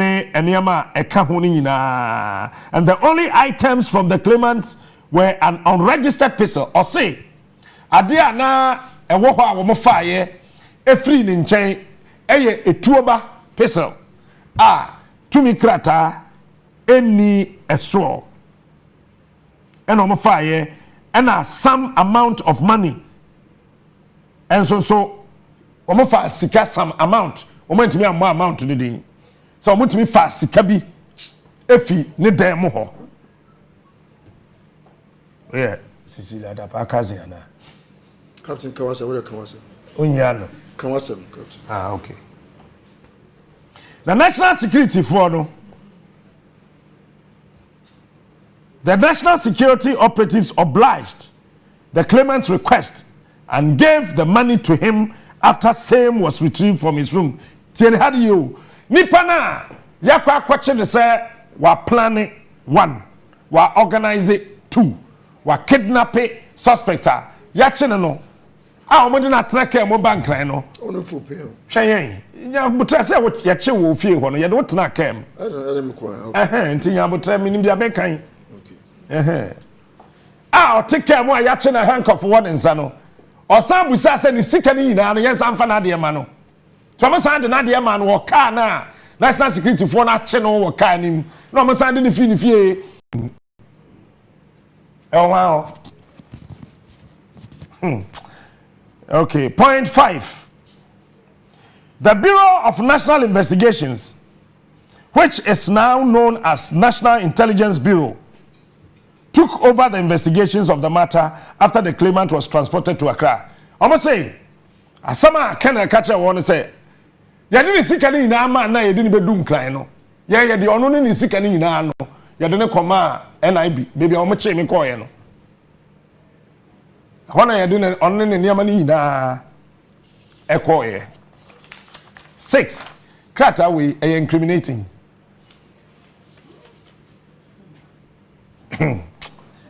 The Atoswin say, or say, with the exception of the unregistered pistol, which was confiscated and handed over to the National Bureau, Intelligence Bureau, none of the items listed, or say, apart from a tuono, yehu yeno, bibi ni wo bioma, omofaye, tuoni pe, no modema, a year NIB. 7. Checks conducted at the National Intelligence Bureau indicate that the case was subsequently handed over to the Ghana Police Service, the CID of the Ghana Police Service without any knowledge of items listed by the claimant in his demand notice. Or say, case, you know, NIB force from national security to NIB. NIB force so try within say debut. So tam case the boom. No say the come up police for. Wa bra items we na nka ho. 8.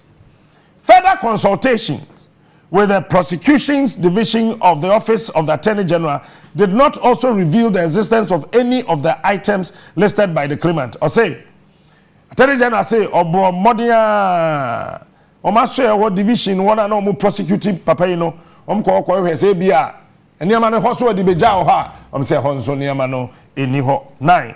To this end, the Ministry of National Security joined the course of the operation in which the claimant was arrested was not responsible for the alleged seizure, neither did it seize any of the items listed by the claimant. Or say, National Security for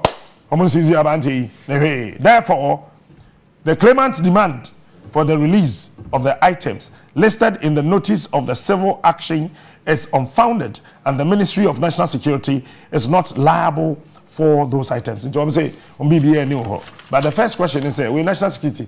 Yaba ho anamoche ya moji niam na mo liste se nipa no so mo san returning niam na na osan the signature ho se sika no mo de tena play ni de bank kan ya o de ba NIB ho no wasan se waje ana kewo Smart. Safi de makanyeri. Smart. Pacho ye chi wo no. According to Attorney General Kratai ni say, we sika na wa listening na wo nka sa wo boa. Ma men san kwachire. Men check sika na listen here no. 1. Nanka ye 6,500. And you say the $1,000 Emma appenting. Sa 1,000 here the amount. Muja me no my hot until me go didi. Into amount $1,000 the amount. Okay. It's not as I can see kind of $5,500. 2. 77,000 Ghana cedis. And I pay 60,000 Ghana cedis so back home. Almost say Sasika way now, no one can say, woman you. The mum Sasika na, or more fire and some monies. Now, what would them hono? Your son, the Waadie amount. Captain. Yeah. Captain. Yeah. Captain. Yeah. When I'm a car, a tear fontaine, me man go school. Na udi sika ne mame tamben na sika dudu asa na odi mame uchi me odi ma sheka makom bia na bibia ko oli u naked nko bia na me ko bia na me nguta hwe omni bi free play se me nguta bia me nguta hwe enti sika ne tamben no de mame so mo de mame o car mo de da mo kam go fa sika mo fa wa de mame sika da langu so mo de ko tren mu no e said ba o car na captain na mo de mame car no me friend papa bedi na me friend mame se mame bedi me one am friend so bedi sika no inde o kan repoko for ma de mame say we get bi o buy my woman sika class on ade che on fanfa cap because che won tem ana how much me man sika na me girlfriend wada o de bi asa man sika na man bot when ejuma dada me nim kwa ga ne fa so kura ko okay nti tambe na mo sika na man na be se mu enyo mo so na ka che sisi awo ensem so mo fa tuo nkora wo mi de mu no upa wi ade na o kan nyum na che mo fa tuo nko am fa hwe nka ho ampo aso wa twema dwen akoso twe wi ade na twa na mo try hey na would have adam no wasam me wa power o wo de ka wo de widi o ga so be hu na me nkuta power wo de widi ara wo de widi me se ara be no na chance me be se tie fo nya abte no mo tie ni yi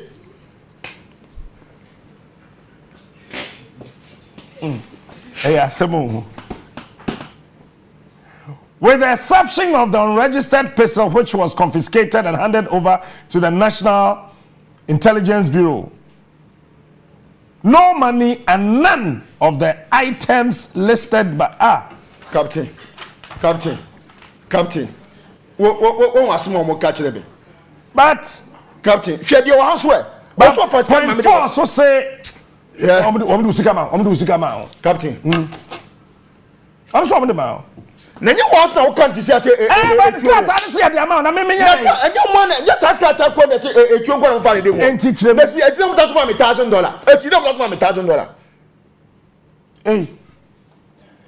hey Captain eti na mo ma me $1,000 me hwe camera nim na kan hwe manim me be see tie fo tie me no mo tie me pa Captain me say am fa sika e dey amount $1,000 What's not such a kind of people who say, a true one who need them more. What also kind of people who is carrying a man or can what are I going to defend this commando? What's something what are you defend this commando? But okay, my TV be as well. I say, what did the second in Amana? And then $1,000 and see a chip and a budget.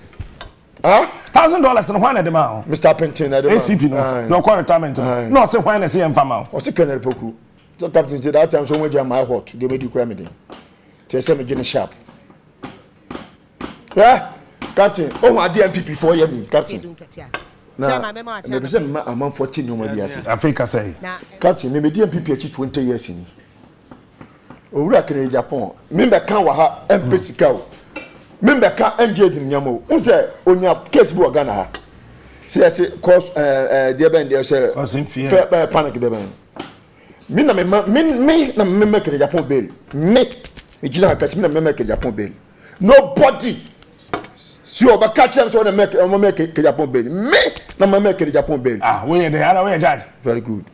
Me be ka entu me ho na me be ka so ngiska. Lo andi apia kubi. Omoje ne dan bi wo friend say Royal Spark Accra. Na obi na dey no man no friend na Tommy Okan former house coaching coach in shop bi. Ne me nyonko boy matata. Ani gizo omo America si America say ti o friend na me si o. Me nyonu bi won kra on betu no so da bi nipa kon say me na me fa card fin kan ba. Ni akopam e ko bu shop no wa Accra sector na. Na ne no man e wo. On transfer no ko 20 ko bu shop no.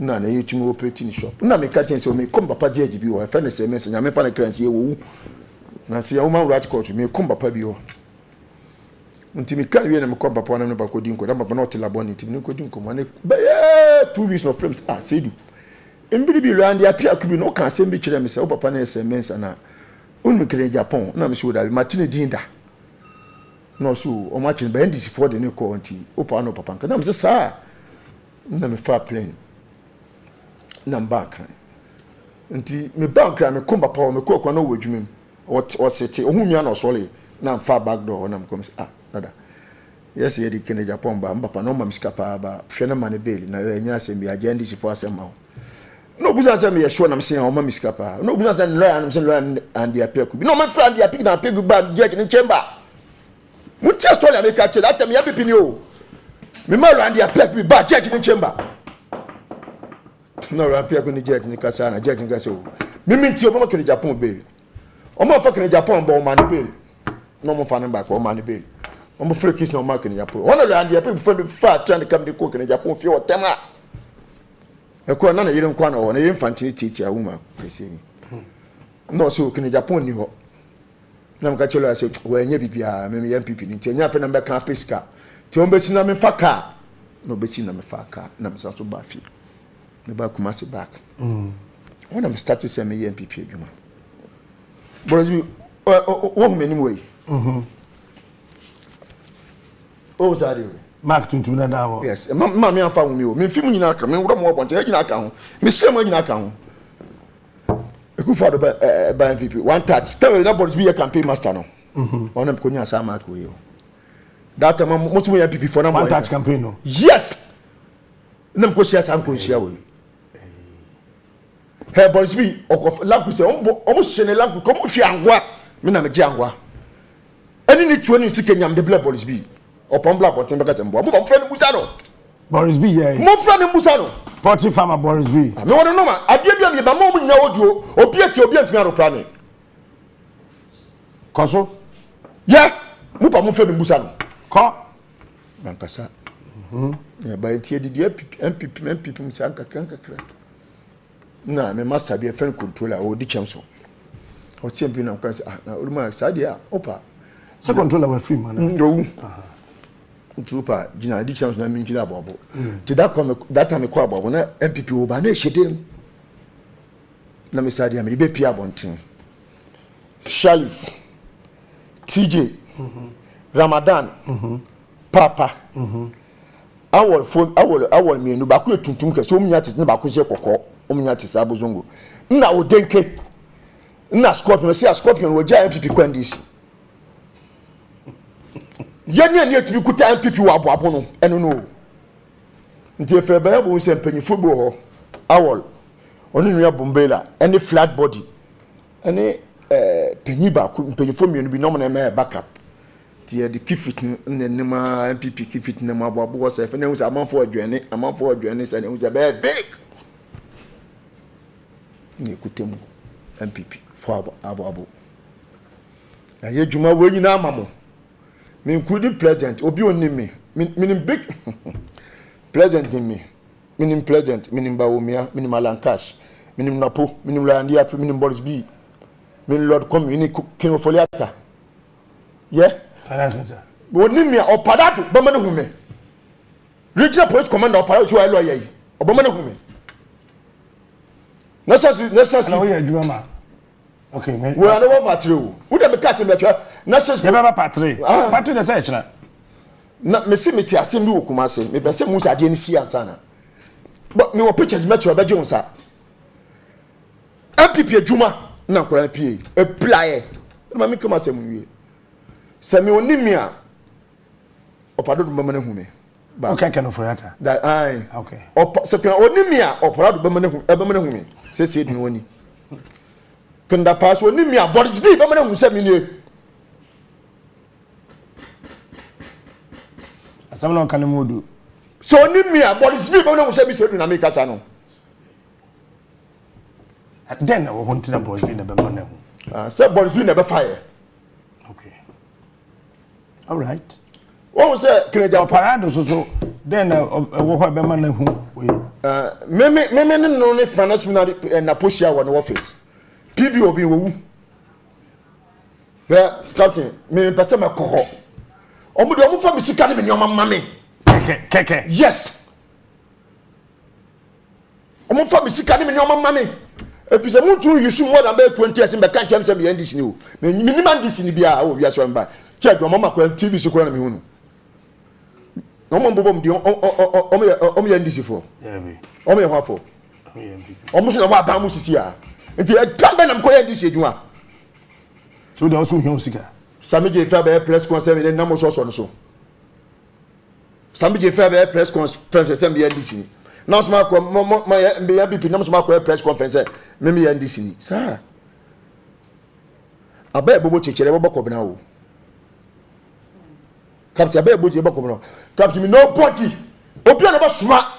Na woni nam ya na me se papa. Jata na che kwa ne ba fa so chenam. Yeah. Captain na kama koda din.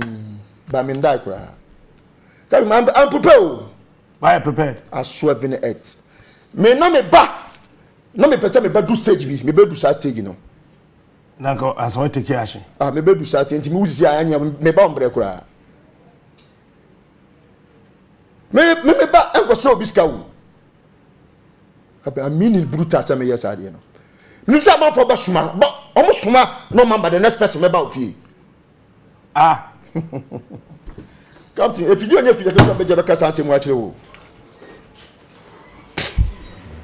yeah to omo fa misika omo ba so omo pufu mi de makọ baby ansa omo fa misika mame Captain was wa no asem wo say nyem ma no asem ka no asem o the national skip asem mo obo say omo fa hwe tuo nko no mo fa ba mo so say mo fa me siga diska no ma me wo ka no mu mo so this apprenti $1,000 apprenti first can embra me enti wo che so dia na ne kwa ndi anya ne kure mo na mo twa da set mo na mo twa sa paper we mo diska ma me wo ka e fe mo fa tuo mo hu sika e fe mo apprenti $1,000 first can ma me Captain, me di NPP echi, me lifestyle. Me omo fa me sika mama me. Mo mpufu me fa me ko be bia nsem fata. Se ka se ye kansem a, ade be sina nya papa. Me nya adwuma kitikiti, me nima ndisi ni bia da. Me ndisi me nim ba kukura sei kitikiti kura da. Mo pa mo hwe program president na Akufo Addo oba ni Kumasi. Mo hwe ba wo mia program oba ni Kumasi. Mo hwe alankash program, mo hwe mo di dachi. Yeah, no mo chesa yeah no. Some of them mo hu sa. Ti mo chesa yeah no mo na mo gadi omo. Nsere me no na tukuma ase. Enti mi kwandi si daben. Mi kwandi si daben. Ta mugu meni masi ma kasa. Ba mi sika nso adana manso. Mo we na mo keka nsem mfata edidi mpanyifo atemo menu. Se mpanyifo bi na mpanyifo na mama yesa. Range Rover no womuto no na o kan say we ho but what say your my instructions say you to Range Rover Can poku na kan ho a time na wo che wo no na Range Rover no kwa letter box no mo 600 million plus 6 million e wo letter box no any perfume mienu na nkofo bi passport more than 20 something akọ betra di chem some office no ya meje a odo ba kwa manfo sika ne amampene ama no enti mkoyo complain okro from police station ho CB so dey o matum no very good ma police for no ka chen se mi bunti me de me pe bupun ndi sama for passport so mo de bia oba na mo for sunu ade ti me ma den se obi obo be me de passport be den e be man and so sa kwa no na koye report yes no man fee yes no ko se sancrophone passport ma mo ti de kai na do ko gu fie okay se ko wa be ba kire bia wa ba be je wa de den ako captain na sa passport nya wo Range Rover no can the people na catch them say omu to kan de kana banka ti se me feel prison 50 years ba na ma baje minoma da bi o se say me feel prison 50 years ba na baba baje minoma na mpanyifo na omu hye meti omu mame yes adwuma no bo hu sa mpanyifo na opo mo nya me kwa na ope me oh captain so what say you say ya me fa ka na free ho yes me da sell kwa na ye be ka che me would you sell for how many months? 5 months. See, ye ja wo no ye do court na ye ma bail and I say ye den say on say dey ma police for no police for dey court sa for the investigation ni mo na dey court na nti order ko Friday no so na court date because na me refi ti ye do court na ko akra de na you say date no mo come am answer ko nti ye do ho na small boy bi I can say blande obe kofi wati opie firi ko na me say sa me de wase nyame hira ti me na bo me din first ye bo me din first na omo siu no abronase mo ye ja nipa fo ye bo me din first na nti judge hu me ne judge bo nyame hira no nyame to no kwam hu me a na oso no se ndem de obe kofi asem no mo kan nya na kwanti me ja nti na se akora kitu na kan na judge no so aka na se me nya vim ka nti ye bo me din na o se okay omo read the statement na me kwa na se captain man coach dem da hu ja da kan mu no nti bi na se court ye ja si fom na ko one wo fa Abdunasir na Sofiano nti mun si fom na nka arata fo no msisa nti wona mi da court na msi fo mi free court on ba poshe mi sika na nyoma na mbusa na first we free court no wo samba police station ho yes na obebusa wo nema no na ye den ona me stop that investigator fa anochi nyame fan kenj won so wu okay ono o catch me place case be ku o mo de court o se seri wo ese ka mi gia ba course no ba ndos nti de to aso bebusa wo nema na nti bebusa me no ka jam se de no ne sanka ne o ma bia wo nti ho na musu wo si fom aba Mr. Dabi o si fom na obokan me ko first floor my be Mr. Pentini we no chem tim ko am just see this scan anoche na catch us kwa Pentini yes okay nti me o see this scan $1,000 per na me de buy o no Mr. Dabi anyes Pentini de otiase owu yes o correct time yes yes can pokun so tiase onu so nwu yi okay no come just say $1,000 per no de buy me jumi nya kan free on bakumase na jamaje ne sa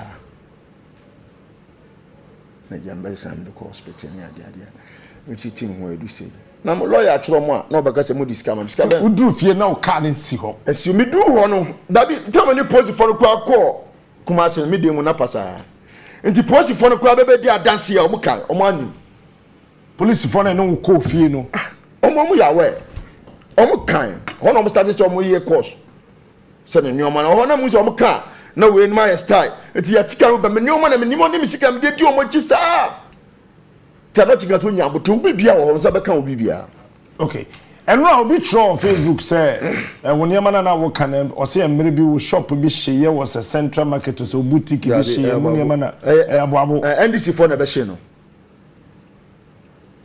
anti na ni pa ne person o kire say niam ewum hye wo shop mu na wa hye da list say kan pokum mfa wade ma no dari enye ho chirem no man na wo fie o enye shop asem na make okay enye fie asem enye shop asem na make yeah ye niam wa kofa wo koto be fa no tudu he ya okay me be tu eske o tudu he kwa me tu wie e ka 7 million Mr. Boache da chem kura 70 million o dis kana chem say you fa we dey say enye hwe wan to nya mfa so enye hwe o 70 million de chem no money si makunya 3-1 mu ye nema na wo ho anka wo de ko boutique yes okay enye ne o ma be ba be hye ne o ma makofa medical boutique because nka ye me wan say watches be be ni dabi ne o ma medical boutique agoton no afaton de o mo hye no abo no yes enti captain scan be time be na mo de ma me won fu mu say etu ba ko pe na mo fine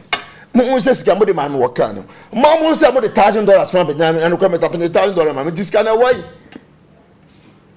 captain say won san captain me pe problem bia ma mo bi gase wo kere no nanti bia na obet dabi me ni panyi for nanti pa me omo yusu me the past so many years Matthias here me papa ka kire me o say wo NPP nko mo gu oni ma se dodi mba wi ase ka kire NPP dam ne papa nkasa 5 years ni me do nyame wono papa ya ka NPP 5 years hey bra boy ndem mo tito ka se mo ya NPP for won che bra mo bra NPP ye ne so NPP akoma okuma se abonten mo NPP for mo ne wan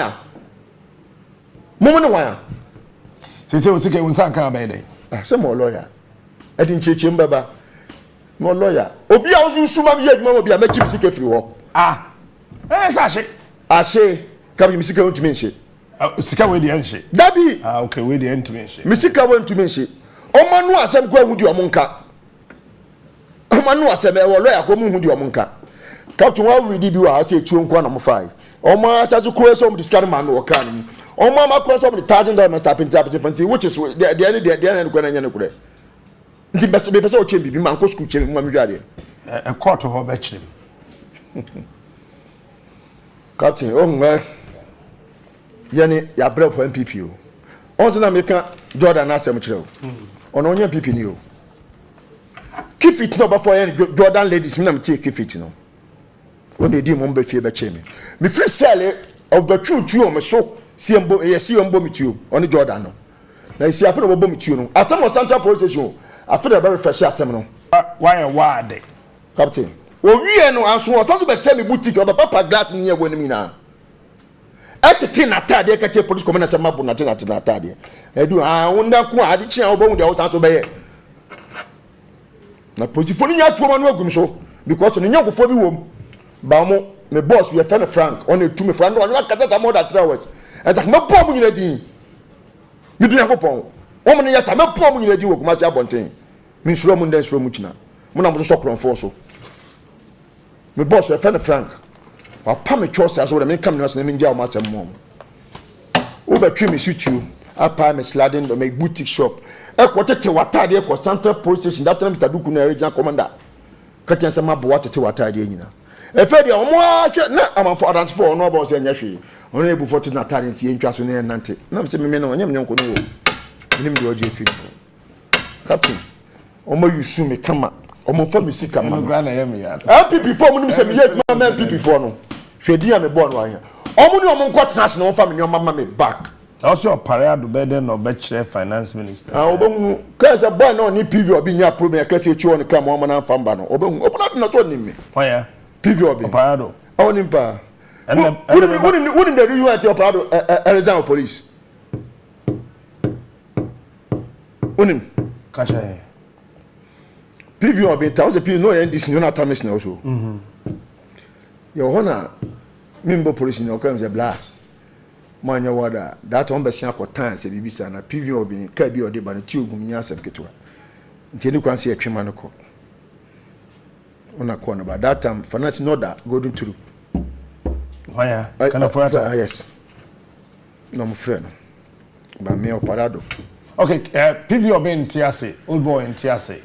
I'm not sure he'll be here to celebrate me in Huano and I say Unyin Huano. So I may not have any evidence to this particular point. Me na maker. Yeah, so I know that's what I'm saying that I have to disassociate myself and my company and the entire team from that. So go ahead. Yes, I know. No, catch him say. Oba guys on pre man fa car number 5. Na situ o car. No catch up adu say wo no. Onye aboche send this power, NDC power. Be odin be kokoto no. On pe do say NDC ntimi mba power da. Opara adu ye. O ye lawyer ya. Former Interpol commander. Oba ya Central Police commander no. So fi Interpol na ba e. Ono. Nti NDC wini ye na no je ne pen ni bibia to on office. Sharp. Me smart NPP for no. Omo fa me ma me de otie me ye. Smart we ma me fa picture bi nkire wa ha. Acha me. Fa picture nkire me. Me on am here. Me chimi show no TV. Yeah. Ba me on. Man fa me. On sa picture we. Nipa no. Maso no ni miti no. Ah, yes. Ebi ni o. So what are to? Yes. You bet you the reason why your picture will buy. And it's ready and quiet. And I be captured and something matter be cost work, but say cost one sana. And no Samsung got a captain for way. Fetch him, some of him, and Bobby near coma. Ah, oh, we when we all. Okay. Shit. When you're NPP for. And one name in your NPP, you man. But one number once there.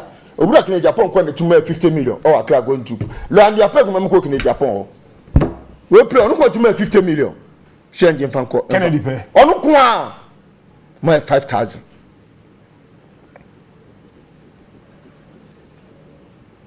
okay see ya be twen ya hwede ya be koso kuma sa say when you intel binti de besi we are na sense so e besi captain come so mo nya NPP fo ye dey say o to be dey apply no medi ye dey nko to chacha NPP na ma no afasi ahome o afasi ahome o enti wo a wo to office wo discuss kan kwasem no chema ka da ho brebe na wa ble wan go school ni certificate ebe mo aduma anu certificate ni e dey nko to chema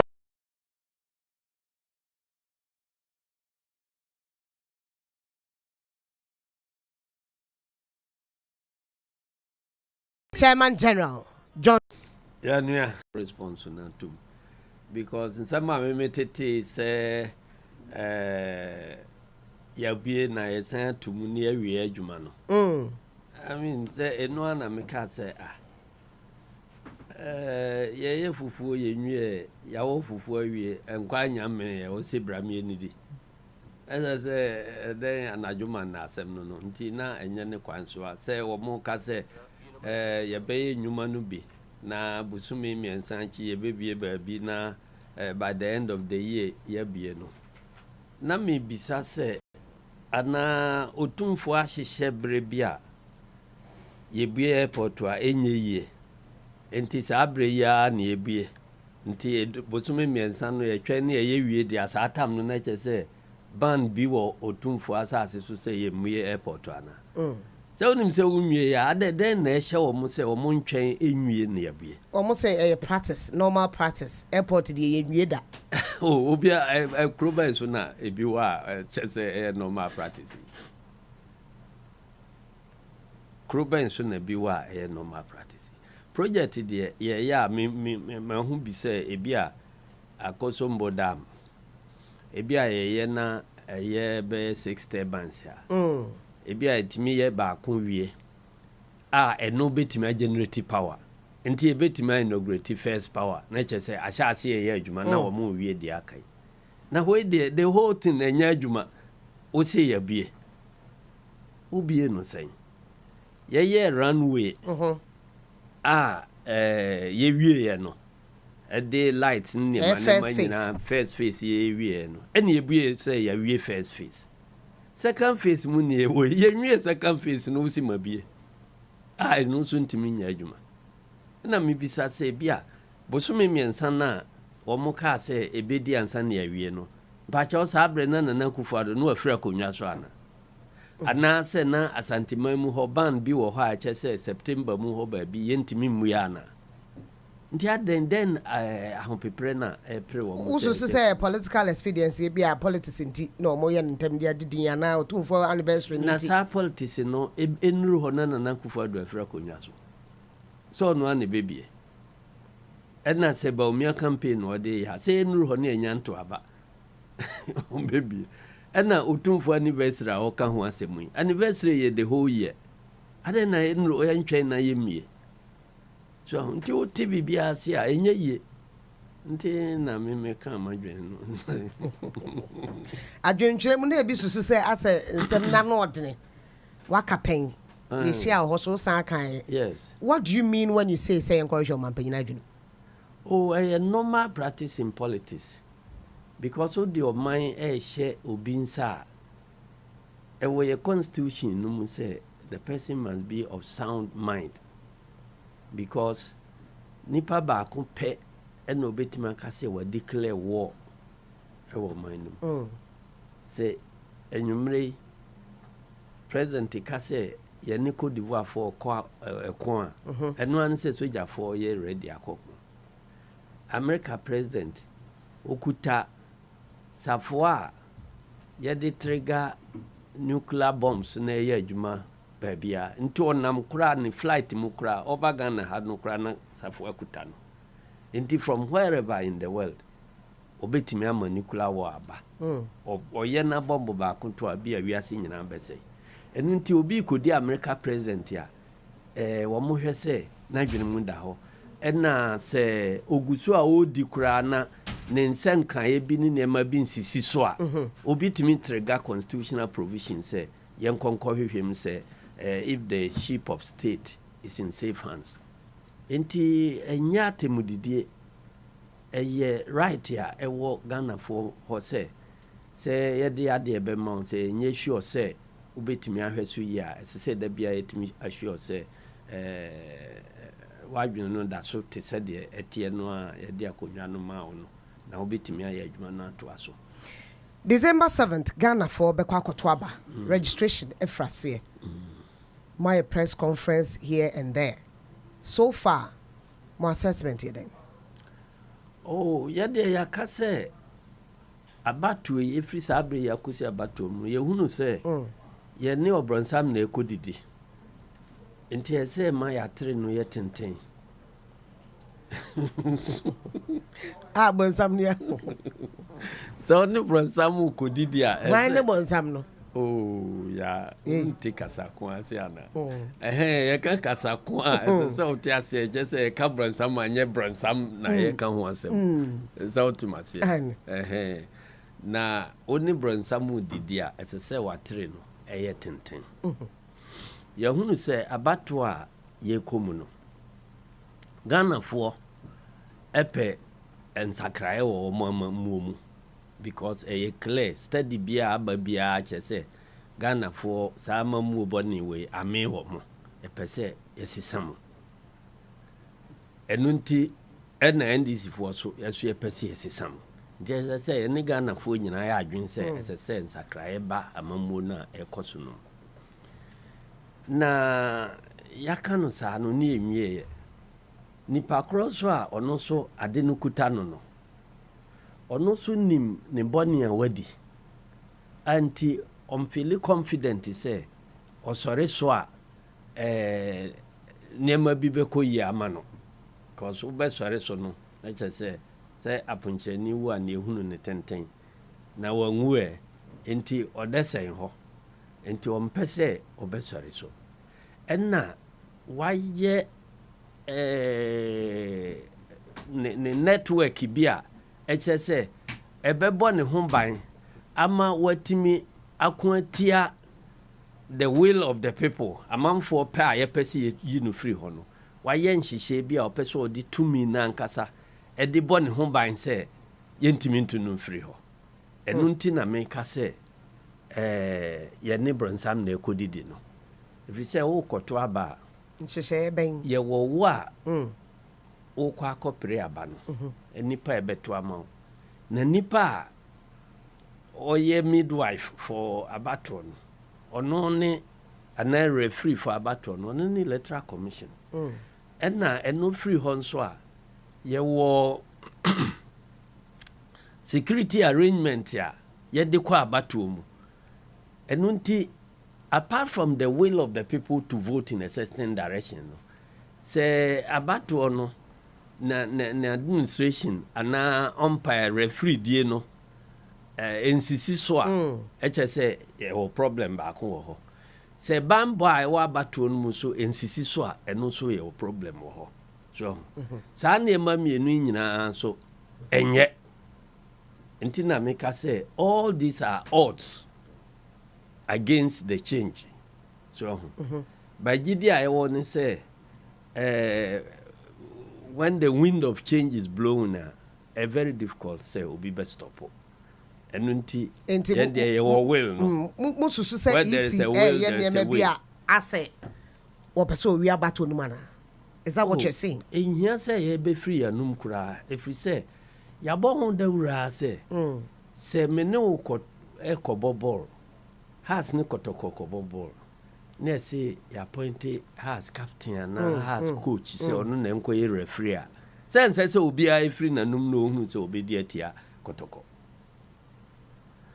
ana referee fo so ya appointed a co-appointed election director of NPP a oye commissioner ewo electoral commission headquarters ya wo mu na ekotenase na ya hyehyɛ abato ni abebua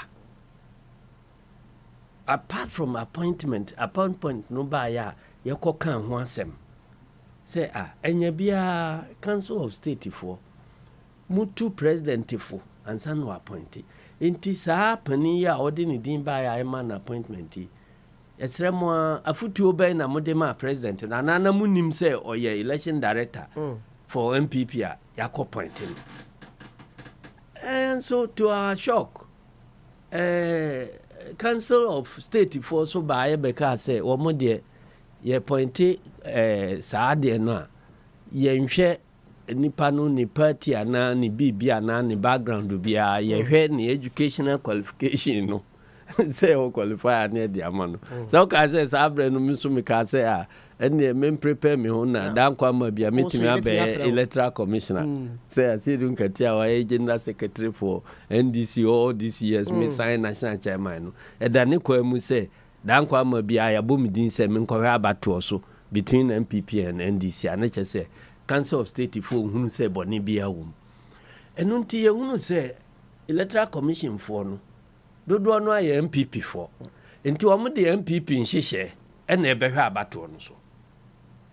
That is the understanding. Why nye wadwene saa ensembe fa wase enu nti in spite of that no ena ye nhihye ne putu in sufficient checks ya ebetimi aboye ho ba nti na meka say nti na yatre na yetenten no enu nti na bibibia esese obi beka se o na yenyin ni se beba so yesi da bigidie nim gise de ni ehu efise control fee wasi ni suma ni nani wasi nyame mani hu ni tamfo ankaza onche ni tamfo mano nti nyankopɔ mani hu ni tamfo a ono ankaza bebo moni akoche tamfo nti no umpire no ye bias ena de tosu bi enu aye security niema nso aye piepie free security no mu no eya hwan ye gidie wo security aye de kosa abato we Mama fa umpire ne first ne embra security ho because enra minority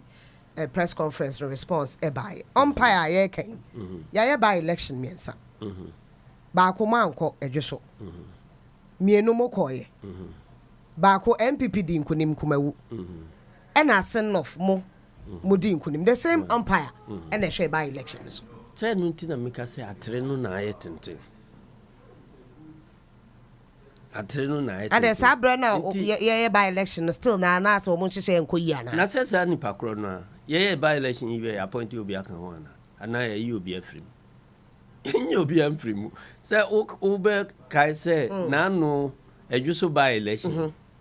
Sa beda di se nipa electoral commission ko fa wo mo se yenhwe abato no so kra no na binum ye NPP executives wo kuma wo a de wo mo aba dweso se wo mo meye neutral people a yenhwe abato so e ba electoral commission de asem na wo mo kan so enti ati said de sabe say wo wia adwene ye tufu na de mirika fansu kwan so say unye wadwen so enti vigilance bi na e course wasen north ne ma mutumi wini enti no e my impose extra burden on us na nhihye bia ye nti ase bia no ye pehu say ade we say ye ka say ye jai for chance ya enye ye enti na enti e my more burden because you are trying to carry wa referee into the ring. They said the Professor Zuma Nelson ekano brebino. Until that is and until mo tabulation amigo recently mo press conference mo challenging day 1 day 2 and some of the figures are easy at the abambonte. Sending in answer of my dear to my correct. I just say I need the woman. Until I train no say a train on a castle with a GECD. Figures here be the home de buy a year about be a travel 6,000 account. I mean, I travel ya can we until another day, to a near country of say, Cratchy her, assemble her. And now the Emmy then said, the Yakan in answer, your becano now a crassy my fan so many way any no credit more can no credit. Until am I more responsibility? Security no so no. O share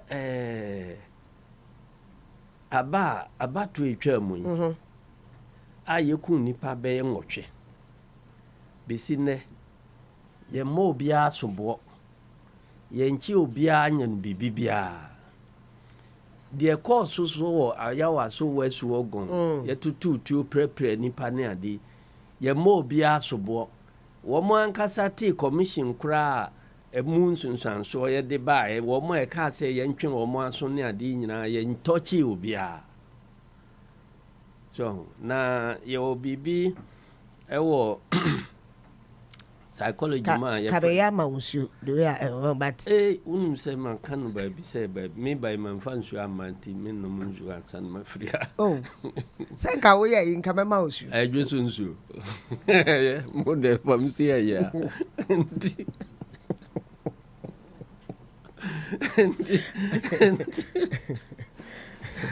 enti eza da no ye no anko bi David na wo ma de ade kura nam ho ayesuro na me tinche no minsan kuro okotu se kuro so nim tere ma aso tere to no okotu se they say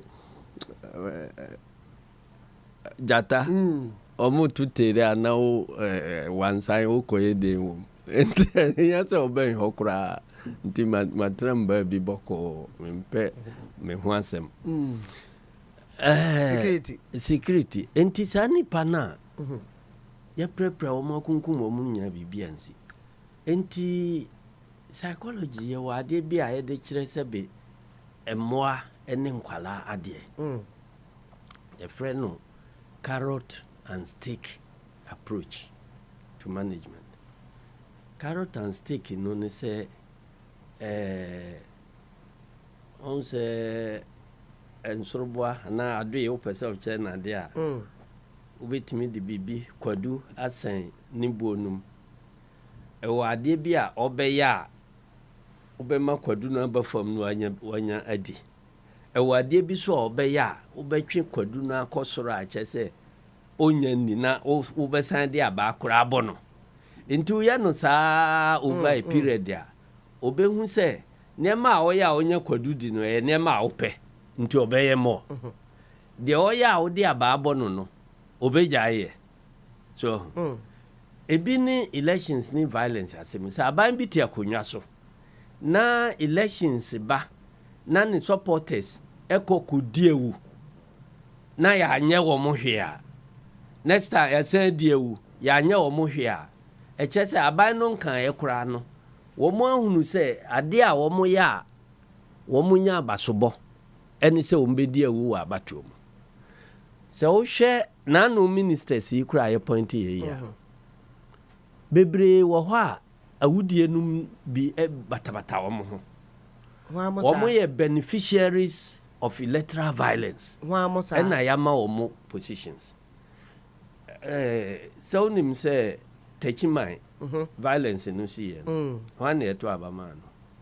A German Sankosa, and now a minister for local government. I was so west to walk on about to honor. When they free Mumbai, Saira Malasan, and they are man minister.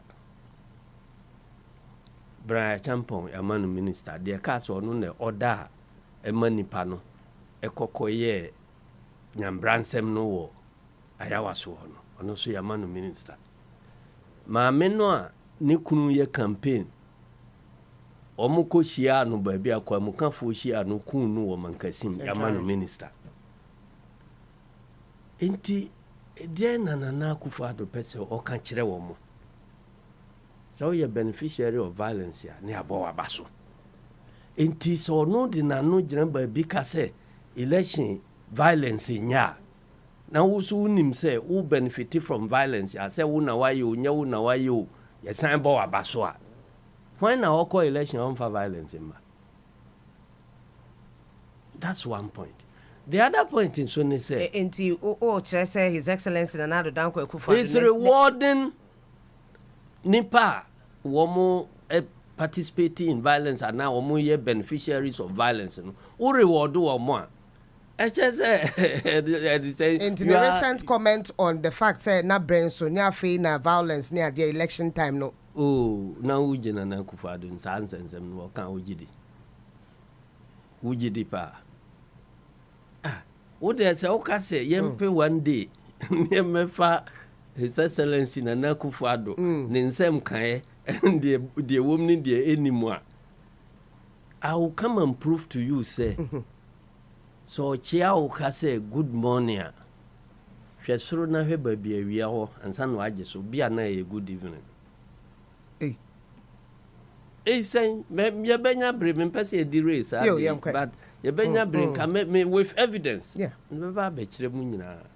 So enu nti no o hwe ni style of leadership na de ade ni nyina ya ade a encourage impunity and violence. How to say violence ni impunity and ye di pretumi ye di bumai. That is the impression I have about Nana Akufo-Addo. Na yanko yanim so say nansen information appear say all the parliamentary candidates of NPP yama omo akwanya say womo point womo fa nipa womo party for 30 nemfa womo nhye security services mu nien start training eguso aye recruit womo dey na dey womo koye Interior Minister say enye nokore. Enye nokore. Let us see I edida ho no nyina se onye. Hwan na order no? Hwan na order no? Ye bie parliament ya. Yem free interior minister, yem free IGP, yem free heads of security institutions no. Na yem omo me face parliamentary committee.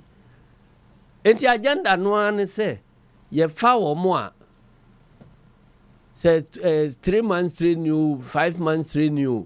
Election no bedru so no na che say ya deploy wo mo say ye mfa nko na ye nko hwe abato no so enti nipa no ya no oyobi a dwedie efrane mojam ti sa wo fa Ghana for ma 10 ejina ho a wo di sika show bi ensem a emu 8 will double the money for you. I go to Takrady today.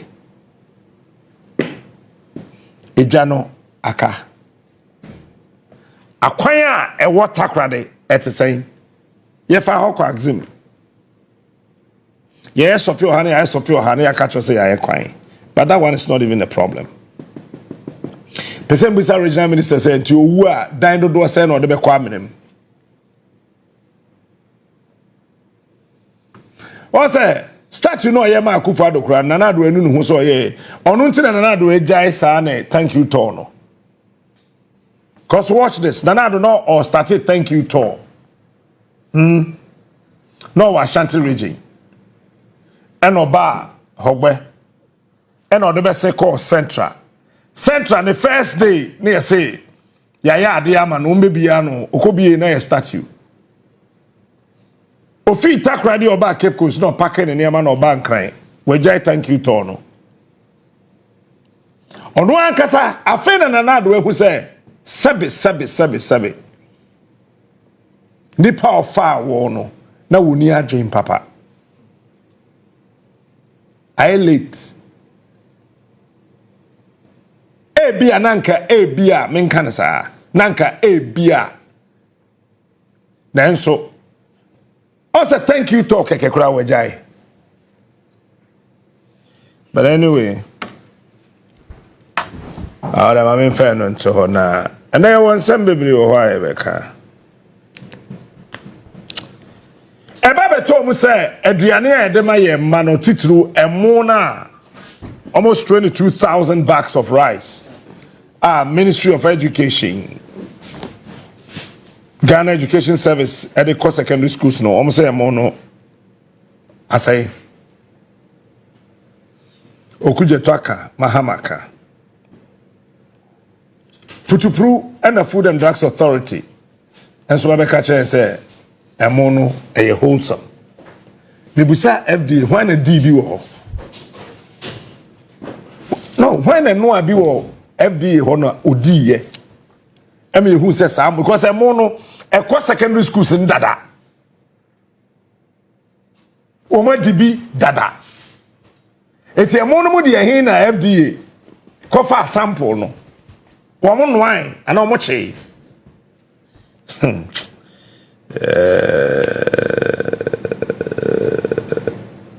No answer. Oh, that's good morning. Good morning, sir. How are you? Very well, thank you. I'm always happy to see you.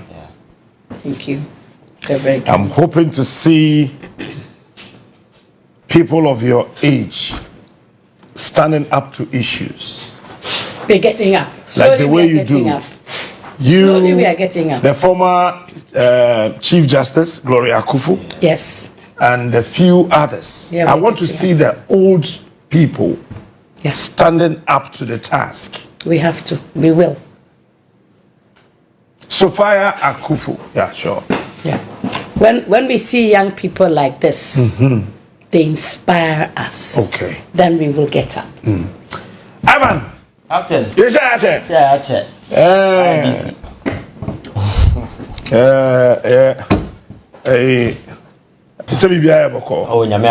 Oh, that is the most important thing. Eja, I say, penny jerry and in Swasan, I'm starting free ho. Yes, I'm on us. Na first also say, Nra, Teu Fosso, Eco strike. Into secondary schools, no kitchen, no baby, or woman being no man, Redriane. Am I a man? Says all fed, Driane. Come on, about school. Captain, it's really sad. They did come and mention what team for a mention, man. So, Ghana as a democracy, many sure say in our entire history as a country, we've ever been exposed to danger of this magnitude ever in the history of this country. And it's unfortunate that people who are leading this reckless spree Ghana, Nemwe, our own people we call our friends, people we call family from our own background and and very often what you say is Captain, and so the slavery days now compare now you can tell say yetimiya danger even what happened those times, because we are very people are always it is about us. But what happens to the other guy we don't care.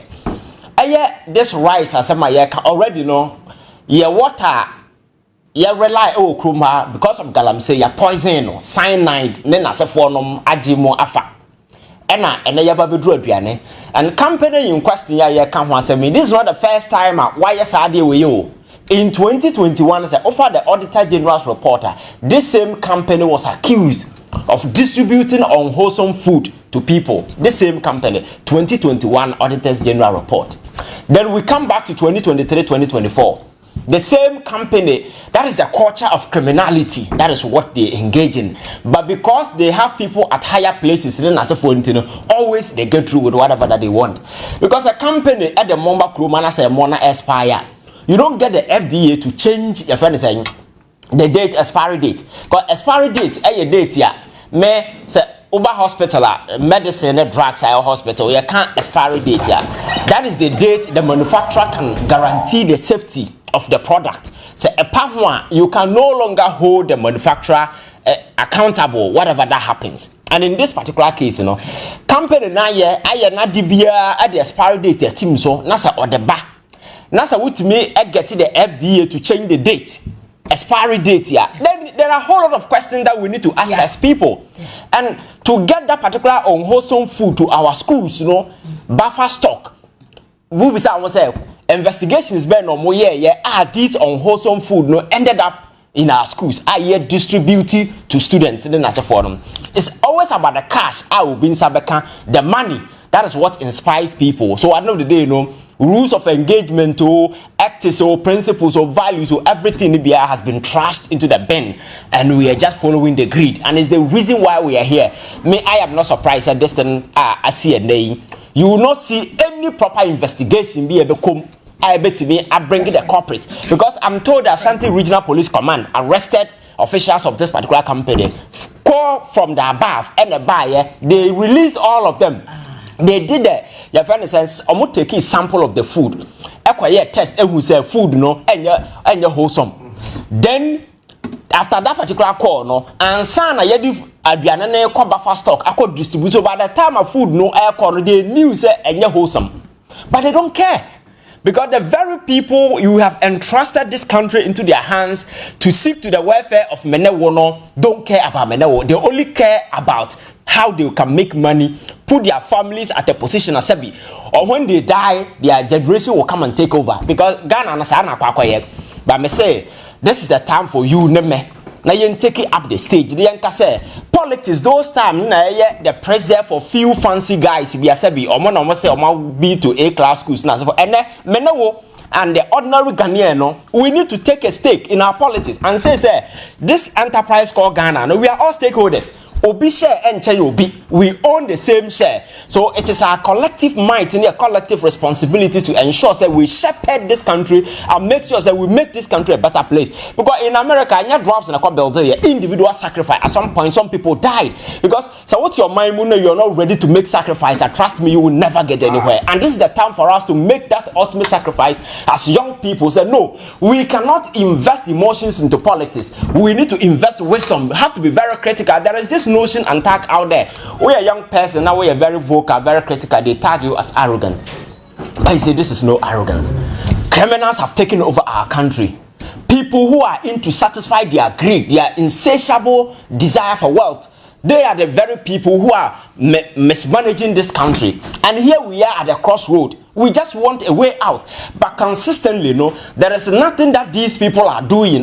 We are average and the ordinary Ghanaian and whatever who said this particular thing our interest. Because distributing such poisonous food to kids, you know, do you know the implication as we speak?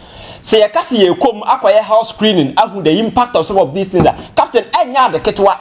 And some of these things, you know, you don't know the name so in any war. We need the consequences and some of these things people do these things and they get away with it, and that is the problem. And again, to get the FDA to say a wholesome food after all these controversies, natural say how we can bend state institutions that ordinarily we are supposed to trust them, because these state institutions, you know, any FDA, so no wonder people are out there selling your friends or person who know about that neuronin as poisoning a man for liver and no kidneys, because the FDA is not doing what they are supposed to do. It's just a matter of a call from up there, then they will change everything, and that is exactly what is playing out in this particular situation. So I'm telling Ghana for say, so what is a Captain Smart Betana no pa? We are here talking. It doesn't mean that Kasa no be pay. And as we are very much concerned about the trajectory of Ghana economy, because Ghana today is in the hands of criminals who only seek for their welfare. Because there be a mechanism, Senka Ghana, but be a Kwakudu Senka,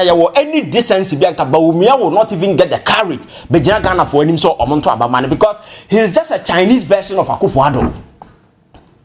Just a Chinese version. It is a Akufo-Addo. Oh, Captain. Say Akufo-Addo in the Chinese version, then you can imagine the kind of danger you are in. Because maybe it is a CIA. Look at the economy today.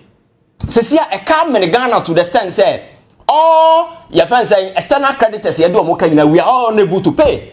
Near the China, you have to go and beg them. So on fire kind, Ghana and your patch in the Yacha when I read a whore.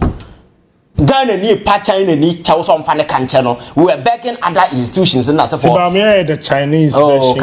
Captain and the Papa no way, because Obia Oba as economist.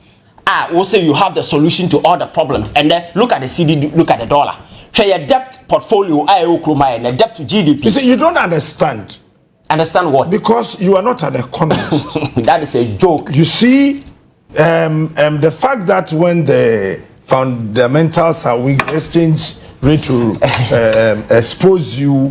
Yes, it's 100% correct. Yesterday and today, but it is a warped logic for anybody to think that when the exchange rate is not doing good, it means the fundamentals are good. That was the response to you. Your politics and the jokers have taken the center stage. You see, they wear fancy coats, stand on the political platforms, turn themselves into comic enthusiasts. Then they wow the people with those silly analogies and those kind of stuff. At the end of the day, the major factor has to do with what is prevailing on the economic front. The average Ghanaians, you know, the daily economic realities, and that is the economy. It is not about the words you use to describe it, because when it comes to using words, those platitudes, you know, some of us are very good at using words to, you know, make things look like those things. People are good because I'm forced to yes, but the reality is the daily economic realities of the average Ghanaian. What that's already a part, and they go to Aboso Kain or more how many of them are able to do that? And then importing as for a good because of the dollar. That is the promise Dr. Bawumia made to the people of this country. So why is he not out there telling the people of this country, say, I told you, said John Mahama, you're reckless. Now, I'm coming to do better. Today, look at the CD, look at the dollar, look at your friends, your debt rating as a for the first time. motor government bonds ne na se for them yes ye debt restructuring as a result now no be call bank na me ko share so for bi ohu me na nisuo tata na ni adan a also the nisika. He's around 60 years. He's supposed to get his money to buy his medication. But government is telling him to postpone the maturation date. And a death sentence and what pass your man. Because as a health personnel, what I know is people after 60, 70, 80, you need your doses of medication to survive on daily basis. You cannot postpone it. There is no negotiable. So if government ekoye nenema na so minor boka and makachiro the reason why we are here today because of certain reckless foolish decisions some individuals decided to take. For instance, Keno Forata, when he started borrowing in that reckless fashion, yet now money ready away so can they never listened to any of us. You understand? And then at the same time, Ghana for you saw what happened in this particular country. Yeko bond market akobobusi and then for captain, look at the amount of money Yakoko raise here, and then so where we were expecting government to intervene, now with the Sika young class 7 as a forum cathedral. How many times I mean one Taranka cathedral? Yakobu judges dying guye, and then I see in 2012. Ye bua dining in to guye, Ekosi, is here Kosi cathedral, and let Amanana Daho $58 million. These are the realities. So you see, Baby Yababedru Ghana, you will have to sacrifice where the president was telling people, say, they should sacrifice, It's not as if, say, or mine a running and a mistake, but a deliberate, conscious, reckless decision. These people decided, say, or mobile just for their stomach, just for their personal way. So I know the day, may no end so far. Is the reason why Ghana abaye a laughing stock in the community of nations, and every facet of our society is done. And these people are out there still have the courage to tell people, say, and then I will carry a football class. Here be a Ghana football kwakudru. Because people in charge, because of recklessness and mismanagement, they can't even tell people who are running football, and the football association, is full of crooks, criminals, and phony characters. And on Ghana football, they call themselves football people. And look at how far these people have messed our football. Ghana winning growing up. And when they come to football, a beacon of hope on the radar of some of these things. I'm for Tagie, I say, the Brazil of African football. And then look at the nature of our football. And even the decency to say, oh, come on, I've embarrassed myself. Let me step down for people to come. No, they don't even have that decency. And our football is on the decline. So, Ghana says, now we are babunu, now we two near. You be say, where is the future?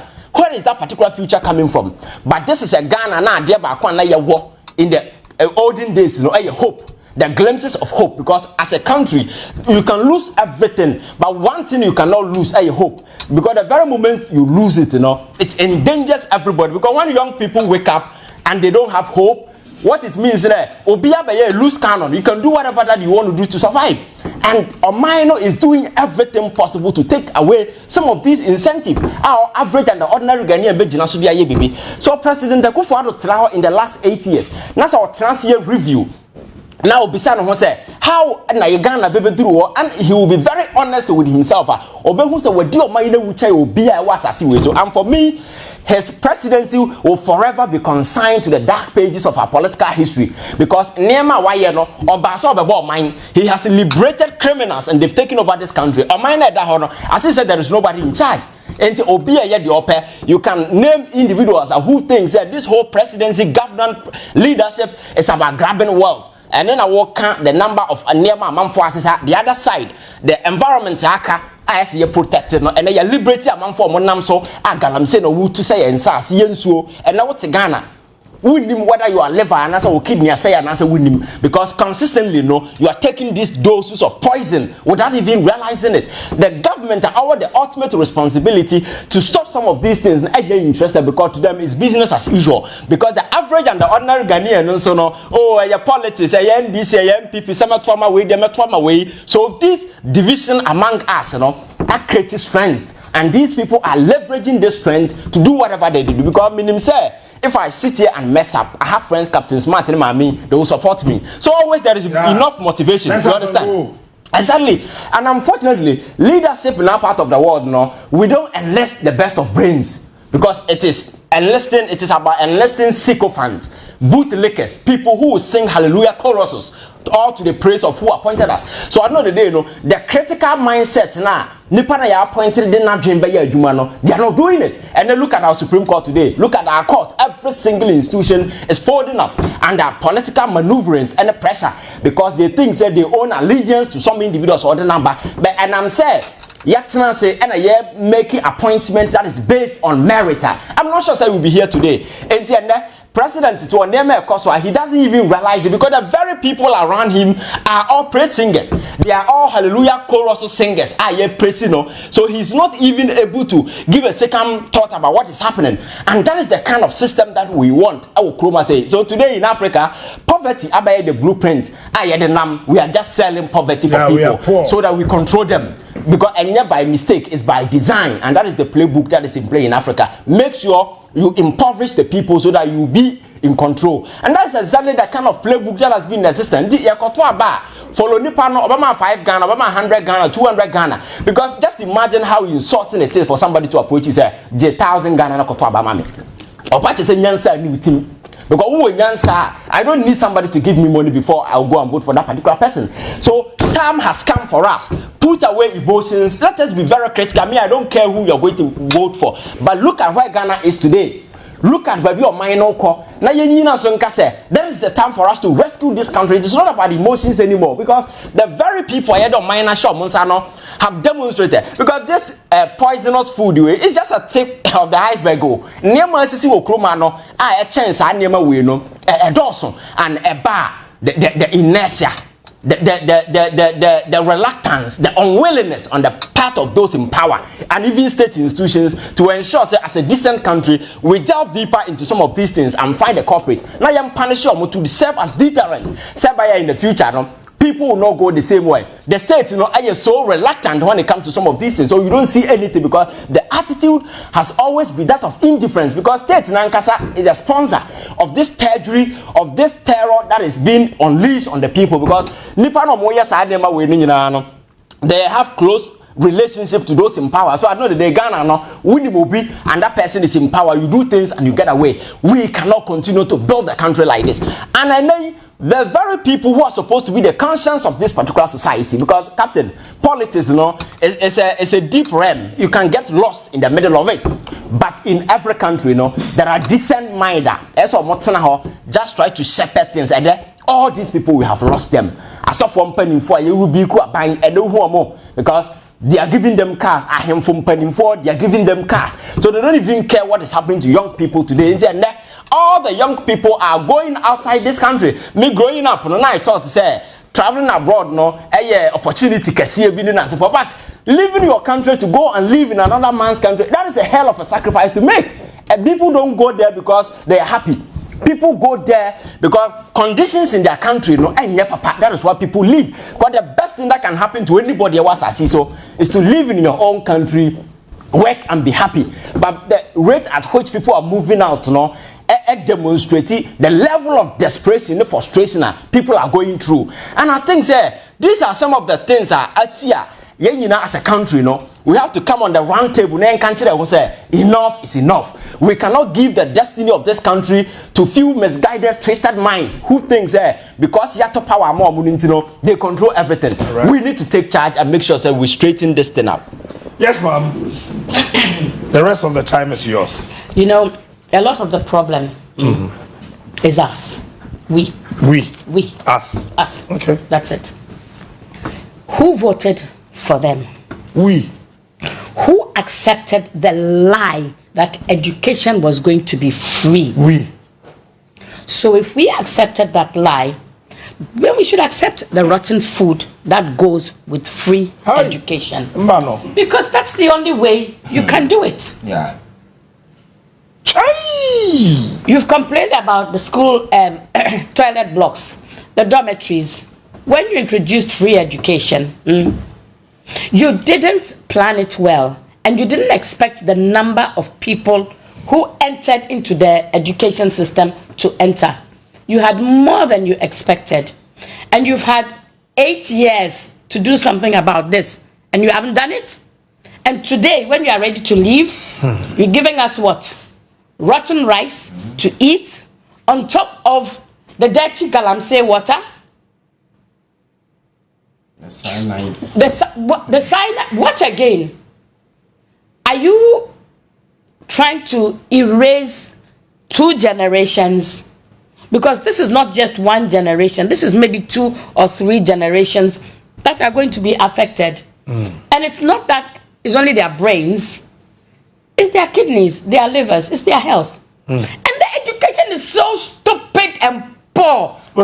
I'm telling you, the children are coming out from SHS and they can't even write a simple letter in proper English grammar. The rubbish they write, I have seen it. Look, if you come from a home where your parents speak English with you all the time, it's different. But when you come from a home where your mommy was not well educated, your dad same, how are you going to speak good English? It only happens in school. Yes, right. I have a housekeeper in my house. When she speaks English, some of the words are bigger than the dictionary. Okay? They are bigger than the dictionary. But we accept it like that and we understand what she's trying to say. And it helps the children to understand that they need to speak good English. Now, I speak to them in Ga because I feel comfortable. My son doesn't have Ga in English, so he speaks to them in English. And they're speaking English and they're getting there. But I tell you, some of the children from the SHS, when you meet them on the road and you speak to them, you don't know what they are talking about. The grammar is just a mess. Then you are poisoning them on top. The education, look, anything free means it's rubbish. Okay, in this world today.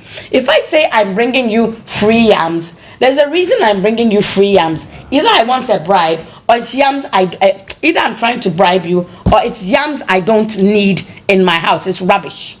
Okay? So when he said free education, first of all, because we don't think, we don't use our brains, we should have known free. What is free in this world today? Hey, Charlie, are we sure? It's not free. Speaker. Taxi say. No akapio ni ya domon binu ehie nye ni gela ke taxi say pio e ka go you ejame nya fa chika ni ka ba free education ni nye ba pay back ke interest na kai ke mi binu ke mi nye ni ke no je taxi say da bi e ke da nya fa chika ni ka ba fe ni nye fail ojogba because le e da ya UK e we le system bene ya school ya UK ka nursery ka gbe secondary school e ko pencil in ha kola e ko pen e ko sweeping broom e ko toilet brush in ha kola my name call ya secondary school me na la he from toilet brush books eraser sweeping broom, and I hear actually there are some shops in the school that sell those things. And it is beginning to look like when the children bring the things and they are not used, they are pushed into the shop, and you, who you don't bring it, you go and buy it. What kind of mess is this? Captain, where in this world have you seen free education before? America, UK, Europe, France, where is education free? It's taxes that pay for it. Yes. But in our case, my son says, you people, you can borrow the money. And you pay for it. You pay interest too on top. So if it is free, that's the kind of rice we're going to eat. Free rice. But the saddest thing of all is which mastermind was able to cook up the thing that, you know what? Let's change the sacks. Let's change the date. What evil mind did he have? Or she, might even be a she, because today in Ghana you can find she's like that. We add the rice, we cook it with galamsey water. I would like to know what water the children are given in school to drink. No, we buy water for them. Who buys? You have to buy bottled water for your children. Yes. Is it enough? Well, what about the Kaya woman's son? Can she manage it? So, which water are you using to cook that rice? Are we buying water and taking it? No. Those of us who can afford, can afford. What about those who cannot afford? As I said, the kaya you. They are the majority. Yes. Did you see the small children this morning on the news?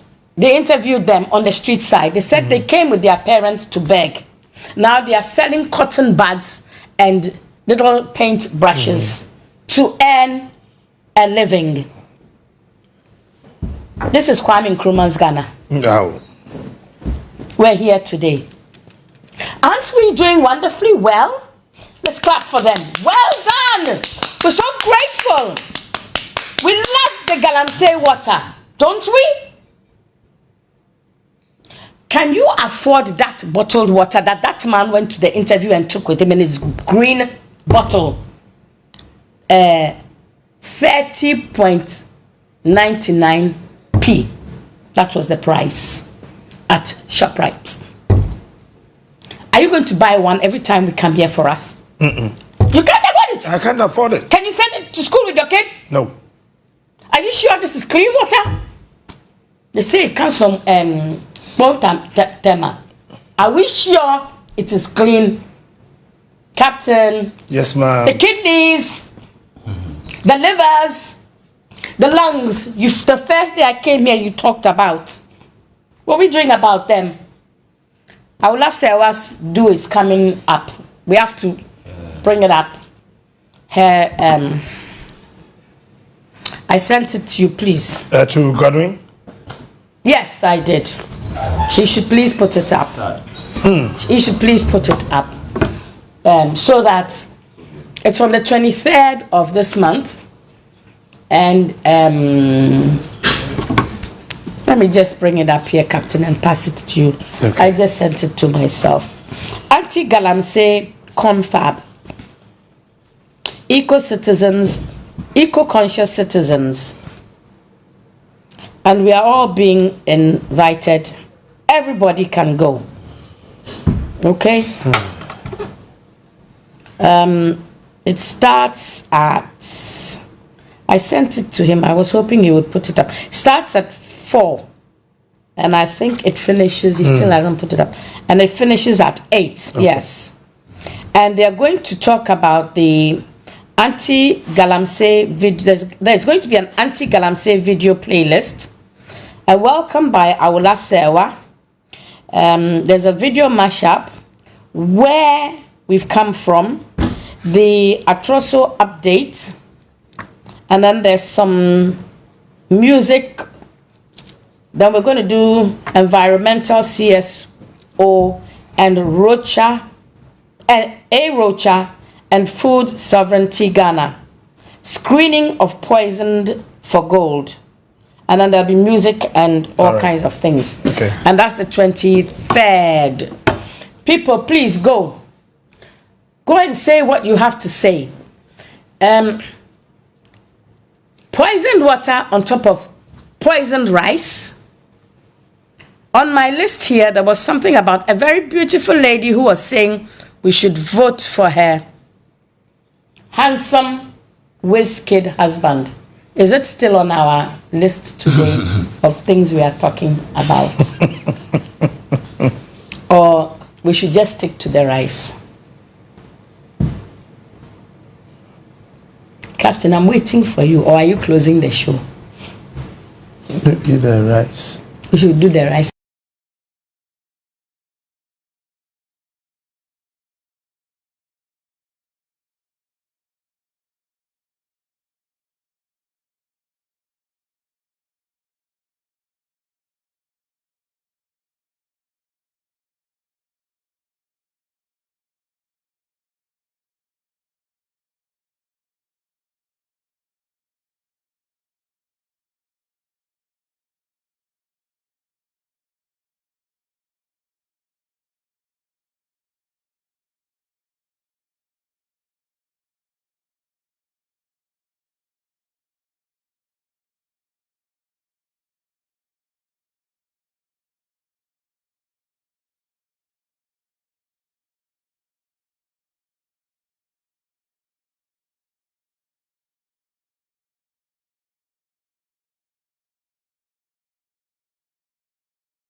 Innocent, welcome to the show, man. Thank you, sir. You know the funny thing, I saw this guy, I don't know whether I saw a clip of him or some years ago. I was actually not even in Ghana. Chile, I think I was going through social media, and I saw this young, dynamic guy making sense. I don't remember what he was talking on, but whatever he was saying, he was spot on. I'm like, wow.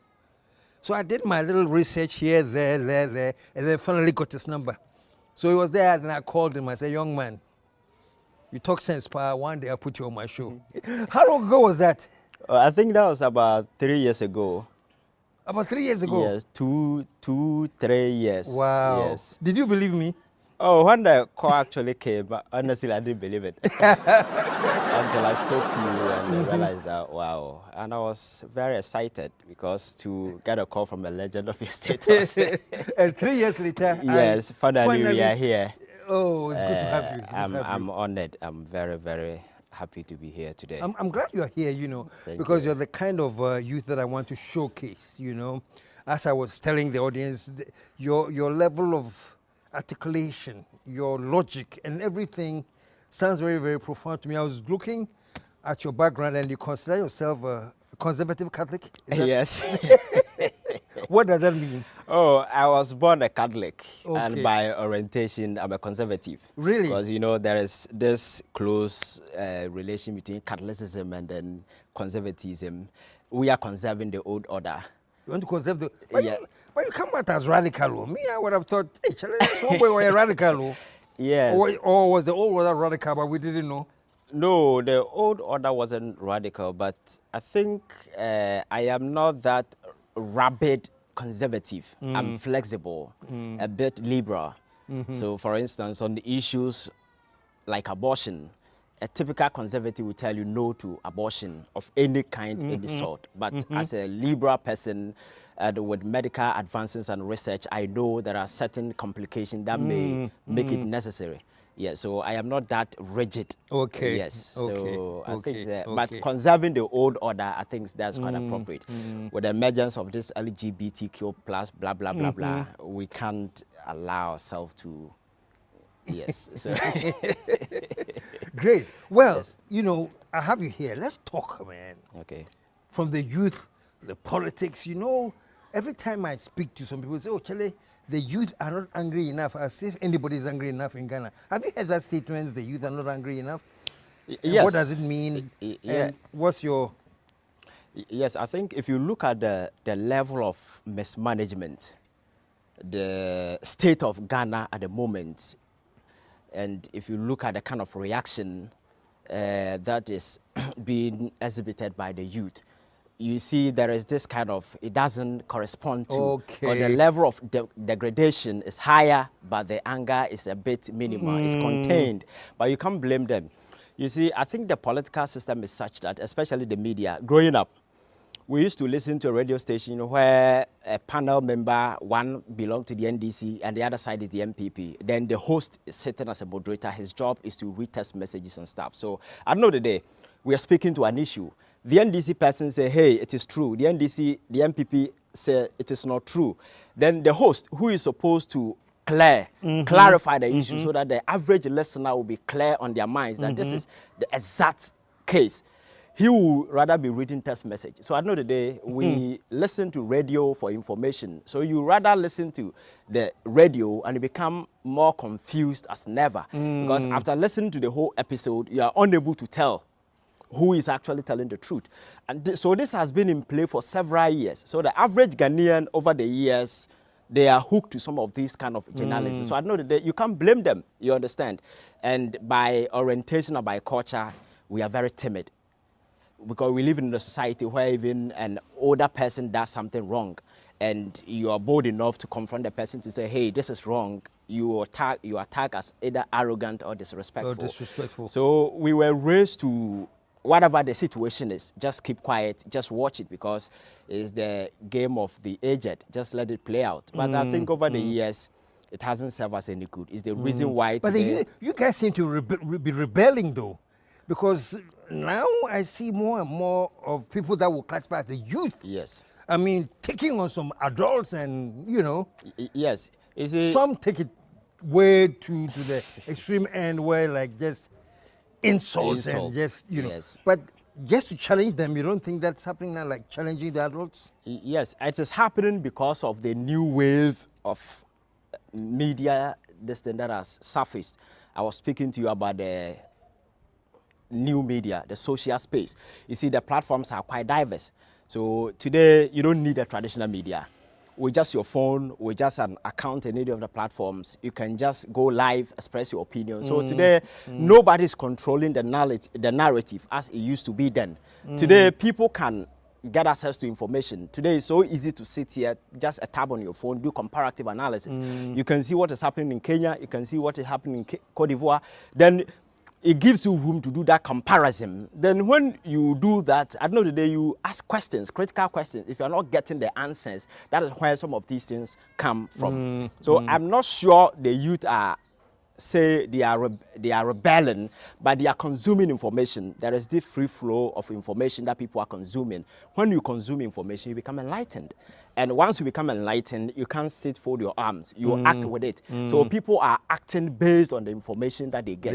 It's unfortunate some of the information are not refined because there is no regulation, anybody at all. There is this misinformation, disinformation campaign that is running around. So depending on which kind of information you listen to, that informs you, your thought, your thinking. But I think we are getting it right because this emotionally charged NDC, NPP, partisan politics, partisan activism that has over the years dominated the political narrative. A bit people are getting out of it because people are consuming information, they're becoming enlightened, they're becoming critical, asking all the relevant questions. It's the reason why today you find somebody in the NPP, they are bold enough to hold their own party accountable. It's not many. In the end, this is the same thing. So I think we should be happy that we are having critical young people who are seeking information, and the information they are consuming, they are not just sitting on it, but rather acting and ensuring that people will act on it. Because you see, what I've realized is that every politician dream of ruling, quote and unquote, an unreasonable group of people. That is the easiest thing to dream do. is ruling an unreasonable group of people. Because the best thing that can happen to any leader is to rule fools. They don't ask questions. Whatever that you throw in their wake, they swallow it. But that is quite a soundbite. And he said the best thing that can happen to a leader is to rule fools. Yes. it's so easy for them. So they want the status quo to remain like this. Yeah. So at the end of the day, instead of going after them, we go after one another, depending on where you stand across the political divide. Instead of channel our anger to those with entrusted political power into their hands to protect the estate, we rather go after one another, emotionally charged in the name of partisan politics. So at the end of the day, they are free, and our division creates strength, and they leverage that strength to do whatever they do. It's the reason why our politicians today don't feel ashamed. There are certain comments they feel free to make, they throw it. At the end of the day, you wake up the following day on radio, you see foot soldiers and journalists fighting and others trying to. There are a lot of spin doctors around. You understand? Their job is to correct the narrative just for a political expediency and stuff. But if the youth become more enlightened, more resourceful in this regard, I think the political narrative will change. And it is gradually changing because of the new media. Yeah. Because of the media, new media, definitely. So being where you are at now, seeing everything, let me just throw this at you. Is the emergence of Cheddar good news for the youth? Has somebody that you're looking for or the youth is looking for finally come? Is that the next direction? What's your assessment of Cheddar in the political scene? I must be very honest with you. Yeah, I think I have on my own studied politics, I have studied governance, and I've seen a lot of stuff. You see, there is this anger in the system. People are peeved because since the establishment of this Fourth Republic, we've not gotten to where we dreamed we wanted to be. The Ghanaian dream is nowhere to be found. So people are obviously frustrated. But you see, to think that you can capitalize on this anger for political capital, it doesn't come easy because we are not the first country to try that.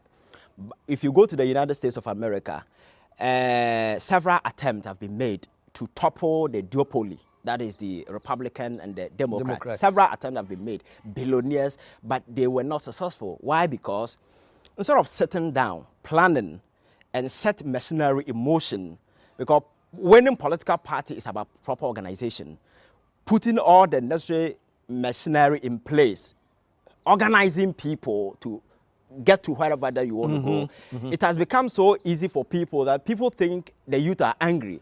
So I can just imagine maybe few months to election, just like Cheddar's case. So you are saying in a way he's taking advantage of the anger of the youth? Yes. Is that what you're saying? Yes, I think, you see, if you look at the political landscape today, everybody is angry, especially with the recent kind of governance that we have. People are angry. Yeah. So people might try to become an accidental leaders, taking advantage of the situation. But you realize that they have not planned, because if you have planned and you really want to be a leader, these mercenaries I'm talking about, you set it in motion. So you will not emerge in an election year wanting to be president when you know your contenders are established political institutions that has been existing for over 30 years. They have root every nook and cranny of this country. So you cannot just use few months to say, I want to be president, and that will be a reality. You understand? So I think it's good that some of these young guys are coming up, but I think they really need to do more. Because from where I sit, I don't see any of them as a... The general talk or the general assumption is that the voting population majority are youth. Yes. You know, they'll tell you that majority, 70% of people that are voting are the youth. Yes. So would it make sense that somebody like Cheddar would say, okay, let me capitalize on this bulk, this percentage, and expect that I can upset the system? Yeah, I think that was the calculation. That was the calculation. Emotionally charged young people on various social media platforms, chastising and bastardizing the political establishment. Now they've extended the scope to cover both the NDC and the NPP because these are the two parties. Political party has been alternating for the last 30 years. Yeah. So the anger is switched on these people. So I think the attempt is that, okay, let me capitalize on this anger. And then, but you see, give them an alternative. To give them an alternative. But to convince people and offer them alternative, the alternative must be seen as a robust alternative, a well-defined, planned out, thought out alternative that has a structure, that has a plan, you understand? So when people are divorcing, for instance, let's say a woman in a bad marriage, the person has kids, and he's been lured away from the husband because the husband has been maltreating the wife, and there is another man standing in the shadow. Come, I'll take care of you. Is that man standing in the shadow secured? As a reasonable person, that is what you ask, because you are living you are not just living the marriage, you're living with your kid. Is that man ready to take care of your kid? There are lots of considerations. So a woman might want to make sure that the man standing in the shadow is secured and is really prepared to. But, just luring me to come, maybe just to have a one-night stand with you, and then he dump you, you understand? So I think, sir, it's good that these major political parties are coming up, but it has never been easy just to topple the duopoly. Because if you go to UK, the Conservative and the Labour, it doesn't come easy. So I was expecting that not just Cheddar, but the various individuals will come together, emerge into a potent political force. Then people will know you are really serious. You really want to topple the duopoly. But individually fragmented, if you look at them, every single poll that is emerging, the numbers that are attributed to them are not quite encouraging. So as a reasonable young person, I might think that I'll give my vote to these people. I'm just throwing it in the bin, you understand? So I think they really need to. But the problem has always been everybody want to be president, because I had an encounter with one of them and I asked the same question. Why are you not guy pulling your resources together to form a potent force to offer that kind of competition for this? The person, when we went for our meeting, everybody wanted to be president. So the whole meeting ended in chaos. And my question is, if at the individual level, you cannot sacrifice your personal individual ambition for a greater good, do you think you can be a leader? So I think, you see, people are falling for some of these because a lot of the people are emotional. I am not an emotional person, because before I'll stick my nut out for somebody, I really want to know what I'm getting into. You understand? Because they say all that glitters, it's no gold. Yes. And on that note, I won't ask for any further explanation. But here's the thing, though. The other perception too, you're talking about the best present for any president is to give them fools to rule. Yes. Because with all respects, people don't think twice and they just shout at anything. Recently, I think his name was Dr. Yu, you know.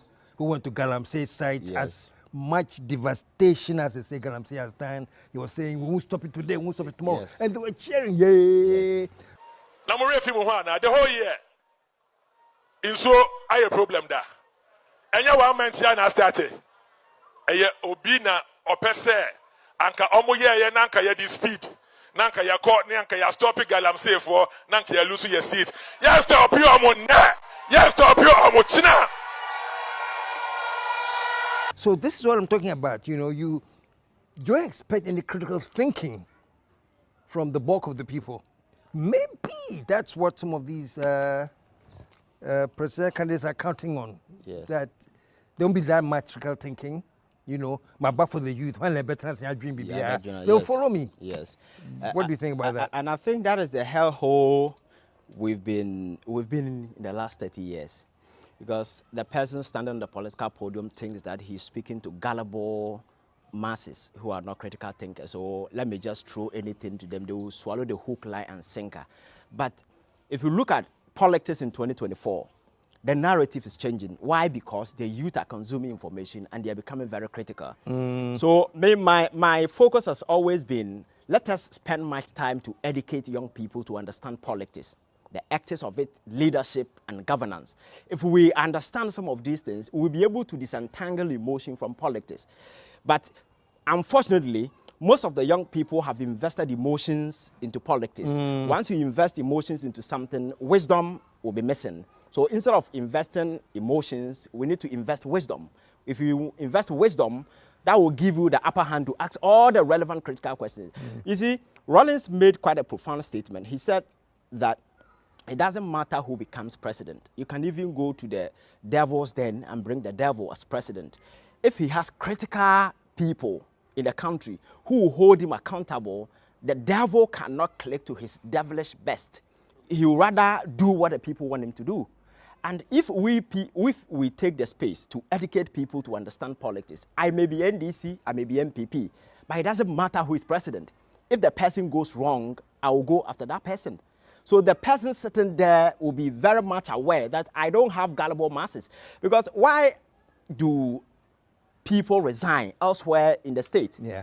Why? Because it's the same duopoly. It's the same two political parties, power alternating. But why do they resign? Because they know they are dealing with an enlightened class of people, very intelligent. So if you do something, you will not be told to resign. On your own, you sit down, because the relationship that exists between the power and the people and those in power is intellectual kinship and mutual respect.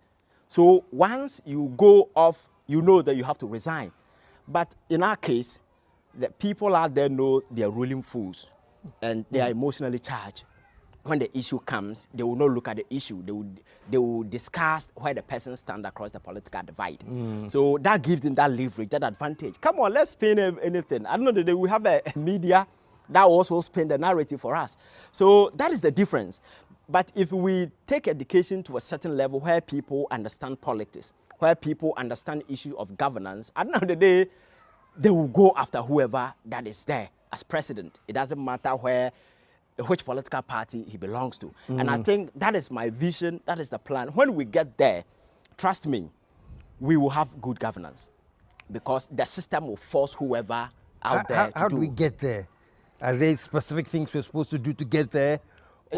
Yes, I think we are getting there through this advocacy, through this political education, because you've been around for quite a while. If I ask you that politics as it used to be 10 years ago is different from politics today. Today you see a lot of young people moving into the political landscape. Politics used to be a preserve of the aged. Few people in fancy coat who think they've been to A-class schools and politics is for them. You don't question them, but today it's changing. So over the years, they've used poverty as a tool. Poverty has been used as a tool to cow the people into subjugation.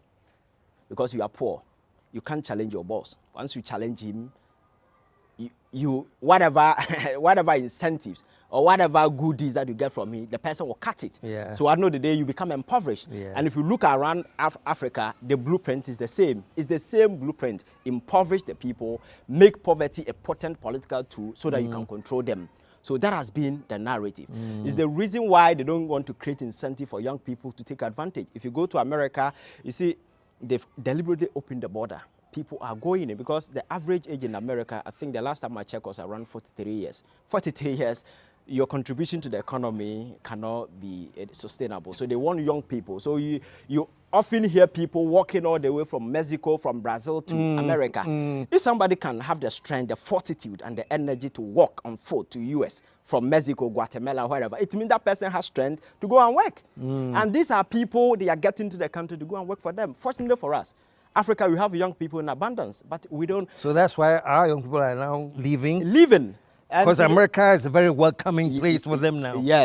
Yes, because the system is such that America economy is debt economy. Every single person living in America is in debt. Either mortgage, you are paying the mortgage, either you are paying a car loan. So you can't sit in America, you've been there for a month and say, hey, I'm not working. It's not possible. Because you got to pay bills, man. Exactly. So because of these things, you are forced to work. The job opportunities are there. But here, who is creating the job opportunities? Monies that are meant for some of these enterprises are channeled into other flimsy, unreasonable enterprises, like the National Cathedral. For it, I was so much disappointed when men of God, people who claim God speaks to them.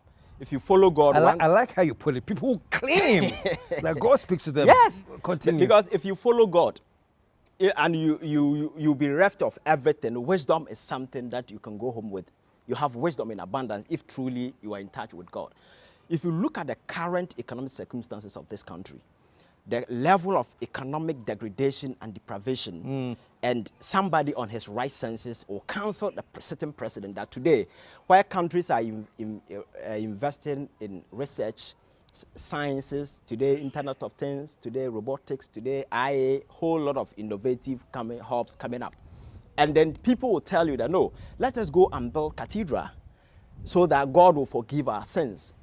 You see, such a mind do not qualify to rule a country, because that head belongs to antiquity. It belongs to the 12th century. And this is a man ruling us as president. And that is why I'm so disappointed. And you have these tongue of people who are supposed to look him in the face and tell him, hey, Olumai, you don't have to do this. Yeah. Surprisingly, like, these are people who are aiding and abetting him. Yeah. And when it got to a point that corruption cases started popping up, these cowards who are men of God, just issue, so you saw all of them issue statement one after the other, resigning, without having the decency to look into Ghanaians in the face and say, hey, we are sorry, because some of us came out earlier, and we made it aware that at this time that it was not necessary. So you're not happy with the resignation? No. What else should have come with it? No, I think if we live in a serious democratic dispensation, you don't waste it fund and apologize and go away. You can't. These people should be facing prosecution. And I'm hoping that in the future, so that if we don't do these things, people will always take advantage. I've always been telling people in the state, there are two things that a state cannot do. You cannot show mercy, you cannot show weakness. Because once you show mercy, people will take advantage. Oh, at the end, they will forgive us. If you show weakness, people will capitalize on your weakness and do the excesses. So as a state, always and always, I'm coming from a background where I've come to the realization that every single human being is dangerous. It doesn't matter who the person is. Every human being is very dangerous. And for us to collect to our best, we need incentives and opportunities. So as government, it is your job to take away the incentives and opportunities that will stop man from being evil. So if you don't take these incentives and opportunities there, you are giving them the necessary incentive to be evil. So the best way is to set up systems and mechanisms to check man and make sure they face the consequences, to deter them from further engagement. Maybe not to deter just them, but to send a message or signal to people out there. You know, men of God did this. These are the consequences. If you're an ordinary person sitting there, you know what is coming for you. You understand? In America, recently, the whole former president was tried. And today, as we speak, the current mayor of New York is standing trial in the United States of America. He's undergoing whole lot of prosecutorial kind of stuff. But here, people get away with it. Cecilia Dapa was caught pants down with over $1 million in her room, the president was the first person to come out to say, oh, my dear Cecilia, I know eventually you'll be cleared. Do you know what that means? We are practicing an executive system of government where the president wields an enormous power. When an executive president comes out to preempt an ongoing investigation and tells you, I know you will come out freely, as a state institution, you cannot do anything to the contrary, because once you do that, you understand. Yeah. So it was deliberate. So I think we are here because of some of these things. We don't hold people accountable. So you think even a statement like that, the president is aware that I'm saying this so that it can jeopardize whatever investigations that are going on, or put people at bay that, hey, you can't go here.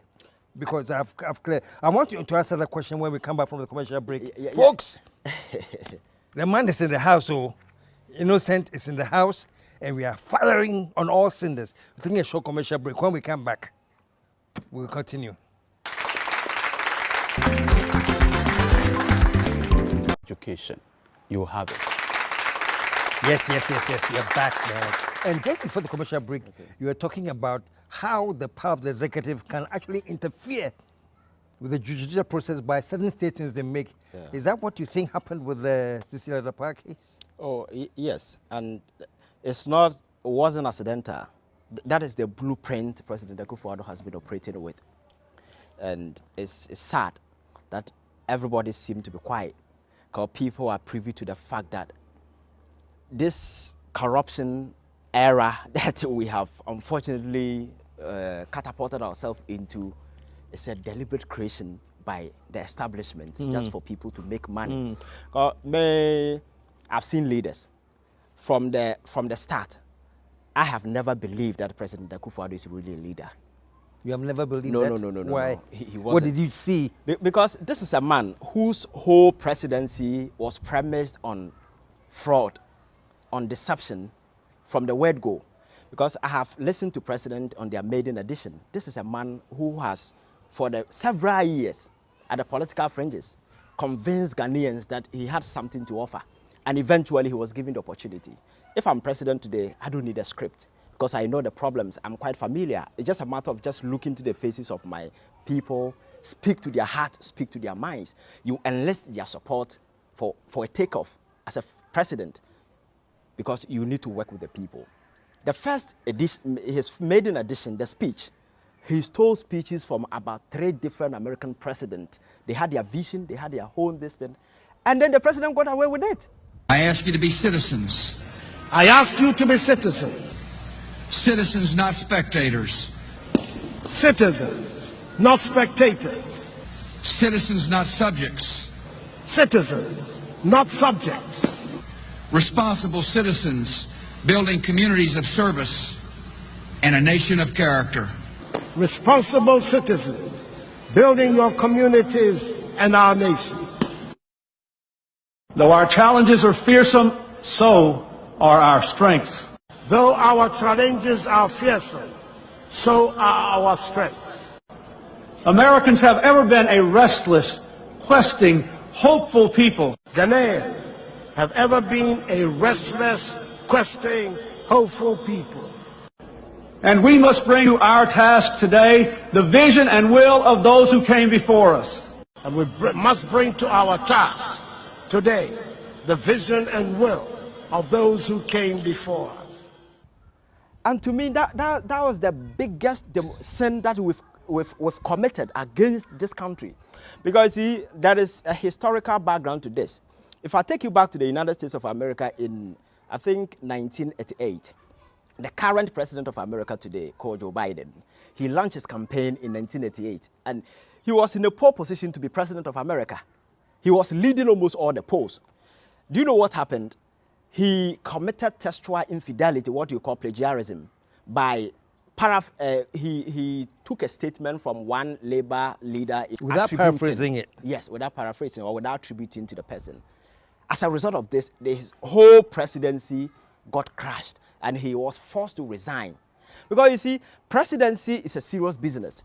It must thrive on respect, that kind of decency. So at any point in time, if anything can be taken away in terms of value, in terms of principle, you lose your leverage. And it's the reason why Joe Biden couldn't. He went into political hibernation. It was who? It was this African guy, Obama, who revived his political fortunes and eventually became president of America. You understand? That is how serious some of these things are. This is a president who's, in his maiden edition, stole somebody's speech, and until date, even the decency to approach Ghanaians and apologize, he never. Yeah. And you see, you've seen the trend, the consistency from that day till now. It has been fraud upon fraud upon fraud upon fraud, deception upon deception. So the president is a fraud theory.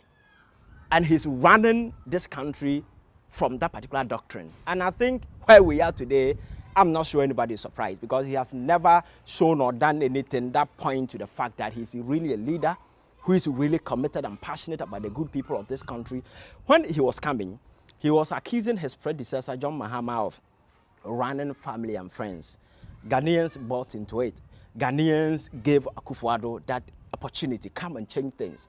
In the history of this country, there is no president who has ever appointed so many of his family people, and today they easily find justification for some of these things. They will tell you that they qualify. Who doesn't qualify? If it's just about certificate, even those of us here, everybody can produce a certificate. You understand? There is a reason why they say cronism is an example of political corruption.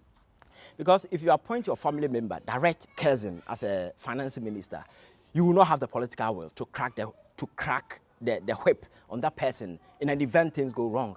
And in recent times, we've seen it. If you go back to Tunisia, there is this president, Ben Ali.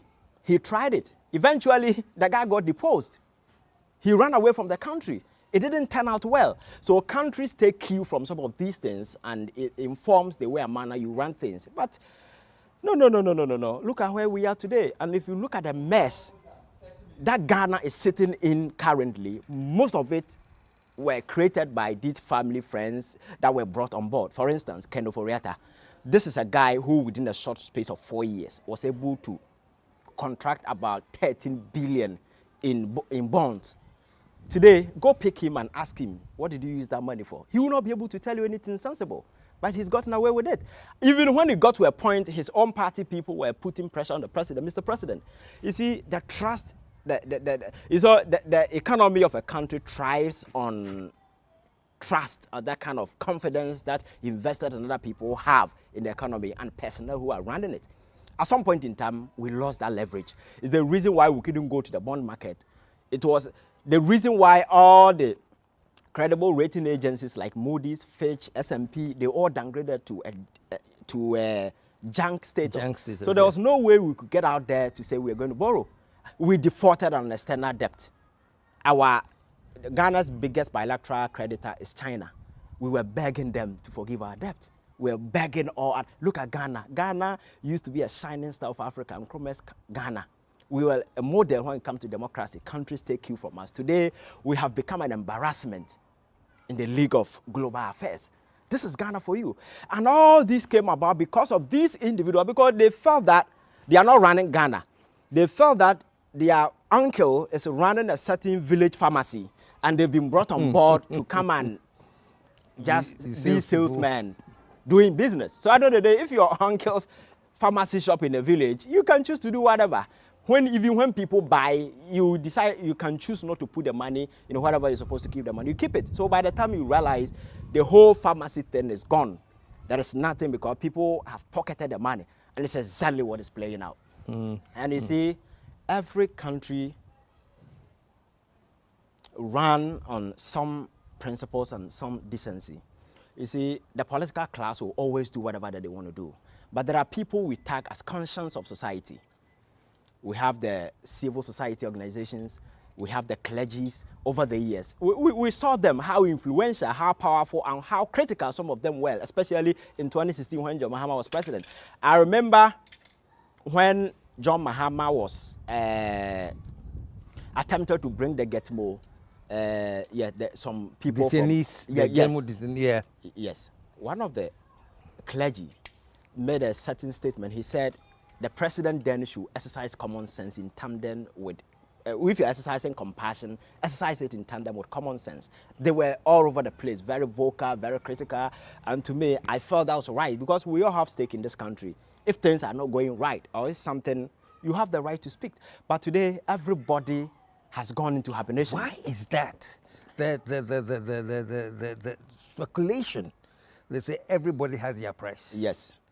Into whatever it is, you can silence people with monetary incentives or money itself. Yes. And do you think that's what is happening? That all of a sudden, even top people. Yeah, I think that is exactly what is happening. You see, if you want money, I've been telling people that never make money an incentive or a motivation to go into a leadership position. Because when you get there, you get the money in abundance, and at the end of the day, you forget what you're supposed to do. That's exactly what the president is doing. He dreamed and envisaged of wanting to be president, but he never realized that the presidency comes with the responsibility. So he's been president with that responsibility. It's the reason why you see this mess in his wake. And back to the clergies. You see, like you said, everybody has his price. But if you have conviction, if you believe in what you're doing, if whatever that you're doing, your passion is rooted in the welfare of the people, trust me, you will never allow your conscience to be bought. Because when you stand true to yourself and your conviction, at the end of the day, whatever be the case, you will prevail. And it's exactly what we are mixing. For instance, we live in a country where this galamsey thing has become quite some kind of a social cancer. Because with my health background, I know the implications, the cyanide, poisoning, and a whole lot of stuff. I know people who are on dialysis, kidney disease, and a whole lot of stuff. We are all privy to these things. And it's not as if those who are doing galamsey do come from China or any other country. They are not any average Ghanaian. They are big politicians. People who belong to the top echelon of the political establishment. We know their names, we know their companies, we know where they operate, we know their concession. And these are the realities. And then you have men of God who are supposed to look into the president's face and tell him, Jack, put your house in order. Because all the investigations come in and point to the fact that the people doing these things do come from your background. Then men of God rather decided to go to the field to go and pray, sing Yanara Yasasini.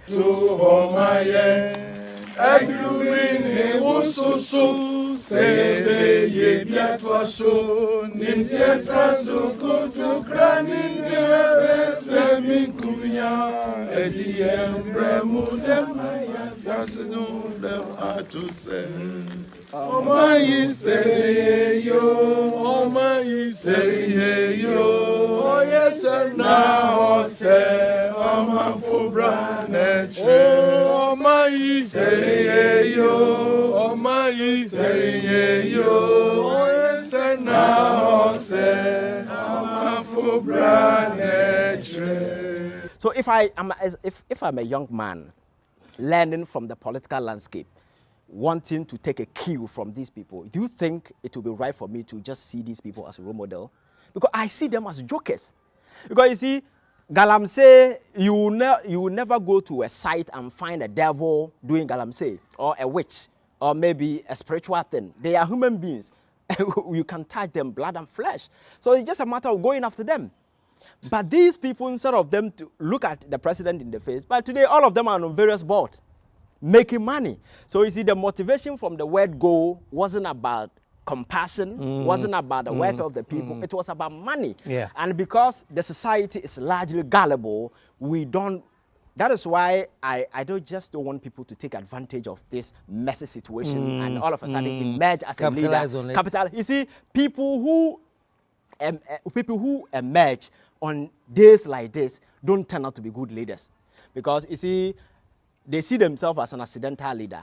There is a mess that has been created. Let me just go take advantage of it. At the end of the day, by the time you get to know their true color, things will be late, you understand? But leadership is a serious business. If you go to places like China and stuff, you see, there is this deliberate, conscious effort to build the next line of leaders so that they will take the country from one realm to other, so that they will take the development to a different level. What surprised me, just to go back a bit with this galamsey thing that you're talking about, there are people out there, like you said, we know them. Yes. Big people, we know them. But you see how they charge on the demonstrators? Yes. And they have been detained for what? Yes. I don't know, 14 days? Yes. Without bail. 14 days. And when I put on my social media that I stand with them, I got some backlash from people saying, are you supporting they are destroying public property? Yes. You know, I said, okay, maybe a few could have misbehaved and destroyed one or two. But do you think destroying the public environment and the rivers and the trees, that's okay? Yes, yes, to them that's okay. And they want everybody to be a dog of power, tie you to a leash so that they can string control you. They think everybody is cheap. But you see, you've gotten to a point where people have seen a lot. And there are people who are willing to stand up to whoever that is causing this kind of stuff. For instance, this demonstration and protestation, eventually, if there is anybody to be blamed for this whole galamsey mess, it is nobody than the president. Because he has created room. Because it started with a NAS investigation. When some top government officials were caught pants down, the president rather demonized, insulted, bastardized ANAS. Today, what is ANAS? The whole narrative ANAS has been eradicated from our politics. The ANAS whole concept has become irrelevant. He called it the ANAS principle yes. that he was going to use. Yes, today the whole ANAS concept has been trashed because he went after people he wasn't supposed to go after. So those guys were still sitting. Then he came Professor Frimpong Boateng, who did a painstaking investigation, came out with a lot of revelations, implicating a whole lot of government officials. At the end of the day, Frimpong Boateng was bastardized, he was insulted, he was demonized, and he has been trashed today. Today I'm told he's moving from one court to another. They've taken him to court and aside him. Then there are a lot of revelations coming up. The president has failed to act. He has remained impotent in the face of all these emerging facts. And the sad aspect of it all is that if you look at what is happening today, the president through LI 2462, I'm sure you're quite aware of, 2020, it was passed in 2022. Okay, LI. That gives the president the leverage, the power to exercise certain discretionary authority. Look at Kwaku in the face and say, Kwaku, I am giving you the authority. Go to the forest reserve, go and mine. It is the president. And as we speak, the president has given authorization power to 10 companies, and they are in the forest reserve mining. As we speak, there are about 35 and counting companies that are on the radar seeking executive approval from the president, because the law says that the president can exercise that discretionary power and give it to them. So if people are mining in the forest reserve, the person to be blamed is the president. He gave the authority. It's the reason why he remains so impotent and clueless in the face of all these things. And it has gotten to a point where some Ghanaians have taken the matter into their hands, like these young people you saw. They were not asking much. They were asking the president to do the right thing, stop the galamsey menace, because people who are in the bush are your people. Then the president, who over the years gained popularity through demonstration, protestations, and remonstrations, which are legitimate constitutional tools you can pluck from our constitution to protest, today has imprisoned young people. He has given them prison custody for merely protesting on certain flimsy charges that they were destroying public property. Which property? As we speak, has they been able to tell us which property they caused destruction to? Well, I think Belamoon did it's a very fantastic job when there was a communicator spinning that 10 people died because they had blocked the access to 37. And Belamundi called the National Ambulance Service, who came to say, we don't have any such information. Yes. Nothing like that happened. Yes, yes. That is the level of deception. It's just, to the NPP and the current government, they think just control the narrative, and that's okay. So all that they do is to spin the narrative. Unfortunately, they have enough cash to pay spin doctors to spin the narrative. So when you wake up on radio, on TV, you see the old traditional media still doing what they do best, trying to change the narrative just to paint a certain dignified image about the government. That is what they are doing. But the reality is that these young people are not asking for much. They are telling you to fix the environment, make sure people don't destroy our forests. Because I have already mentioned the other side of it, the health implications, and the kind of stuff that we are going through. So it is your job. But today, somebody who gained popularity through demonstration and protestation have the audacity to instruct the IGP, who himself, I don't know, they've all become stooges. They've become toys in the hands of the president, and he can just strict control them anytime. And I am so much disappointed in the Chief Justice, a woman. Got proud to her coming. I was somebody who was so much disappointed about the state of our judicial system. Because at some point in time, our whole judicial enterprise became a subject of public ridicule. You go on social media, they tag them unanimous 5.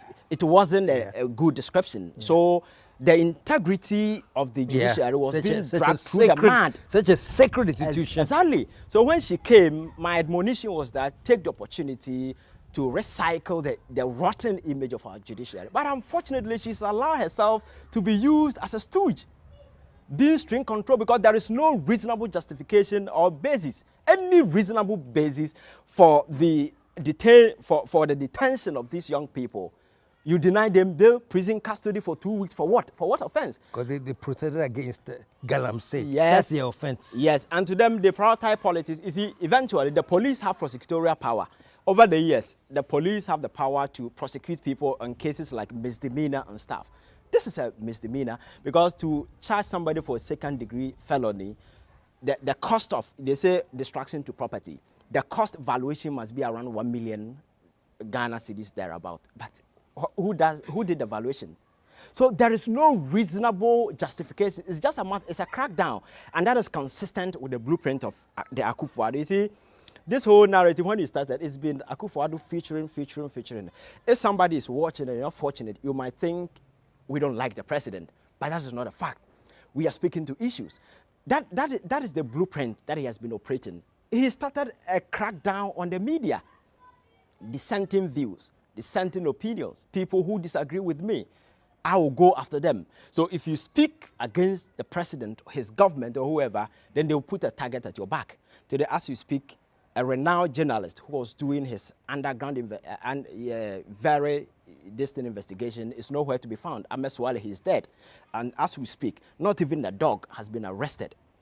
Anas, I told you, has been bastardized. There are a good number of journalists who have been harassed, intimidated, threatened. Some at some point in time had to flee this country under a president who claimed to be a human rights lawyer. I think we are in a messy situation, and I'm advocating that we need to wake up. You see, you can belong to whichever political party you want. To me, political parties are good. They are vehicles that we use to capture political power. But don't lose your conscience. Thank you. Don't lose yourself. Yeah. At the end of the day, thank you. At the end of the day, the destination is Ghana. We need to wake this sense of patriotism and nationalism within us and realize that this NDC, NPP, independent, whatever, the destination is Ghana. We need to make Ghana a better place. Today, people dream going to America. America didn't just emerge from anywhere. People sat down, consciously constructed America to fit the description they wanted. Some got sacrificed along the line. Some people got killed. With the State of the Union and a whole lot of stuff, people got killed, but they knew where they were going. We need to start something. To me, the Ghanaian dream is possible. But one person cannot do it. It will take a concerted effort. It doesn't matter who you are, a doctor, a professor, you are a driver, Uber driver, whoever. It will take a concerted effort as people to build this country. And that is the only way. Giving ourselves up to this excessive partisan activism will not take us anywhere. It will rather divide, divide us. And always, whenever we are divided, it creates strength for people to capitalize on that strength to do whatever that they do. So the excesses that you see people do with impunity, the power that you see people are just abusing it here and there, they are doing it because of the strength that our division has created. It is giving the leverage. But if we come to the realization and become reasonable and very sensible and say, hey, beyond the NDC, the NPP, this is our country, Ghana. And there is the need for us to take matter into our own hands. And we have a big election coming up on December 7th. What do you see? Oh, I think if you look at the level of desperation and the whole state of this country, I expect Akufo-Addo and his whole thing to go home so that they will be held responsible and accountable. And I'll be very much disappointed. Whoever takes over as president, let them go free. Because you see, when I started this conversation, I told you a state cannot show weakness, you cannot show mercy. Over the years, that is what we've been doing. When Professor Mills came, I'm told there were a number of people who were lined up for him to prosecute them. He said, blah, blah, blah. He left them off the hook. If you do that, you are not doing anybody good. You are building a state of impunity.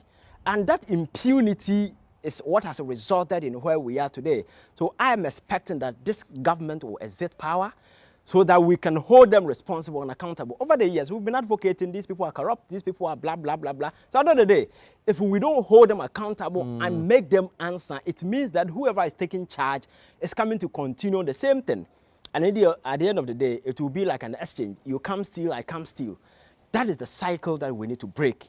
That is the cycle that we need to break. The cycle of corruption, the cycle of greed, the cycle of winner takes all, the cycle of I want to be in control. Not only takes all, winner knows all. Winner knows all. If you are sitting on the sidelines, you are counted irrelevant. You can't make contribution. But you see, leadership governance is not an individual enterprise. It takes collective effort for us all. So for me, people have been asking, who do you think should win the election and who do you think will do things right? I quote Rollins when he said, it doesn't matter, even if you bring the devil to the house, it is us, the people. We are the very people who are destined to protect the foundations of our democracy. We are the very people empowered. We are Ghanaians. Nobody will come and protect this country aside us. So we should see ourselves as sentinels, destined to protect the foundations of our democracy. And if we rise and we wake up, trust me, nobody can take advantage of us. But if we continue to lie low, to be buried, just like we've been doing, people will come, capitalize on that weakness and do the excesses. So whatever that is happening to us, we cannot take ourselves from the picture. We are part of it because we gave Akufo-Addo power. We gave him the energy to do whatever that he's doing. But if we rise, come to the realization that Ghana is ours, irrespective of where we stand, we'll go after whoever becomes president. Trust me, whoever becomes president will do the right thing. Yeah, my final question, because our time is almost there. Does it come with political maturation? I mean, how long will it take us to get there, or you think we are there or almost there in terms of independent thinking, critical thinking? I don't care, I am NPP, I am NDC, but these policies won't work. They won't help the country. Like you are saying, Ghana is a destination. Yes, do you think we are there? You see, the reason why we are not there yet has to do with economic independence. We don't have it. If you don't have economic independence, somebody the person who controls the purse controls your mind. You understand? That is the point. That is why we've been advocating that we need to open up incentive, create incentive for people to take advantage. But until that happens, we are not there yet. No. So the political education and a bit to ensure they do that particular thing, and we eventually get there. It's a process. It's a ball in rolling, and we eventually get there. But you see, I told you, poverty in Africa is not a mistake. It's a strategy. It's a political tool that is being used to impoverish young people so that always and always we will be at the beck and call of those in power. So if we gain that independence, then we gain that mental independence. No, I agree with you, 100%. 100%. I've seen people on TV. Because you see an honorable... Yes. That's the whole mentality. Yes. And you know? If you go to a constituency, an MP will go on weekend and you see the lineup. People going to him. Honorable, I'm going to marry. Honorable, I'm doing this. Honorable. So I know that they think that is all that power is about. But power is about creating incentives for people to leverage. Because there are a lot of people, there is no single human being living on this planet that is devoid of potential. We all have our potential. But sometimes, depending on where you're coming from, some people have a backup.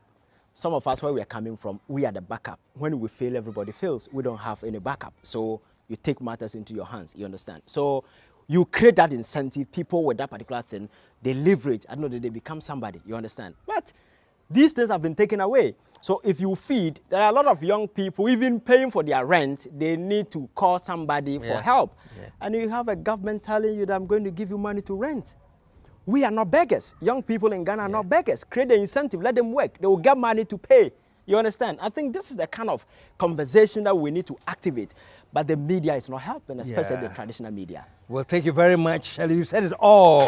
You do all. Thank you. You know, young, dynamic, on the course, and I really appreciate your coming today, you know, and sharing words of wisdom, I would say, with the rest of Ghanaians and your fellow youth, you know, to understand that we need to get to that other level, you know. We have had this poverty-minded people, poverty thinking, and dependent syndrome for too long, and that's the cause of our woes. Show some love one more time.